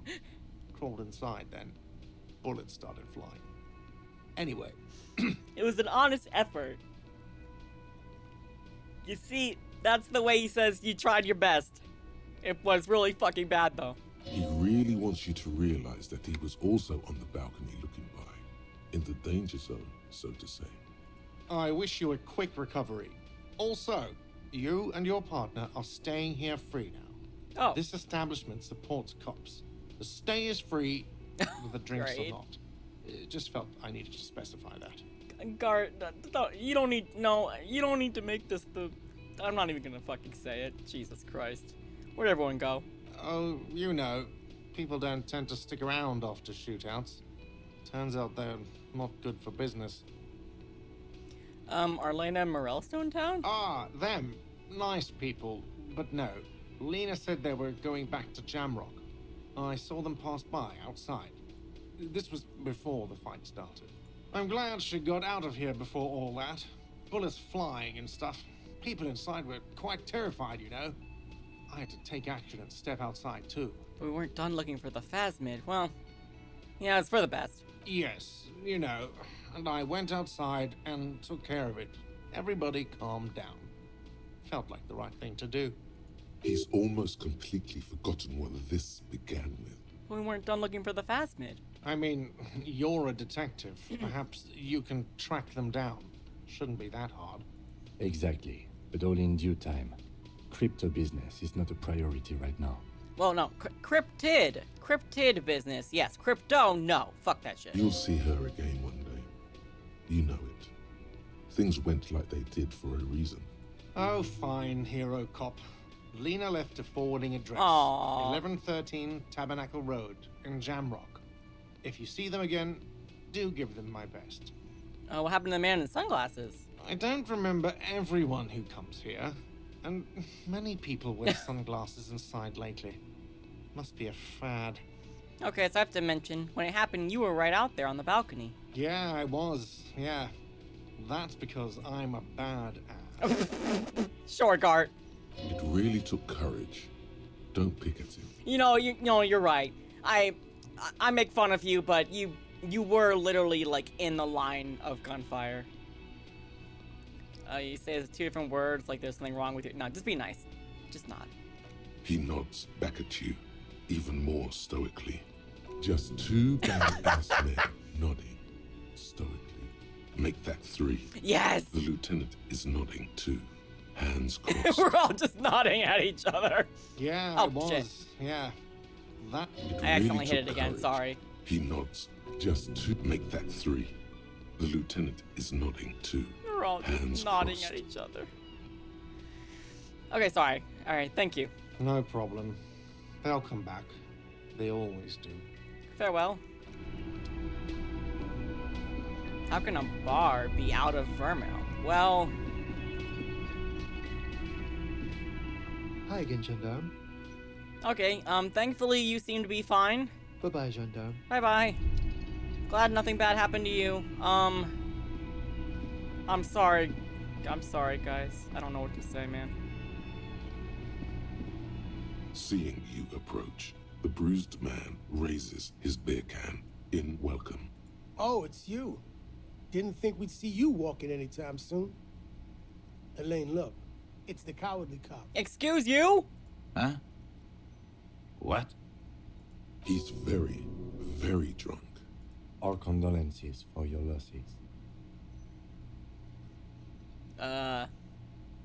Any idea what happened to Claudia? Damn songbird of misery, that one.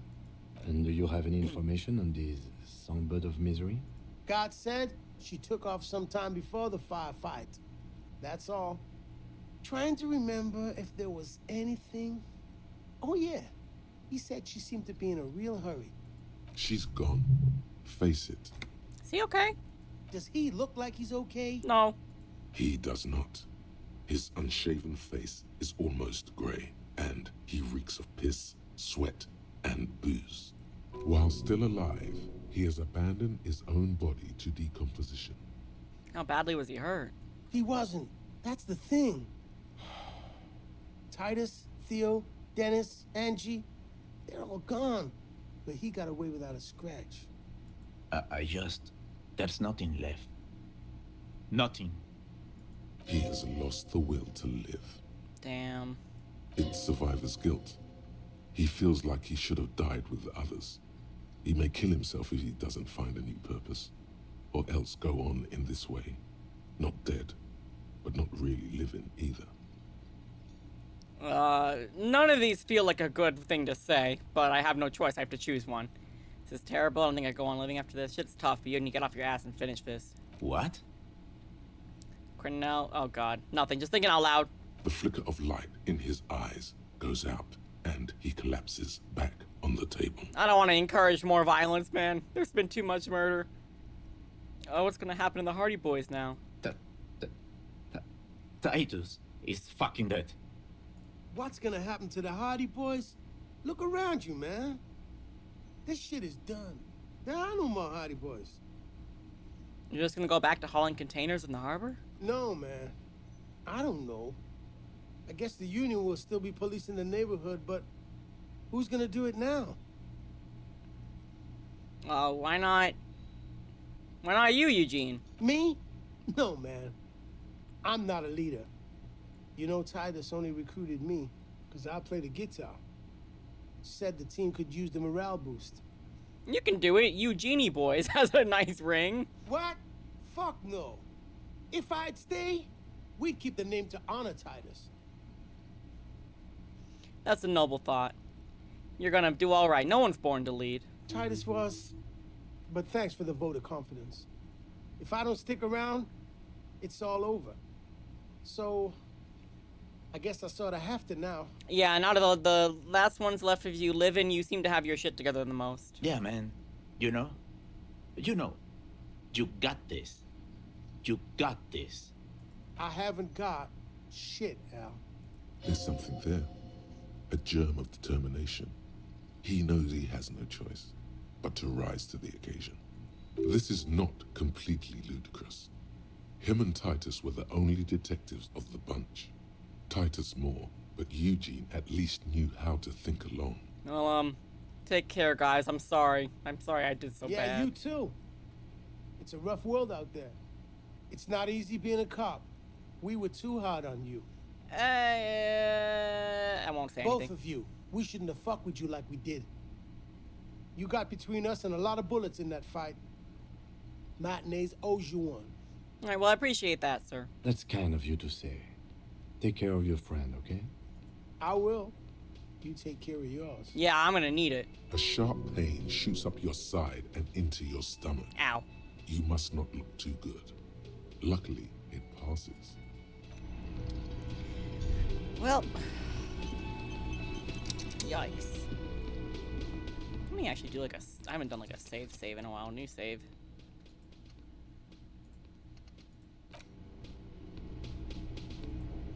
Not since everything went bad. Oh god. Oh god. Un jour... What does this say?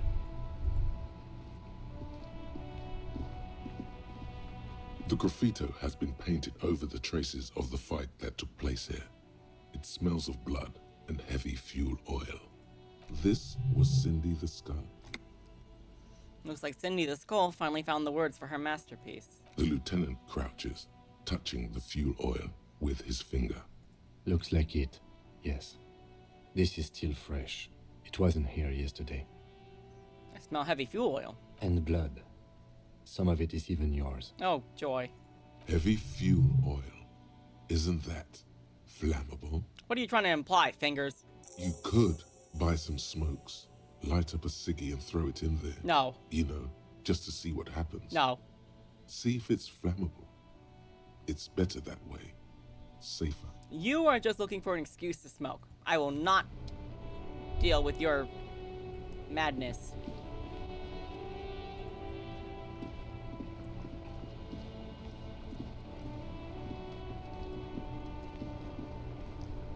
Inside, you see a set of steering levers, a radio microphone. This is Precinct 57. How may I assist you? Precinct 57, we've been attacked, I repeat. Lieutenant Kim Kitsuragi and... Something is wrong. Only static hisses through the speaker. Hello? No reply. Only the mindless drone of static crawling through the air. It's been this way for a while now. My guess is the Union is listening in on our conversations and jamming outward communications to protect themselves from Crenel. It only happens when someone mentions the attack. The rest is unaffected. Our best bet is to carry on like nothing happened. That is, if we don't want us cut off the grid completely. Isn't that dangerous? No more dangerous than stepping between 3 armed mercenaries and 8 Union men, I hope. I hope so too. I don't like it either, but that's the way it is. The street seems safe enough to me. If anything, taking out the mercs made things calmer. For now. You can try calling again. Just don't mention the tribunal. Okay. And remember, they are listening in. They're shutting you up, silencing you. Don't fucking drop your guard. Everything sounds okay. No drumbeat of total war yet. If anything, everything sounds too okay. In the cabin, you see... This is Precinct 57. How may I assist you? Can we the 41st? Please connect me to station 41. Sure, connect me to my own station. Right. Please hold. 10-4, come in. Firework, over. Hi, Jules. I'm happy to report I found my badge, Jules. 10-4, sir. Glad to hear that. I'll write down that there is no need to issue a new one to you then. Over. Feels good to get that off your chest, right? Celebration with beer. Jules, I've heard some people think of me as La Puta Madre's Peon. Do you think I'm corrupted? 10-4, sir. Well, there's been some talk, sir. Some talk? What does it even mean that there's been some talk? Do you think I'm corrupt or not? I only meant that there's been some talk in the station, that's all. But there's always some talk in the station. You know how officers in Jamrock are. But then again, some of us truly are on the take. It's unfortunate. Over. Damn. Alright, well that's it. Roger that. 10-10, over and out.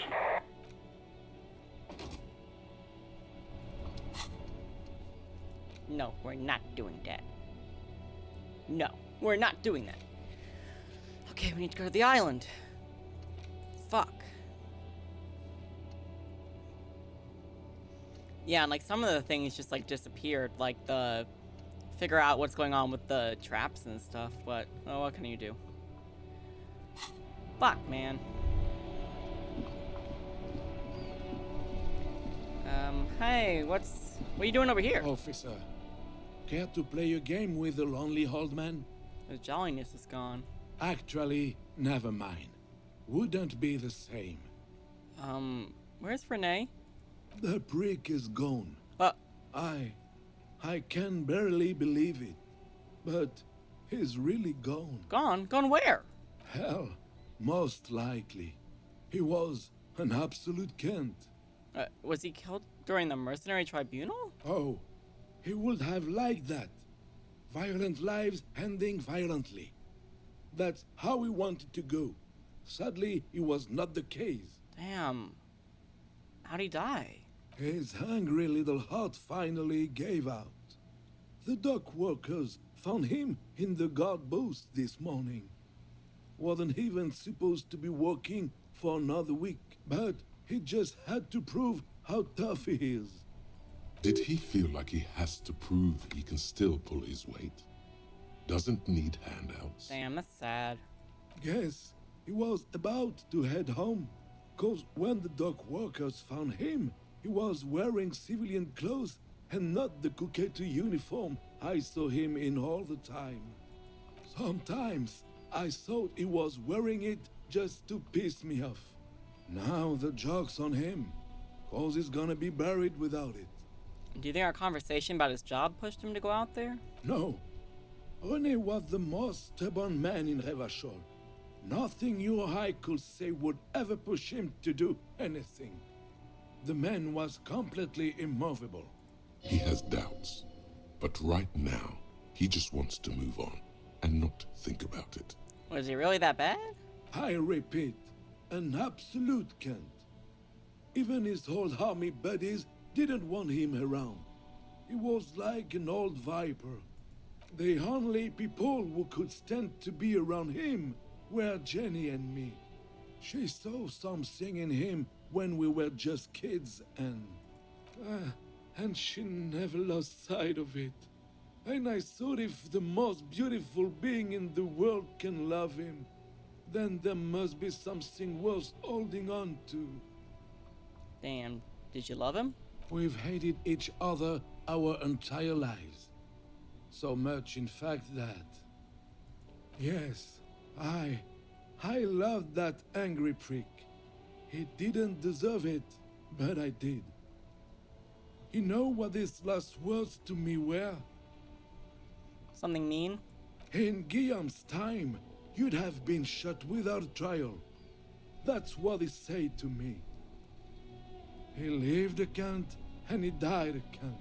Let's leave it at that. You know what happened to his medals? I took them for myself. Took them to remember that old cunt. Nobody knew him better than I did. And I want to remember that old cunt by something. Oh, well, here's something you can remember him by. Here's the photograph. Let me see. This was 60 years ago. We all went to that parade. Young René looked so happy, and Jenny... I'm sorry, officer. I just... Thank you. Thank you for this little memorabilia. It really means the world to me. That was nice. A small thing for us, but invaluable to him. He probably didn't even know René had the photo. Well, I offer my sincere condolences, Mr. Gaston. Yes, we are both very sorry for your loss. It is what it is. Part of life, really. But to know someone for 79 years, then one day they're just gone. I just don't know anymore. About anything, really. But you must need something. It's too bad René's gone. I was hoping to ask him about Maybells. René wasn't really what you'd call a botanist, officer. And believe me, he didn't like Insulindian lilies. Wait, Insulindian lilies? That's their old name, dating back to the time of kings and crests, and all that other stuff he loved so much. Why didn't he like them? There were many reasons, but mostly it was the communals. They called them the Bells of Revolution. Ah. I guess in the end, the Insulindian lilies were just another piece of the whole Insulinda. The royalists had to surrender to the Mazovian insurgents. It doesn't really matter anymore. But you feel the dried flower in your hand somehow still does matter, although not to this sad old man. I want to go over a few more things about Renee, if that's okay. Yes. What about Renee? Never mind. Sincere condolences. It is what I just don't know anymore. Bye-bye.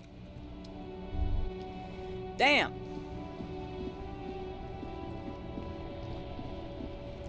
Hi, Tommy. My man, you're alive. Almost. Kind of. Alive and limping. Sort of alive? Man, what a day. I missed out on most of the action, but I heard it was quite the encounter. Had a strong sense of finality to it. So what's next? You guys heading back to Jamrock now? Talk is local union muscle were behind it all. I'd reckon the case is closed, even if it kind of turned into a shit show. I'm still looking around, loose threads to tie up. Good luck with that, my man. Ain't easy being you, but hey, you're still breathing, right? I am. Thank you. Damn.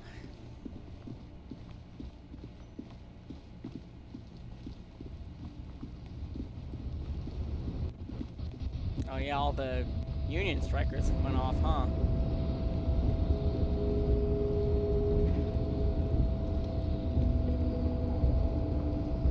The boyadero stares at you with respect, then gestures towards the trickles of blood adorning your clothes. Danger comes with the boyadero lifestyle, right? There are types of danger. The one I'm usually concerned with is lung cancer or getting mauled by wildlife, not bullets. It calls back to an older era where this was commonplace, though. You have a true boyadero heart. Right, so where is everyone? Hiding, gathering themselves. The harbor's in full lockdown, friend. No getting in or out, for the time being. What's gonna happen next? Time will tell. I'll tell Evrak you drop by. I'm sure he'll be glad. What are you doing now? I'll be okay here, doing lookout. Quite the sight, aren't they? Getting to like that rare I am. Don't worry about me. I live to alleviate the worries of our brothers. See if any insane killers turn up. Then I'll run. And live. I'm sure you'll do good, man. You know it, friend. Alright, good talking. Gotta run. Damn.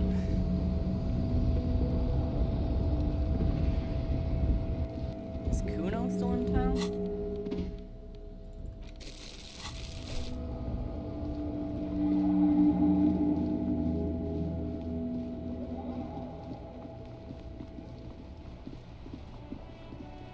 So I know he said he was gonna like run off with the Kuno S. Oh no, he's still here. Everyone says you started crying in the middle of a firefight and then bled like a pig.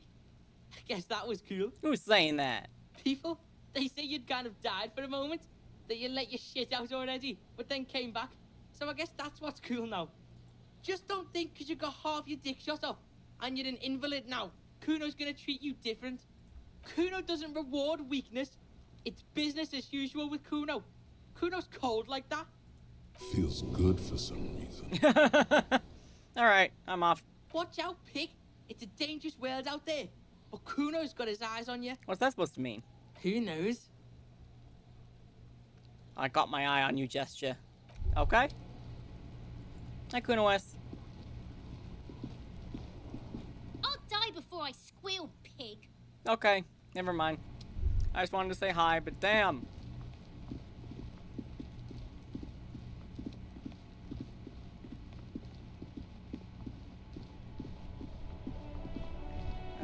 How are you doing, Plaisance? Oh my god! Things have gotten out of hand! I thought the psychic stuff was bad, but the crime! It's even worse! I haven't been able to come to work for 3 days. The shop has been locked. No sales, gangbangers running around, shooting everyone. I know I shouldn't have bought a shop in this ghetto. You know what? I'm just not gonna say anything. And you! Oh my god! Just look at you! It looks like even the police can't take care of all this. Someone should do something about this. Oh, shut up. Maybe, I should close the bookstore and open Oh a my psychic God. studio. Yes. It makes sense. Crime is the sixth element, you see. The darkest element. Sure, lady. Become a fake psychic, whatever. I could teach people to protect themselves against bad energies and to fight crime. Psychic studio is even worse than a bookstore in Martinez. No need to be modest, good officer. You've convinced me. It is a great idea. Thank you for the inspiration. Annette, I'm so sorry. In the meantime, do buy the books. As many as you can. They won't be here for much longer. Is there anything else I can help you with? This Dick Mullen book fell apart before I got to the end. You have another copy? Oh, I'm very sorry, sir. Some of these old paperbacks just don't have the durability. I would be happy to Alright, well, fuck off then. Annette, good luck. Poor child.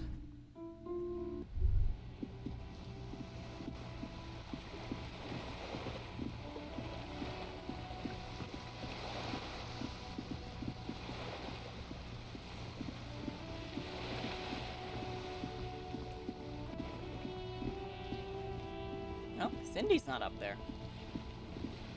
Cindy? Cindy?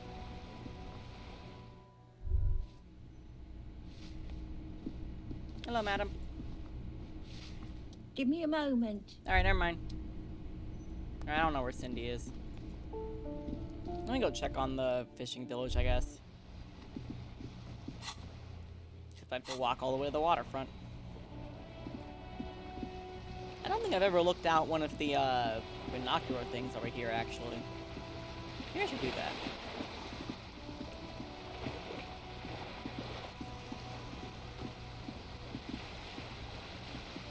This coin-operated viewer is facing southwest. Its coin slot is full of fossilized bubblegum, rendering the machine permanently inaccessible. Poor little viewer.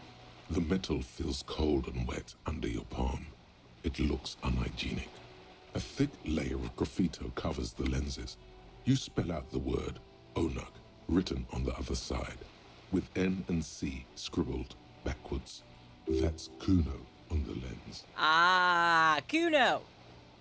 Under the graffito, a sea of blues and greys appear. Behind the water lies a coast, studded with concrete and reeds. On it, a church on stilts, lanky weather-worn wooden planks, an X-shaped cross topping its tower. The church looks old and weather-worn. There are no lights in the windows. Around the large wooden building, you see chunks of sea ice gathered on the beach, and a small tent set up on the ice. Vandalism. Probably some kids. A simple but clever solution to ruin in a coin-operated viewer. It took ingenuity. What about the other one? Is this one working? This coin-operated viewer is facing south. The instruction manual says to insert 25 centimes and pull the handle while looking inside. Then use the focus knob to zoom in if necessary. Why place a tourist attraction in the middle of such poverty? What's a tourist attraction doing here? There was a revitalization project in 49. A design studio tried restoring Martinez to its pre-war glory. Oh, yeah. It didn't stick. What happened? They got as far as the street lamps and that statue on the intersection before something went sour. I suspect it was Evrascler's doing. He muscled them out. It's how it usually goes around here. Cool, I dig organized crime. It's the best. Can't we do something about it? We should have done something about the Union 10 years ago. That ship has sailed, officer. Okay. Insert a coin. Your money disappears into the coin slot. A clunk. The ring of metal. The curtains on the display open. You lean in to catch the view. It's blurry. Different blues and greens. In the middle of the shimmer stands a drab grey shape, like a ghost. The lenses shift. The ghost sharpens into an islet in the bay. In the ruins, a man-made structure is visible. A half-sunken sea fort. Its concrete almost reconquered by nature. It looks as if it was abandoned quite some time ago. Nothing but a rotten tooth remains of the anti-aircraft tower. A lonely birch tree grows out of it. Its leaves ripped from it by the winter wind. Could the shot have come from there? Then into the window upstairs rolling in rags? Can you tell? From this distance? I don't think it's possible. It's not. The details are blurry, There's water vapor in the way and waves cut into the islet. There are ruins of some kind of building there. Really? I don't have the eyesight to make it out. Hang in there, little one. The little brave birch tree seems to wave back in the wind. Aw. Alright. Alright, let's go check out how the dudes at the church are doing. Because I have to head over to the fishing village anyway. Might as well check out the church. Oh, what was that? The sight of bullet holes stirs something in you, making you forget the lieutenant's surname. Kim, look! Bullet holes! Where? Point to the chips in the wall. Someone's been shot. We're cops. We should solve it. There? Those are old. Oh, like from the revolution? Yes, the one that happened half a century ago. Those bullets were fired during the revolution and do not warrant an investigation by officers of civil law. What can you tell me about this revolution? Not much. I don't have a fresh perspective on it. Shall we go? Okay. Fair enough.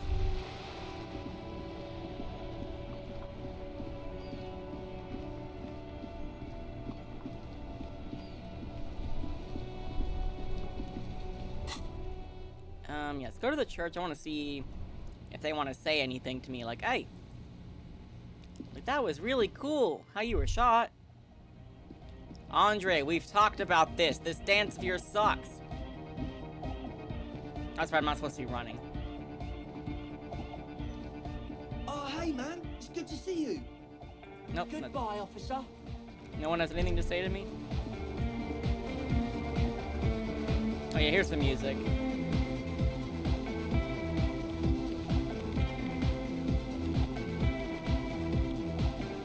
Yes, what is it? Oh, okay. Yeah, okay, there's nothing here for me. Got it. Understood.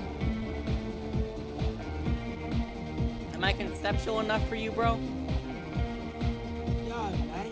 What's on your mind? No. Take care. Alright. Alright, Kim, never mind. Let's go to the fishing village. Will Andre ever learn how to dance? The world may never know.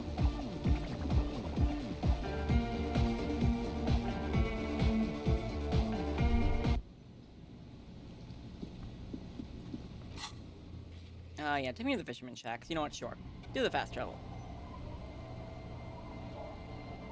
Okay. Lillian, could we maybe borrow your boat?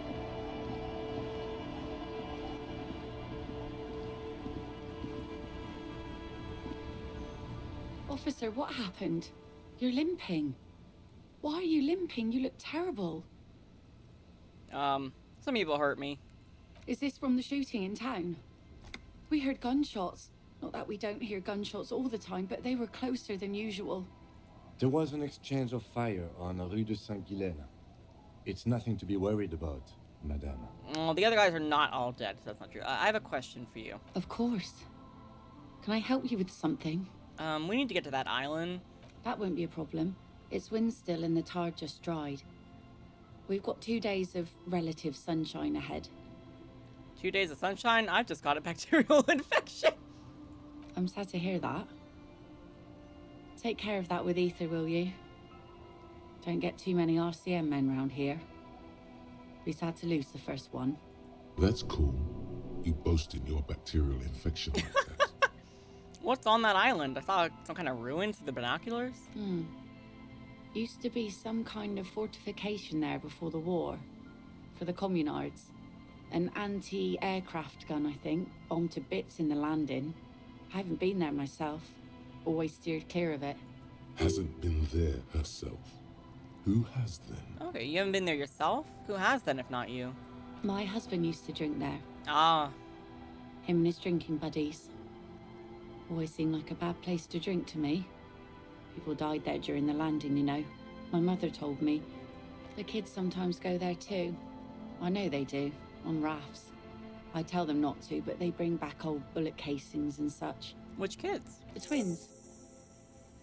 God forbid they bring the girl along on some rickety barge.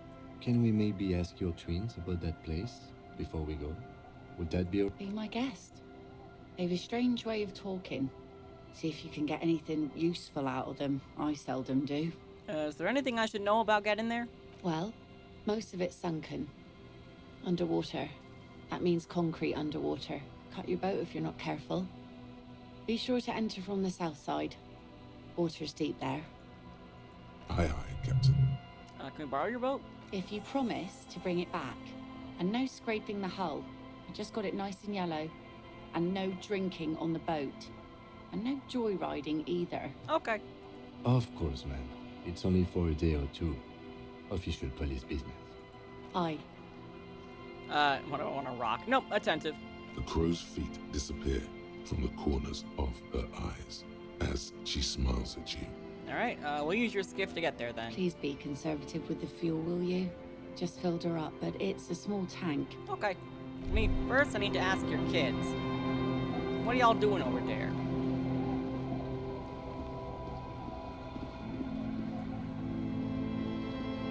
The scruffy-haired little boy kicks a stone while the other watches him do it. Okay, kids, you've been to that island, right? On that island? Yep, I need to know what's there. That's, nothing. It's just a seafort and some plants. You can take a raft there. It's great. And we make a fire. We make a fire. Mm-hmm. Gather the sticks for the fire. And bullets. Or not real bullets, empty bullets. Sure, gather empty bullets for the fires, kids. That's so safe. Bullet shells. There are a lot of them left over from the war, but this could be important. Wait, you mean shells? I don't know what they are. What then? They're lights. The fire guy comes and asks us to put the fire out. Someone lives on the island? No. Yes. Oh. Let's go with yes. Why is he the fire guy? Because he asks to put the fire out. Why does he ask you to put the fire out? I don't know. He doesn't like it. He don't like people to be there. You shouldn't go. But I will. Yes. Because he doesn't want to be found. Smoke traces. You mentioned something about lights? I don't know. Did you mean there are electrical lights? Yes. Is there anything else you can tell me about this guy? Age? Does he live there? No, he doesn't live there. I don't think. No, he lives there. Been there twice, 2 times. He doesn't live there. He isn't there sometimes. Anything else? What does this guy look like? I don't know. How come? We ran. He just yelled we shouldn't be there. Your father used to go to that island too, didn't he? Our father killed himself. Yes, I was unfortunately informed of that. Don't say that, he didn't. I say nothing. I'm sorry. Is that all you know? Is there anything more you can tell me about the island? There's He has no intention of finishing the sentence. Lights. Fire guy. Okay, bye, kids. Take care. Yes, we'll check it out. Sorry, Kim, I didn't mean to cut you off. I'm sorry. Oh, because I shouldn't. Right, no running. Our tenant, the policeman. I hope the waves don't keep you up at night. What can I help you with? Well, I got shot. Even I can see that. I told you not to bring your trouble with you, policeman. We've got troubles of our own here. Alright, I'm sorry. Though I suppose you took the worst of it. Turns out you were your own ill omen. I guess you were right. The men with guns were coming for me after all. I'm not sure those were the last of the men with guns either. There are always more coming for your kind, officer. Okay, well, bye. Alright. Alright, Kim. Oh, sorry, no running. Kim, let's get on that damn boat.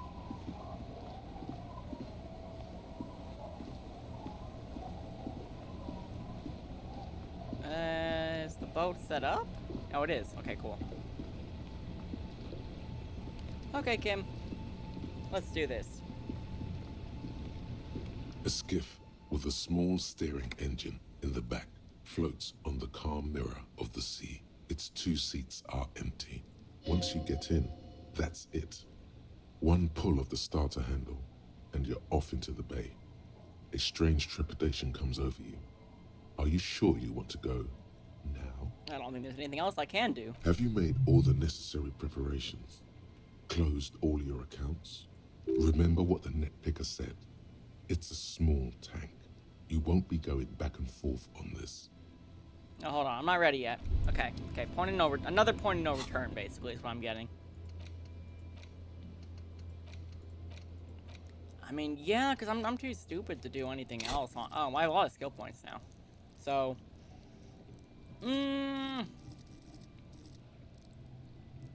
could try my conceptualization again.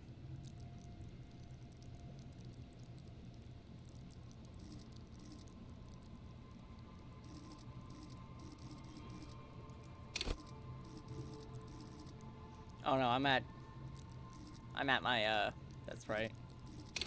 I'm at my, limit with that. I can't level those up. Well, fuck me, I guess.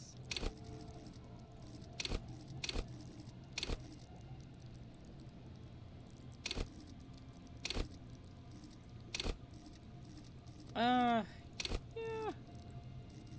Let's get some better motorics, I guess. No, I can't level this up either.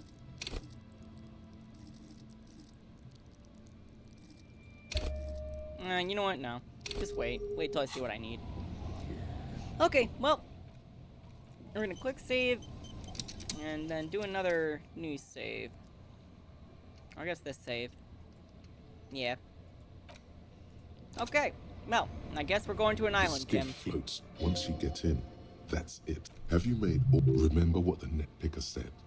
It's a small tank. You won't be going back and forth on this. You take the engine, Kim. I'll hold the boombox. What? I mean, how else do we blast sad FM on our way to the island? Fine. Let's blast Sad FM then. Yay! Hold on, I gotta put it, I have to put it in my inventory. Here, boombox. Yeah. Yes! The skiff Alright, let's Kim, let's go. Have you made... Remember what... Let's go! Island time! Oh my god, look at me!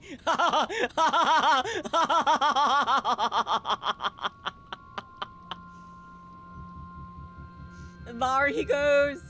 Want to oh. be free. Musica.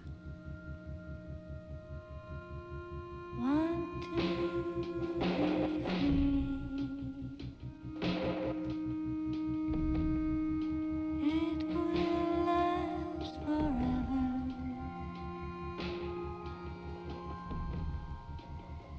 Eternally.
Want to be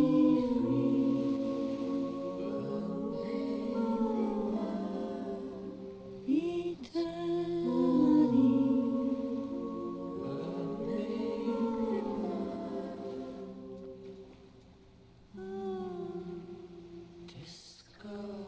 Hi guys, this is the end of the video. I did keep streaming after this, but I thought it'd be better to put in another part. So, see you in the next part. Bye-bye.